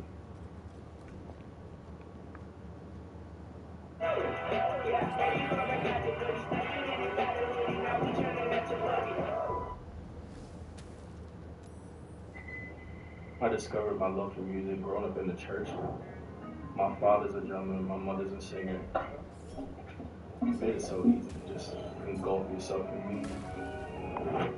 For me personally, Orlando has a certain feeling to it. I can truly hear and feel where I'm making the music. If I was to leave a legacy with my music, truthfully, to feel good and love however you love, that's all I want my music to represent. Exposing the grift, debunking Asmongold on IQ in less than 10 minutes. Well, thank God. I didn't want to watch it for that long, so it should be easy. Here we go. In one of the most ironic social media posts of all time, Asmongold makes the claim, in response to Mehdi Hassan, that the average IQ in Somalia is 68. And that I was rounding up, actually. It's like somewhere around 67.67, but yeah. Claim isn't racist, but a fact. What makes this post ironic is the very last bit where Zach claims Hassan's tweet is an attempt to push a narrative. It absolutely is trying to push a narrative. It's trying to push the false narrative that every culture and every group of people has an identical IQ. This is not true. Everybody knows this isn't true. You take 3 seconds and you look at the world and you know it isn't true. Well, not only is this Asmongold's attempt to push a narrative, but the claim itself that African people have low IQs is also an attempt to push a narrative. Yeah. That number typically traces back to the war. There's also a lot of other components to why people have low IQ, and it's not necessarily race. I'm sure that race is a component, but I would say it's probably like a 4th or 5th level component. So the big reason is you've got the big 3, right? 2 of them are like kind of harder to say, and the last one is like a little bit hard. It's a little bit more obvious. Inbreeding is number 1. Do you think that inbreeding is going to lower people's IQ or not? Do you think that a society full of people that are inbreeding are going to have low IQs? Is it going to fuck up people's brains? Absolutely it is. You also have the amount of nutrition. You have food. So if you take people that are inbred, that have no food, you are going to have people that have extremely low IQs. This is just obvious. And the problem is that some people want to pretend like this isn't the case, but it's very evident that it is, because your brain isn't getting the nutrients that it needs. Now, I think that, again, if you really even assign all of that and you remove all of that, very clearly there probably are some degree of racial differences, but the main factors are inbreeding and nutrition. That's a massive fucking factor. And also, if you look at the way that people from Somalia have integrated into British culture, how they've integrated into American culture, how they've come from, let's say, Japan, you will see one common variable every single time. It's that these people are total drains on the society. They are massively problematic. They're scamming. They steal things. They do not integrate. And at the end of the day, they are a negative for the societies that they come to. So why would you bring in all these people that have such a high rate of there being a negative outcome? Why would you ever do that? It's stupid. It has, like, if you just take a step back, are you keeping your country safe? Are you keeping your people safe when you allow immigration from a country that has a massive inbreeding? Do you want to know what the percentage of women who are victims of female genital mutilation are in Somalia? 99%. I'm not kidding. If you look up the World Health Organization, and they have a study on this, 99% of women in Somalia are victims of female genital mutilation. I don't want to import that culture into my country. I don't want to take the risk that I'm importing that culture into my country. I don't want them here. At all. Of Richard Lynn. It's disgusting. This guy, a literal, self-described scientific racist. What does that have to do with whether it's right or not? You're calling somebody a word. What does that have to do with this? This man was part of a secret eugenics conference where, and I'm not joking, there were people favorably arguing in favor of pedophilia. So that's obviously bad, but you know what's even worse is probably the fact that pedophilia is normal in Somalia. If you're going to act like that's bad, why don't you look at what they're doing? Look at whenever they're getting married. Yeah, this is the guy Asmongold is quoting. Lynn published a paper in 1982. Alright, I gotta play seriously now. Pseudoscientific journal, The Mankind Quarterly, a white supremacist outlet that... See, he's trying to poison the well by saying that things are pseudoscientific, saying they're white supremacist, etc. You're not actually attacking the argument. You're not actually attacking anything that's being said. You are assigning negative variables and negative attributes to it, and then hoping that people, because of those negative variables and attributes that you're assigning to it, will assume that it's wrong because they're not supposed to agree with things that have these attributes. That's what he's doing. It's dishonest. Maintained by the hilariously named Human Diversity Foundation. Yes, because there's diversity between humans. That's correct. Far-right white nationalist company. Again, none of this has anything to do with whether this is a good or an accurate thing at all. This is more, again, and again, I want to take a step back. It's environmental, it's educational. There is also the factor of inbreeding, which is massive. All of these things have nothing to do with race, and they're still all factors for IQ. So what's happening is that you just have a person who's throwing a bunch of buzzwords at it to hopefully get people to disagree with what's being said. You're trying to shut down conversation, and you have to keep in mind, let's go back and talk about that eugenics conference that was banned. The reason why these things are banned is because research into this topic isn't allowed. You have to keep in mind that the father that discovered DNA, was effectively had his entire career destroyed because he said that there's a chance that there could be a racial basis for where IQ is coming from. And so the reason why there isn't a lot of research or information in this is because there is a wrong answer. And it's basically politicized science that has been effectively co-opted by activists that will not let people have a conversation about this topic at all. That's the reason what's going on. In this journal, Flynn argued that the IQ of sub-Saharan Africa... The guy's a critical drinker, generational hater. What is this? Pull this up. See this? Drinker is a grifter. He's trying to tell the audience what he thinks they want to hear. Hilariously, it works on you, proving that the audience of grifters are very, very low IQ. Others can argue differently. There's no winner here. Besides, you're a low IQ alt-right incel that has a personal vendetta against anything you perceive to be left-wing. You are not a reliable source. The guy is a low IQ moron that is seeking attention. I mean, his videos are hate videos, not of course. Yeah, that explains exactly why you're a loser who spends his free time making fun of marginalized people while being a dipshit low IQ manlet that is invisible to every woman walking past you down the street. Again, it's all about the approval of women. It has nothing to do with whether somebody's right or not. It's about, are you getting the consensus approval? What you got fired for, you low IQ piece of shit. One thing I always Notice how his arguments are low IQ? Yeah, because IQ matters. It obviously matters, and anybody that thinks that it doesn't matter is probably low IQ. From grifters is how they are so opportunistic that they will contradict themselves if it means they can serve up a shallow dump to their low IQ viewership. Right. He knows the point that's being made, but is misrepresenting it to fit the narrative he's trying to push. Right. I mean, the alternative is to suggest he's low IQ. And I would never do that. God, I can't take any more of this low IQ dribble. Well, anyway, so this is the person who's making a video of me talking about IQs. Huh. It sure seems like he cares a lot about IQ, actually. Right. And also keep in mind, none of these were arguments. None of this was an argument at all.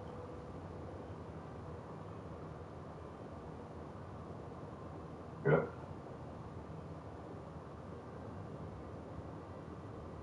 Renewable energy projects such as solar and battery storage systems help my community thrive through revenue and through reliable utilities and reliable tax rates. My name is Brock Armentrout, and I live here in the city of Boulder City, Nevada. I work with our utilities department and with our public information office. A third of our revenues come from solar, but we produce over 1.3 gigawatts of energy from our solar farms. We have the lowest property tax rate in the state of Nevada. We also have some of the lowest utility rates, not just Nevada, but in the country, because we're able to diversify our revenue stream through these land. Trump was almost assassinated again. What the fuck? An armed man was shot dead after breaching the secure perimeter at Mar-a-Lago, and what appears to be another failed assassination attempt on President Donald Trump. Political violence must end. Listen, I understand that everybody wants to hate this guy. I understand that everybody's calling the president a Nazi pedophile rapist, but the reality is that when you look at the facts, I mean, Donald Trump was one of the first whistleblowers on Jeffrey Epstein, and that to me speaks volumes. I also believe that if he was a pedophile rapist, the guy would possibly, let me rephrase that, the guy would be in fucking jail and booted out of office if there was any substantiating claims on that. So we really got to chill with calling every single person we disagree with a fucking pedophile rapist Nazi. The Trump derangement syndrome is going fucking insane. So this happened today. Oh my God. On February 22nd, around 1:30 a.m., a male in his early 20s was shot by the U.S. Secret Service agents. All right, is it a male in his early 20s? Listen, man, I hate to be this guy, but are they transgender? Can I just ask? There's been way too many transgender gun violence crimes this year. I hate that my mind goes here. Are they gay? Are they dating a furry? What's wrong with this guy? This is a male in his early 20s. What color is it? I hate to be. What color is it? And if it's a white guy, are they gay? Are they dating a furry? There's got to be something wrong with this guy. Well, we'll figure this out. I want to see an image of this man. What the fuck's wrong with him? Who do they follow on Twitch? Who do they follow on YouTube? Agents and a deputy from the Palm Beach County Sheriff's Office, PBSO, following unauthorized entry into the secure perimeter at Mar-a-Lago. The individual whose identity is being withheld. Why? Why are we protecting the identity of an assassin? Why do we do this? The individual whose identity is being withheld pending notification of the next of kin was pronounced deceased. The individual was observed by the north gate of the Mar-a-Lago property carrying what appeared to be a shotgun and a fuel can. Bro thinks this shit is left for dead. We got a response by Kash Patel, FBI director. We'll read this in a second. U.S. Secret Service agents and a PBSO deputy confronted the individual and shots were fired by law enforcement during the encounter. Oh my God. No U.S. Secret Service or PBSO personnel were injured. There were no Secret Service protectees present at the location at the same time of the incident. The incident including the individual's background, actions, potential motive, and the use of force is under investigation by the FBI. Good. Look into everything. Find their internet history. Post that shit online. The U.S. Secret Service and the Palm Beach County Sheriff's Office, in accordance with agency policy, the involved Secret Service agents will be placed on routine administrative leave pending the outcome of the investigation. The comments immediately, what are the odds of another trans shooter? It's probably not. It's probably another white dude who's been brainwashed by his liberal girlfriend, which is usually more often than not the fucking case. It is fucking insane how whenever Democrats don't get their way, political violence occurs. We've seen this shit with Irina Zarutska. We've seen this shit mainly with Charlie Kirk. I mean, it's fucking insane that Charlie Kirk was assassinated for merely speaking his mind.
The Star City Police looking for help in the disappearance of 16-year-old Skylar Neese.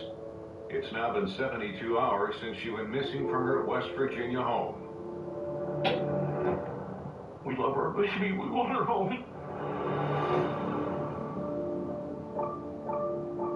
Skylar was the average American girl. She was very smart. Super nice. She just got along with everyone. She and their two were her best friends. The trio were really, really close. They were always together.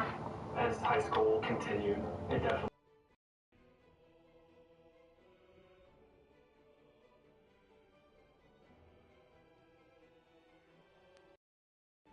situation. I got a call of Skylar was missing. She wasn't home. Her friends didn't know where Skylar was. Our world just collapsed. I didn't know what to do.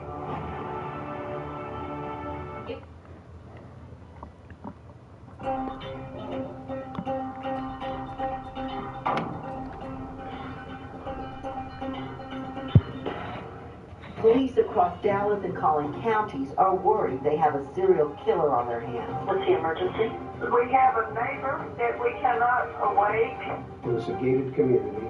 I never thought that it would be an unsafe place. There was women who were found dead.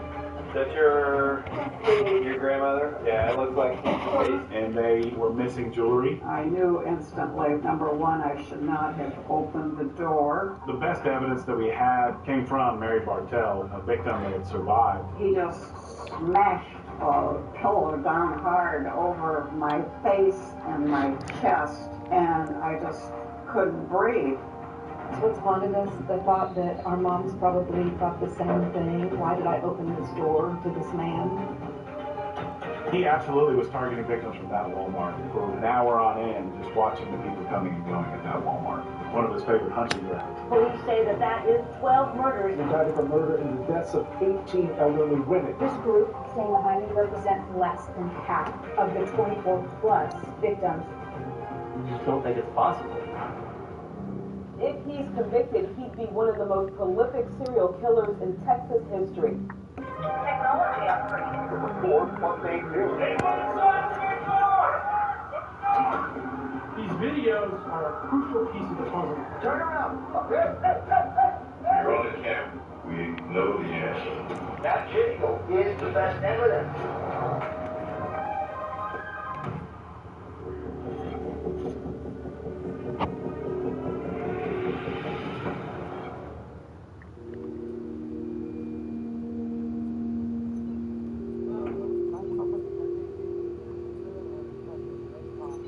Hello, I'm Mary Annis Crawford Bartell. I lived in northern Illinois almost all of my life, but I'm happy to be here in Plano, Texas now. It's an adjustment with Don passing away, 67 and a half years married. But I have good memories. I have made good friends here, and it's a very nice place to live here at Preston Place. Life is good. It was a gated community. She would go to church every day at 6:30. She would play bridge. She would go to exercise class 6 days a week.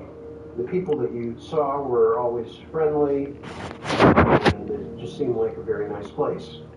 I never thought that it would be an unsafe place. I know 911. What's the emergency? We have a neighbor that we cannot awake, and she is breathing.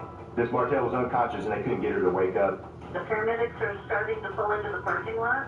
You'll see them before too long, okay? Okay. When the police called, they indicated that she said she was attacked, but they thought she probably had fallen and gotten a little addled, gotten a little mixed up. And that didn't really sound right to us. She wasn't somebody who just got rattled or addled. The Plano Police Department knew that there was something going on the days leading up to Mary Bartell's attack.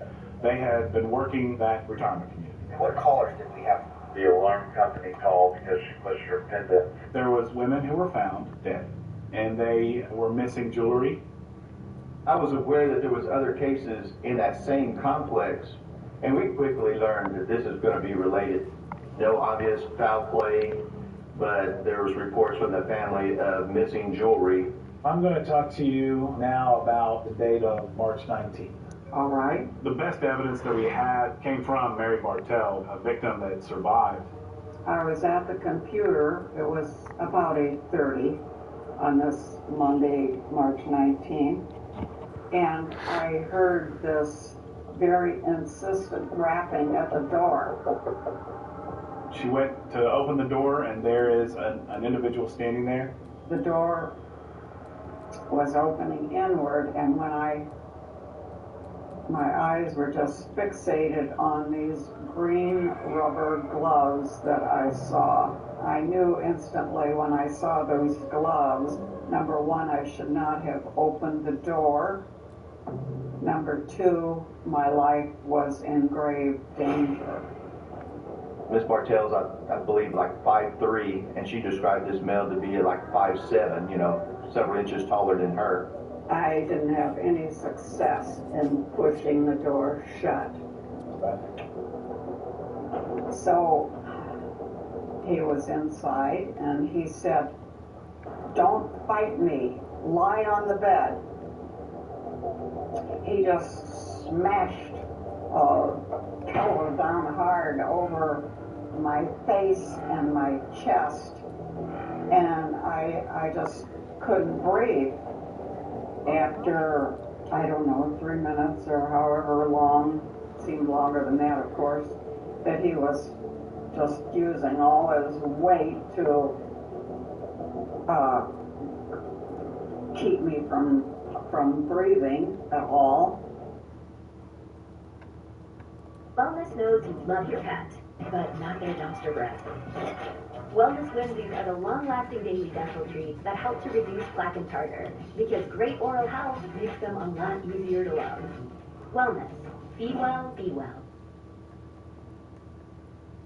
2 pizzas and 2 sides for just $19.99? Domino's Perfect Combos got you covered. Save on comfort-boosting home updates with SRP rebates. Find a contractor at savewithsrp.com. Ready and turn. Hi. The wedding is this Saturday. What stories are you going to do? What do you mean, my speech? Are you going to use the first time you met? Yes. Okay, what about the first date? Yeah. Fuck! You don't have to do a speech. So you're saying Charlie is your first love? Yeah. First love or your first crush? Both, I think. What, is that insane? At 30? So I want to say this thing about a law. You know how it's very cute, but it's also kind of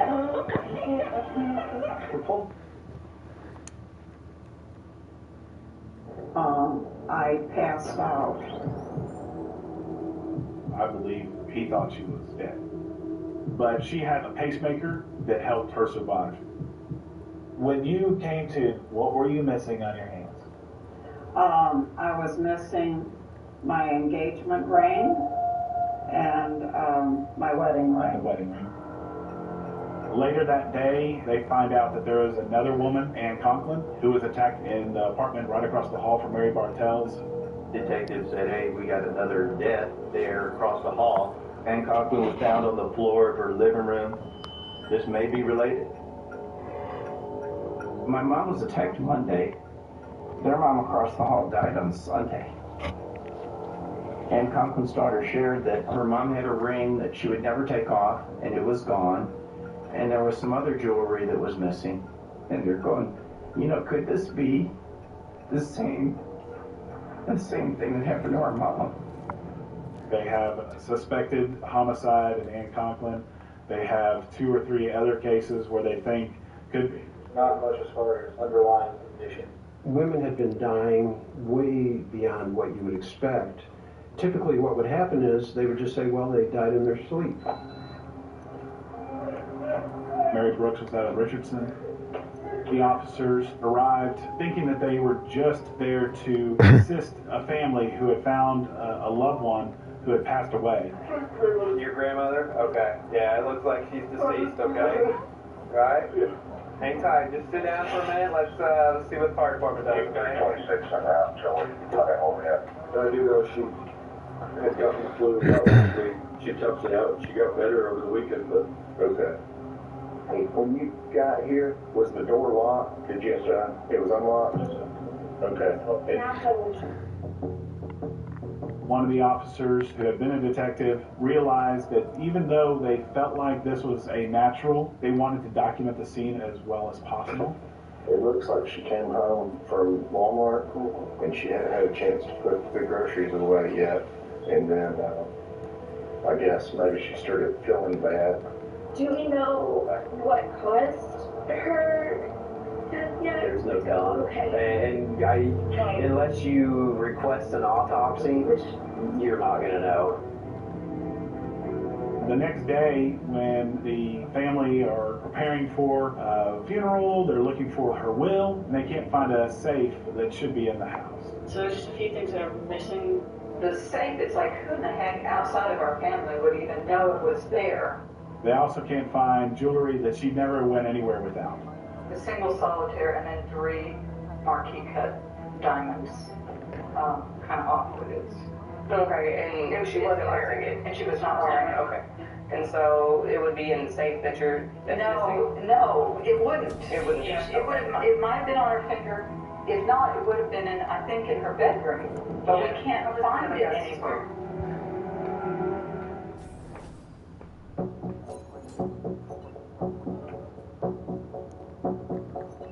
The next step in this investigation was to do a canvass. So we had an incident that happened next door. We're trying to see if anybody saw or heard anything.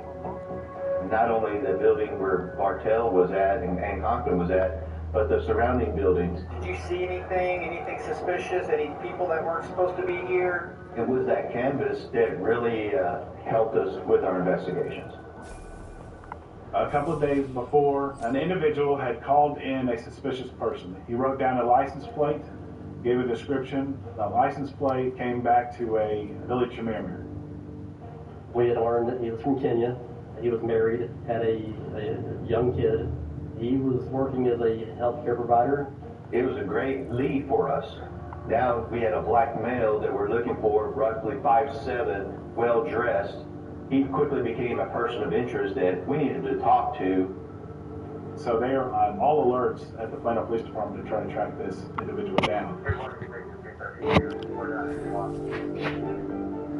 They figure out his apartment location. They sit up on his apartment. He is identified very quickly, and he ended up stopping at the dumpster in the northeast corner of the apartment complex. He was pulled out of the vehicle and placed on the ground and in handcuffs. In his hands, he had jewelry and items and money. They went back to the dumpster, look inside there. There's a jewelry box inside that dumpster. And inside there, they find personal information of an individual with the name Lou T. Harris. They contacted Dallas PD and said, hey, can y'all go to this address and make sure she's okay? They knock on the door, there's no answer. They wind up having to make a dynamic entry in there, kick in the door. And inside there, they find the body of Lou T. Harris. Nothing looked out of place. She lived alone. you know, if we hadn't got a call from Plano PD and she hadn't been found, we would have probably thought it was a natural death. Some of the jewelry that was in Billy Chimera's hands belonged to Lou Harris. They noticed that there was a Walmart bag. She had just purchased some items at Walmart. They go back to Walmart and look to the surveillance cameras, and when they look at the checkout times that Lou Harris was checking out, just an aisle over, Billy Chimera was also checking out in that same Walmart. He absolutely was targeting victims from that Walmart. I have video of him at that Walmart, sitting in the parking lot, just looking at the handicap spots for an hour on end, just watching the people coming and going to that Walmart. I believe that this was one of his favorite hunting grounds. Mr. Chimera is brought to the Dallas Police Department. He's put into an interview room. Hey, how you doing? I'm doing all right. About you? Good. What's your name? Billy Chimera. What's your last name? Chimera. Chimera? Okay, hey, I'm Brian. Nice to meet you. Detective Kirk. I went in there first to talk to him, you know, try to get him relaxed enough to talk to me. I used to be a caregiver before. Okay. What kind of caregiver? I was like caregiving, taking care of old people and in a nursing home. Billy Chimera's prior offenses were DWIs. He had a family violence assault case. He did have a criminal trespass from another retirement community down in Dallas. There is video of him walking the hallways there. He was very smooth. He was very accomplished in blending in with the other individuals that were around there. And it turns out in that retirement community there were some victims at that location as well. You work anywhere? No, I'm not working because my license was suspended for 2 years, so nothing, just like self-employed. I just write things on Craigslist or OfferUp. There's this app called OfferUp. And that's all you do for a living, just buy and sell stuff? Yeah, that's what I do for a living. Okay. Yeah. What kind of stuff you buy and selling? Most of the things I buy is like jewelry. He appeared to be really calm. He never really got rattled during the interview. I think he thought he was going to get away with everything. The reason I want to talk to you is I guess when they arrested you, had some jewelry or something? That's right. I wanted to see what he would tell us, what he knew about the property that he was caught with. Like he had it in his hand. So what you had on you tonight, where did you get that? Or I guess. Oh, the one that I had tonight? Yeah, we got arrested for that warrant. When I was arrested, I just bought those like 20 minutes ago. There's this guy, he usually gets me jewelry, and so I got this box. I looked what I wanted to. I paid him his money, and I got the other box, which I didn't want. I didn't throw it in the trash. Okay. Do you know the guy's name? No, he doesn't tell you his name. He's a Mexican guy. He was just coming up with stories. He made up a guy that he met on an app to buy property and to buy jewelry. None of it even made sense. Let's forget about this Hispanic guy you met. So we know that didn't happen. Okay. They had you on surveillance. No guy ever came to your apartment. Okay? Honest proof? No. Billy, I know it's hard to talk about, okay? Yeah. Sometimes people do. You think you're a bad guy? No, I'm not. You think you're a good guy, right? Yeah. As a good guy, you have to admit that even good people make mistakes, right? I know, but I'm telling you what I'm saying. You, me, everybody. He knew exactly what he had just done. He just wanted to try to play the little cat and mouse game. No, I'm totally innocent. Show me the proof. The big jewelry box that you told me about, that you threw in the trash can, we know where that came from. Okay? You can butt me all day, Billy. I'm not trying to trick you. I'm just coming at you honestly, right? I think that in his mind, he has done a good enough job not to be caught. He had been getting away with it for quite a while. Well, you're going to go to jail for murder, okay? What? You're going to jail for murder. Yeah, for murder. You have $1 million bond. You're going to our jail here in Dallas, okay? Is he jail for murder? Yes, in jail for murder. I did not murder anybody, and I was not in that house. I did not. You know, I disagree with you. I think you've probably done this before.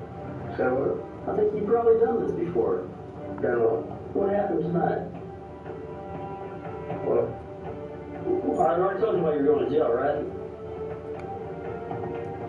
For murder? Yeah, but we should have done this before. Well, people don't just go do that kind of shit for the first time.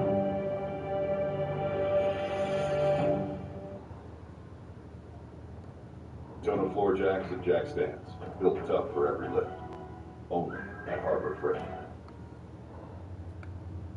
You've forgotten to get that special someone in your life a gift. Well, Mint Mobile is extending their holiday offer of half off unlimited wireless. So here's the idea. You get it now. You call it an early present for next year, like 11 months early. What do you have to lose?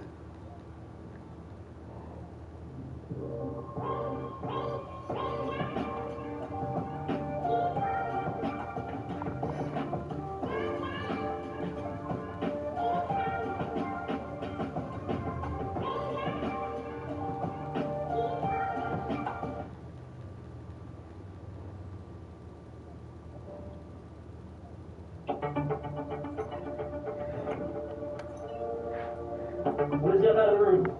Put this on and it's when you're done changing. Okay.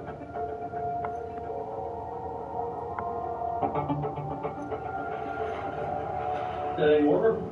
Yeah. Need water or food? What time is it? 8:40? 8 in the morning? Yeah. Okay. You're used to seeing somebody who's being charged with murder, and he didn't appear to be upset that he was being charged. Do you know why you're in jail right now? The other detective told me last night. What did he tell you? She said about murder. Okay. Yeah. What do you think about that? That shocked me. Well, we're here and have been here trying to talk with you to better understand. Okay? And if you're not going to be truthful with us, I'm truthful. Let him finish. If you're not going to be truthful with us, because we're really trying to get a true understanding. Yeah. Okay? And you're not being totally truthful with us. So then you're going to have more charges coming against you. I am truthful. Okay? I am truthful. I'm calling you a liar, saying that's not true. On Mary Bartell, he had stolen a ring from her hand, which we learned that he sold later that day. He posted it about an hour after she was attacked on a website, took a picture of it with his phone. At some point in time, were you shown a picture similar to State's Exhibit number 46?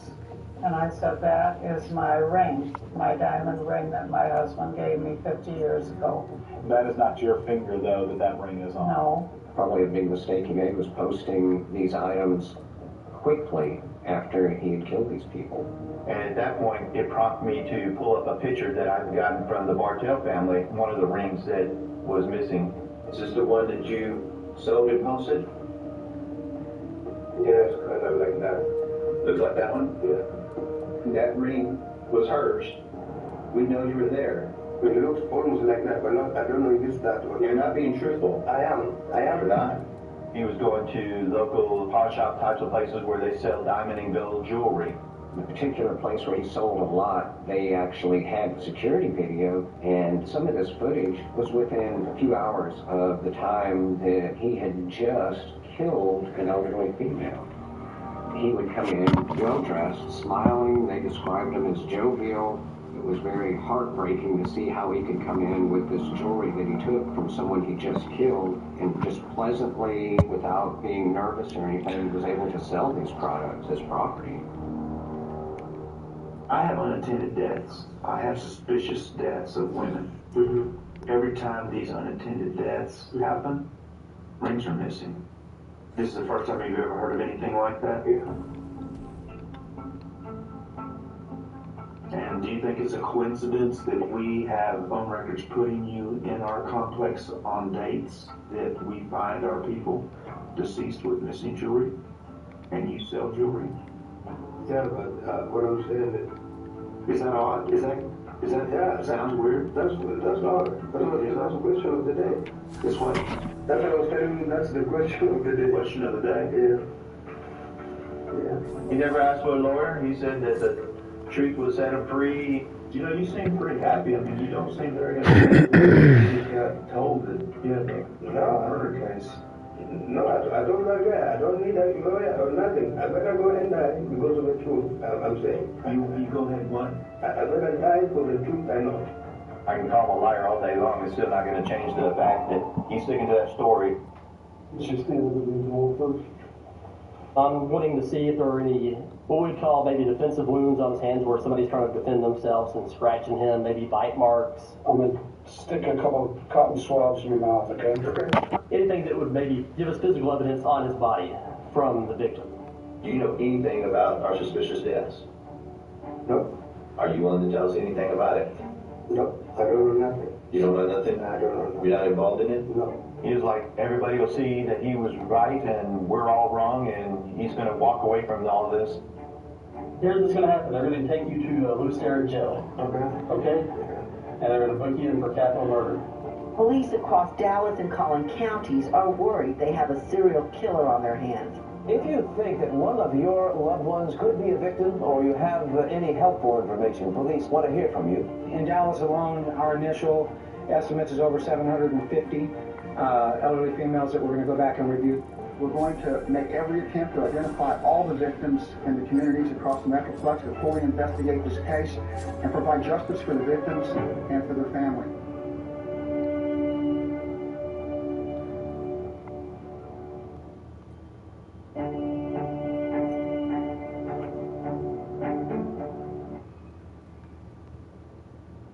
When life happens, healthcare.gov is here for you. Like it's there for Marcus. Even though he lost his job, he's not worried about finding a new health plan anymore. There are many ways to qualify. Visit healthcare.gov where millions have found the coverage they need.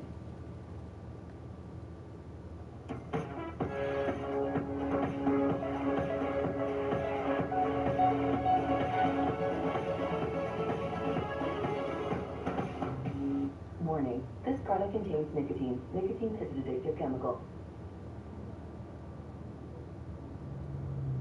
Billy Shamirmir, 45, is accused of capital murder and attempted murder. He's a suspected serial killer already accused of suffocating a dozen elderly women. And one of those women was Clint Harris's mother-in-law. Harris is a Cowboys legend and a new member of the Pro Football Hall of Fame. Harris says 2 days prior to his mother-in-law's death, she was concerned that Shamirmir had been in her home and complained to management. We're very angry about that, very upset about that, particularly because he could get on that premises so easily and access all these elderly women that were up there. They were just prey for him. They were just victims, innocent victims that are like children, you know, that needed to be protected. Shamirmir is already charged with 12 murders in Dallas and Collin counties. A Dallas County grand jury indicted him for 2 more murders, bringing the total against him to 14. Billy Shamirmir has been indicted for murder in the deaths of 18 elderly women. He's accused of killing 22 elderly women in the Dallas area and stealing their belongings. This group, standing behind me, represents less than half of the 24-plus victims of serial killer Billy Shamirmir. I've been in homicide at the time for 10 years. I've never heard of anything like this. This many murders by one person and targeting this vulnerable group of our society. It's just, you just don't think it's possible. If he's convicted, he'd be one of the most prolific serial killers in Texas history.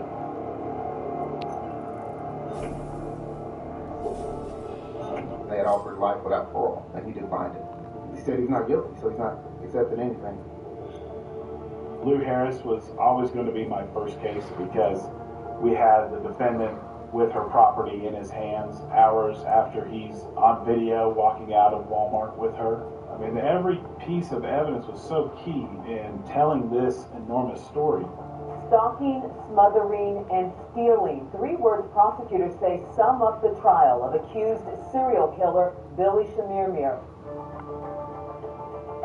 I think the weakness that I've had in this trial was just the fact that there was no direct link to him that juries are accustomed to seeing, as far as fingerprints, DNA, or video. After the prosecution rested its case, the defense attorneys had Shamirmir stand up and then advised him that he had the right to testify, but he declined. We never felt that the state had enough evidence to prove beyond all reasonable doubt. Well, the fate of alleged serial killer Billy Shamirmir is in the hands of the jury. The jury deliberated for 4 hours, 12 jurors wrestling with the fate of one man. This note states we are hopelessly deadlocked, 11 to 1. We remain at an impasse with no hope of resolving to this verdict, and is signed by the foreperson of the jury. State, do you have a response? Judge Mosley, of course. Thank you. Mr. Warren. Respectfully, once again, on behalf of Mr. Shamir, Mayor, we move this court for this trial at the point. This is the fourth, I believe, total note and the third consecutive note of the jury stating that they're 11-1 deadlocked and at impasse and unable to reach a verdict tonight. So we believe this point is only fair and to justice this case be declared in this trial. Put it on jury. Thank you. You never know how a trial is going to end up. I never try to guess what a jury's going to do. And there was one person who, for whatever reason, I don't know, did not find that the evidence was sufficient beyond a reasonable doubt. I think we had a juror that was rogue, that intentionally got on the jury to make a point. Based on all the notes and all the information received, the court will find a mistrial has occurred, or a whole jury has occurred, with a deadlock 11 to 1. The judge has declared a mistrial. The jury has been released from their service. I'm speechless. I mean, I really thought it was going to be a quick guilty verdict. Obviously, we're shocked, we're saddened, we're sick. We extend our sympathies to Lucy Harris's family, that they didn't get the justice that they deserved for the murder of their mom. I'm probably more emotional than I should be about this. But it was a terrible tragedy for all these people up here that have their mothers slain. The Dallas County DA says they will immediately retry the case. When they decide what they're going to try next, we'll be ready.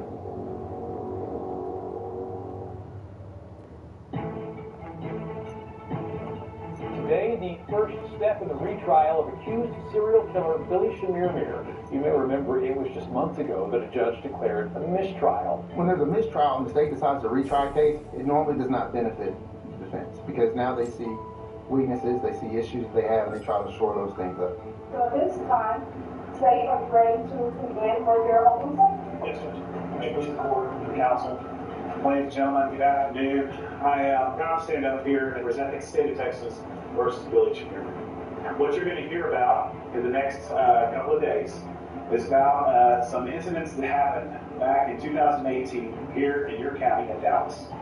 You're going to hear about how this individual right here, Billy Shamir, how he attacked not just one, not just two, but 3 different individuals in our county, leaving them for dead. These are some of the most vulnerable people that we have in our community, 3 elderly women. Typically, you're not allowed to bring in other bad acts in a criminal case. In my case, I needed to prove his plan or his scheme. I'm not trying to bring in 20 attacks. I'm just really trying to bring in 2 or 3 other women to limit it in scope so that it's not overly prejudicial. You are the jury that will decide the fate of Billy Shamir. And once you hear all the evidence that we have, there's going to be only one verdict that you will be able to come up with, and that'll be a verdict of guilty. Say it this time. Your Honor, we'll never right there, proceed. Thank you. Now, say you may call for witness. At this time, Judge, we will call Mary Bartell by deposition. This deposition is taking place in Dallas, Texas. Would you raise your right hand, please? Do you solemnly swear? I felt like the deposition of Mary Bartell was one of my strongest witnesses. The law allows you to take depositions where victims are elderly to preserve their testimony. I do. Thank you. And she had passed away before trial happened. So I'm going to talk to you about the date of March 19th. All right. He was inside in my apartment, and he said, "Don't fight me. Lie on the bed." So I did as he said because I knew I could not overpower him physically. Her mind was sharp with that. Anyway, he just smashed a pillow down hard over my face and my chest, and I just couldn't breathe. After, I don't know, 3 minutes or however long, seemed longer than that, of course, that he was just using all his weight to keep me from breathing at all. I passed out. I'll pass the witness this time. How are you doing, Ms. Portel? My co-counsel, he was actually there during the deposition. He had the opportunity to ask her questions at the same time. The fella who did this to you on that day, you'd never seen him there before that you know of. Is that right? That's correct. Okay. And quite honestly, you wouldn't know if you had or not because you didn't identify. You couldn't identify him because you didn't really look at his face that day. That's correct. I think Mr. Fitzmartin asked this, but you didn't notice any kind of accent or anything about his voice that stood out to you? No, I was just mainly concerned about whether I could get some help before I died. Didn't hear an accent. And anyone that ever heard Mr. Schmiemer speak, he had a very thick and distinct African accent. Did you say anything to him that you can remember? It's very hard to speak when... I agree, but I mean, I would think if it No, was me, I said nothing. It was impossible to say anything. like if someone's hurt me, I'd say like, please stop, something like that, but there was just no conversation that entire time between the one of you. Not when your face is mouth, chest, everything's just smashed with a pillow to suffocate you, no. Yes, ma'am. And while that I'm not recommending you try it, but you'll find out it doesn't work. Her deposition really gave a voice to all of these women. She was able to tell all of us what it was like in the last moments of their life with Billy Schmiemer.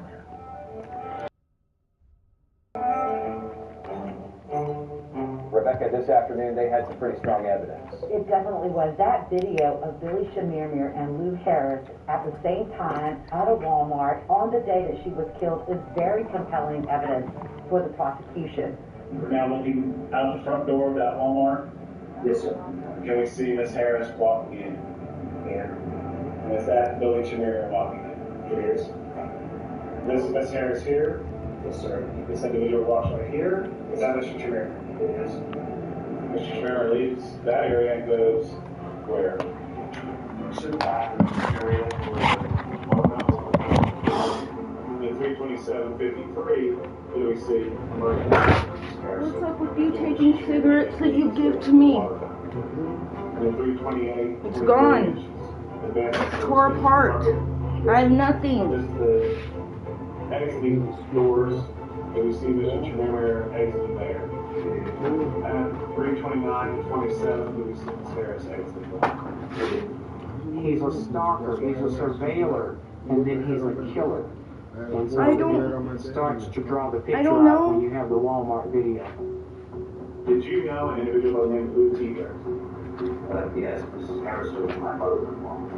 This photo that we have of Miss Harris here in 206, we'll see you smile on there. That kind of talk about her personality a little bit there? Yes, very much so. Okay, fun to be around. Absolutely. The jewelry items that she's wearing in these pictures, are those items common to her? Yes, she was a married head. We're going to show you what's in Margaret State's exhibit number 156. Is this that jewelry box that was owned by Miss Lou T. Harris? Yes. He's able to confirm that the jewelry box belonged to Lou Harris. Some of the jewelry that was in Billy Schmiemer's hands belonged to Lou Harris. They weren't good facts. Is he in possession of stolen property? Maybe. But does that mean that he killed Miss Harris? Your kiddo back to playtime in no time. Pediatrician's #1 choice for fast relief. Children's Tylenol. Where's your smile? Oh, friend.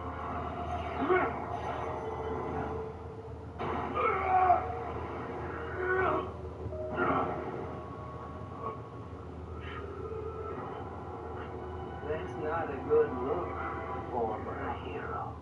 Bereft of home, missing your trademark friend, struggling on the ground like a worm.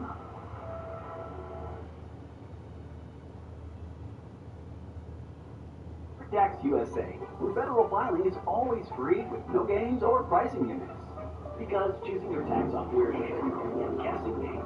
Companies may claim their federal tax filing is free, that is, minus the fees, high prices, unlimited add-ons. No way. And when you're ready to submit, it's not really free.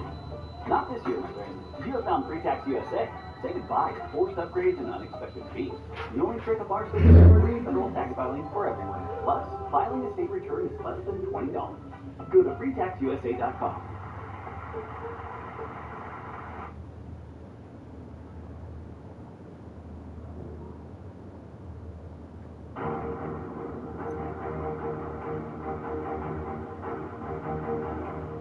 Well, prosecutors are close to wrapping their case in the latest trial of accused serial killer Billy Shemir. He is accused in the murders of 18 women, but he was only tried for the case of Lou Harris here in Dallas. Your Honor, ladies and gentlemen of the jury of the state of Texas rests this case in chief. Does the defense anticipate calling any other witnesses? No, we can on testimony. I absolutely wanted him to take a stand. I thought that if I could get him on the stand with the amount of lies that he has portrayed, that I could really kind of dig into him on a few different things. Ultimately, he decided not to testify. All right, the closing argument. You may proceed, sir. This court. What we're really here talking about is a name in the indictment. And you have a picture of a very kind, gentle person. And you have some of her stuff. The things that were precious and meaningful to her have been offered into evidence, and you know where they came from. Those are the things that made up Lucy Harris. And the issue here today is how did she go from this to this? Was it a coughing fit? Was it a heart attack? Was it capital murder? Ordinarily, we don't think about things the way other people do, but something like this is likely the instrument of death that put her in that picture and turned her from this person, this loving, kind person, to the way she was found.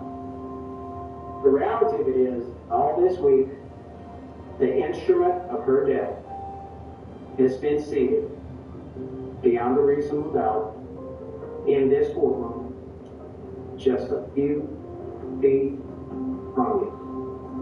And we're asking you, based on the evidence, based on the law, based on your oath, to return a verdict of guilty of capital murder as charged. When you do, close the circle on this, put this to rest, allow it to heal, and let us all move on. Thank you. Regular score? You may proceed. You know, every case that I have, I come up with some sort of theme. And I didn't know until probably a couple of minutes ago after speaking to Mr. Trudeau kind of what my theme was going to be for this closing argument for you guys. Now, it all bark and no bite. It's a lot of barking. They're just barking. Their whole theory of their case is Walmart. Walmart. I said, at any point, did you actually see any interaction between Miss Harris and Mr. Shemir? No, sir. And I promise you this. If they had it, we would have it. The reason they don't have it is because they didn't have it. No interaction. But see, they want anything that Mr. Shemir does, it's nefarious. Woo! Well, what's he doing there? He's got to be watching it. Ask yourself, what does it mean? All bark, no bite. And I submit to you, the state cannot reach their burden, and we're going to ask that you find Mr. Shemir not guilty. Thank you. May I please report? All bark and no bite? All bark and no bite. Do you remember how we started this trial after you took your oath? It started with these words. True bill of indictment. That was me barking. All this stuff, that's me fighting. Okay? All this stuff, it's evidence. It's evidence of the guilt of Billy Jamirmir in the death of Lou T. Harris. That's what this is. It's plain and simple. You are instructed to go back, to deliberate, and to render a just verdict. And when that verdict is a verdict of guilty, it will be loud, it will be proud, it will be justice, and it will be nothing and no amount of surprise to this man right here. And it'll be what he deserves. Please bring back the speedy verdict so that we can put an end to this. Yeah. Built hand tools, built by experts for pros who depend on quality tools, only at Harbor Freight. At Sportsbook, every bet feels rewarded. Use Fantasy to boost, bet, and collect across the entire Fanatics world. Earn up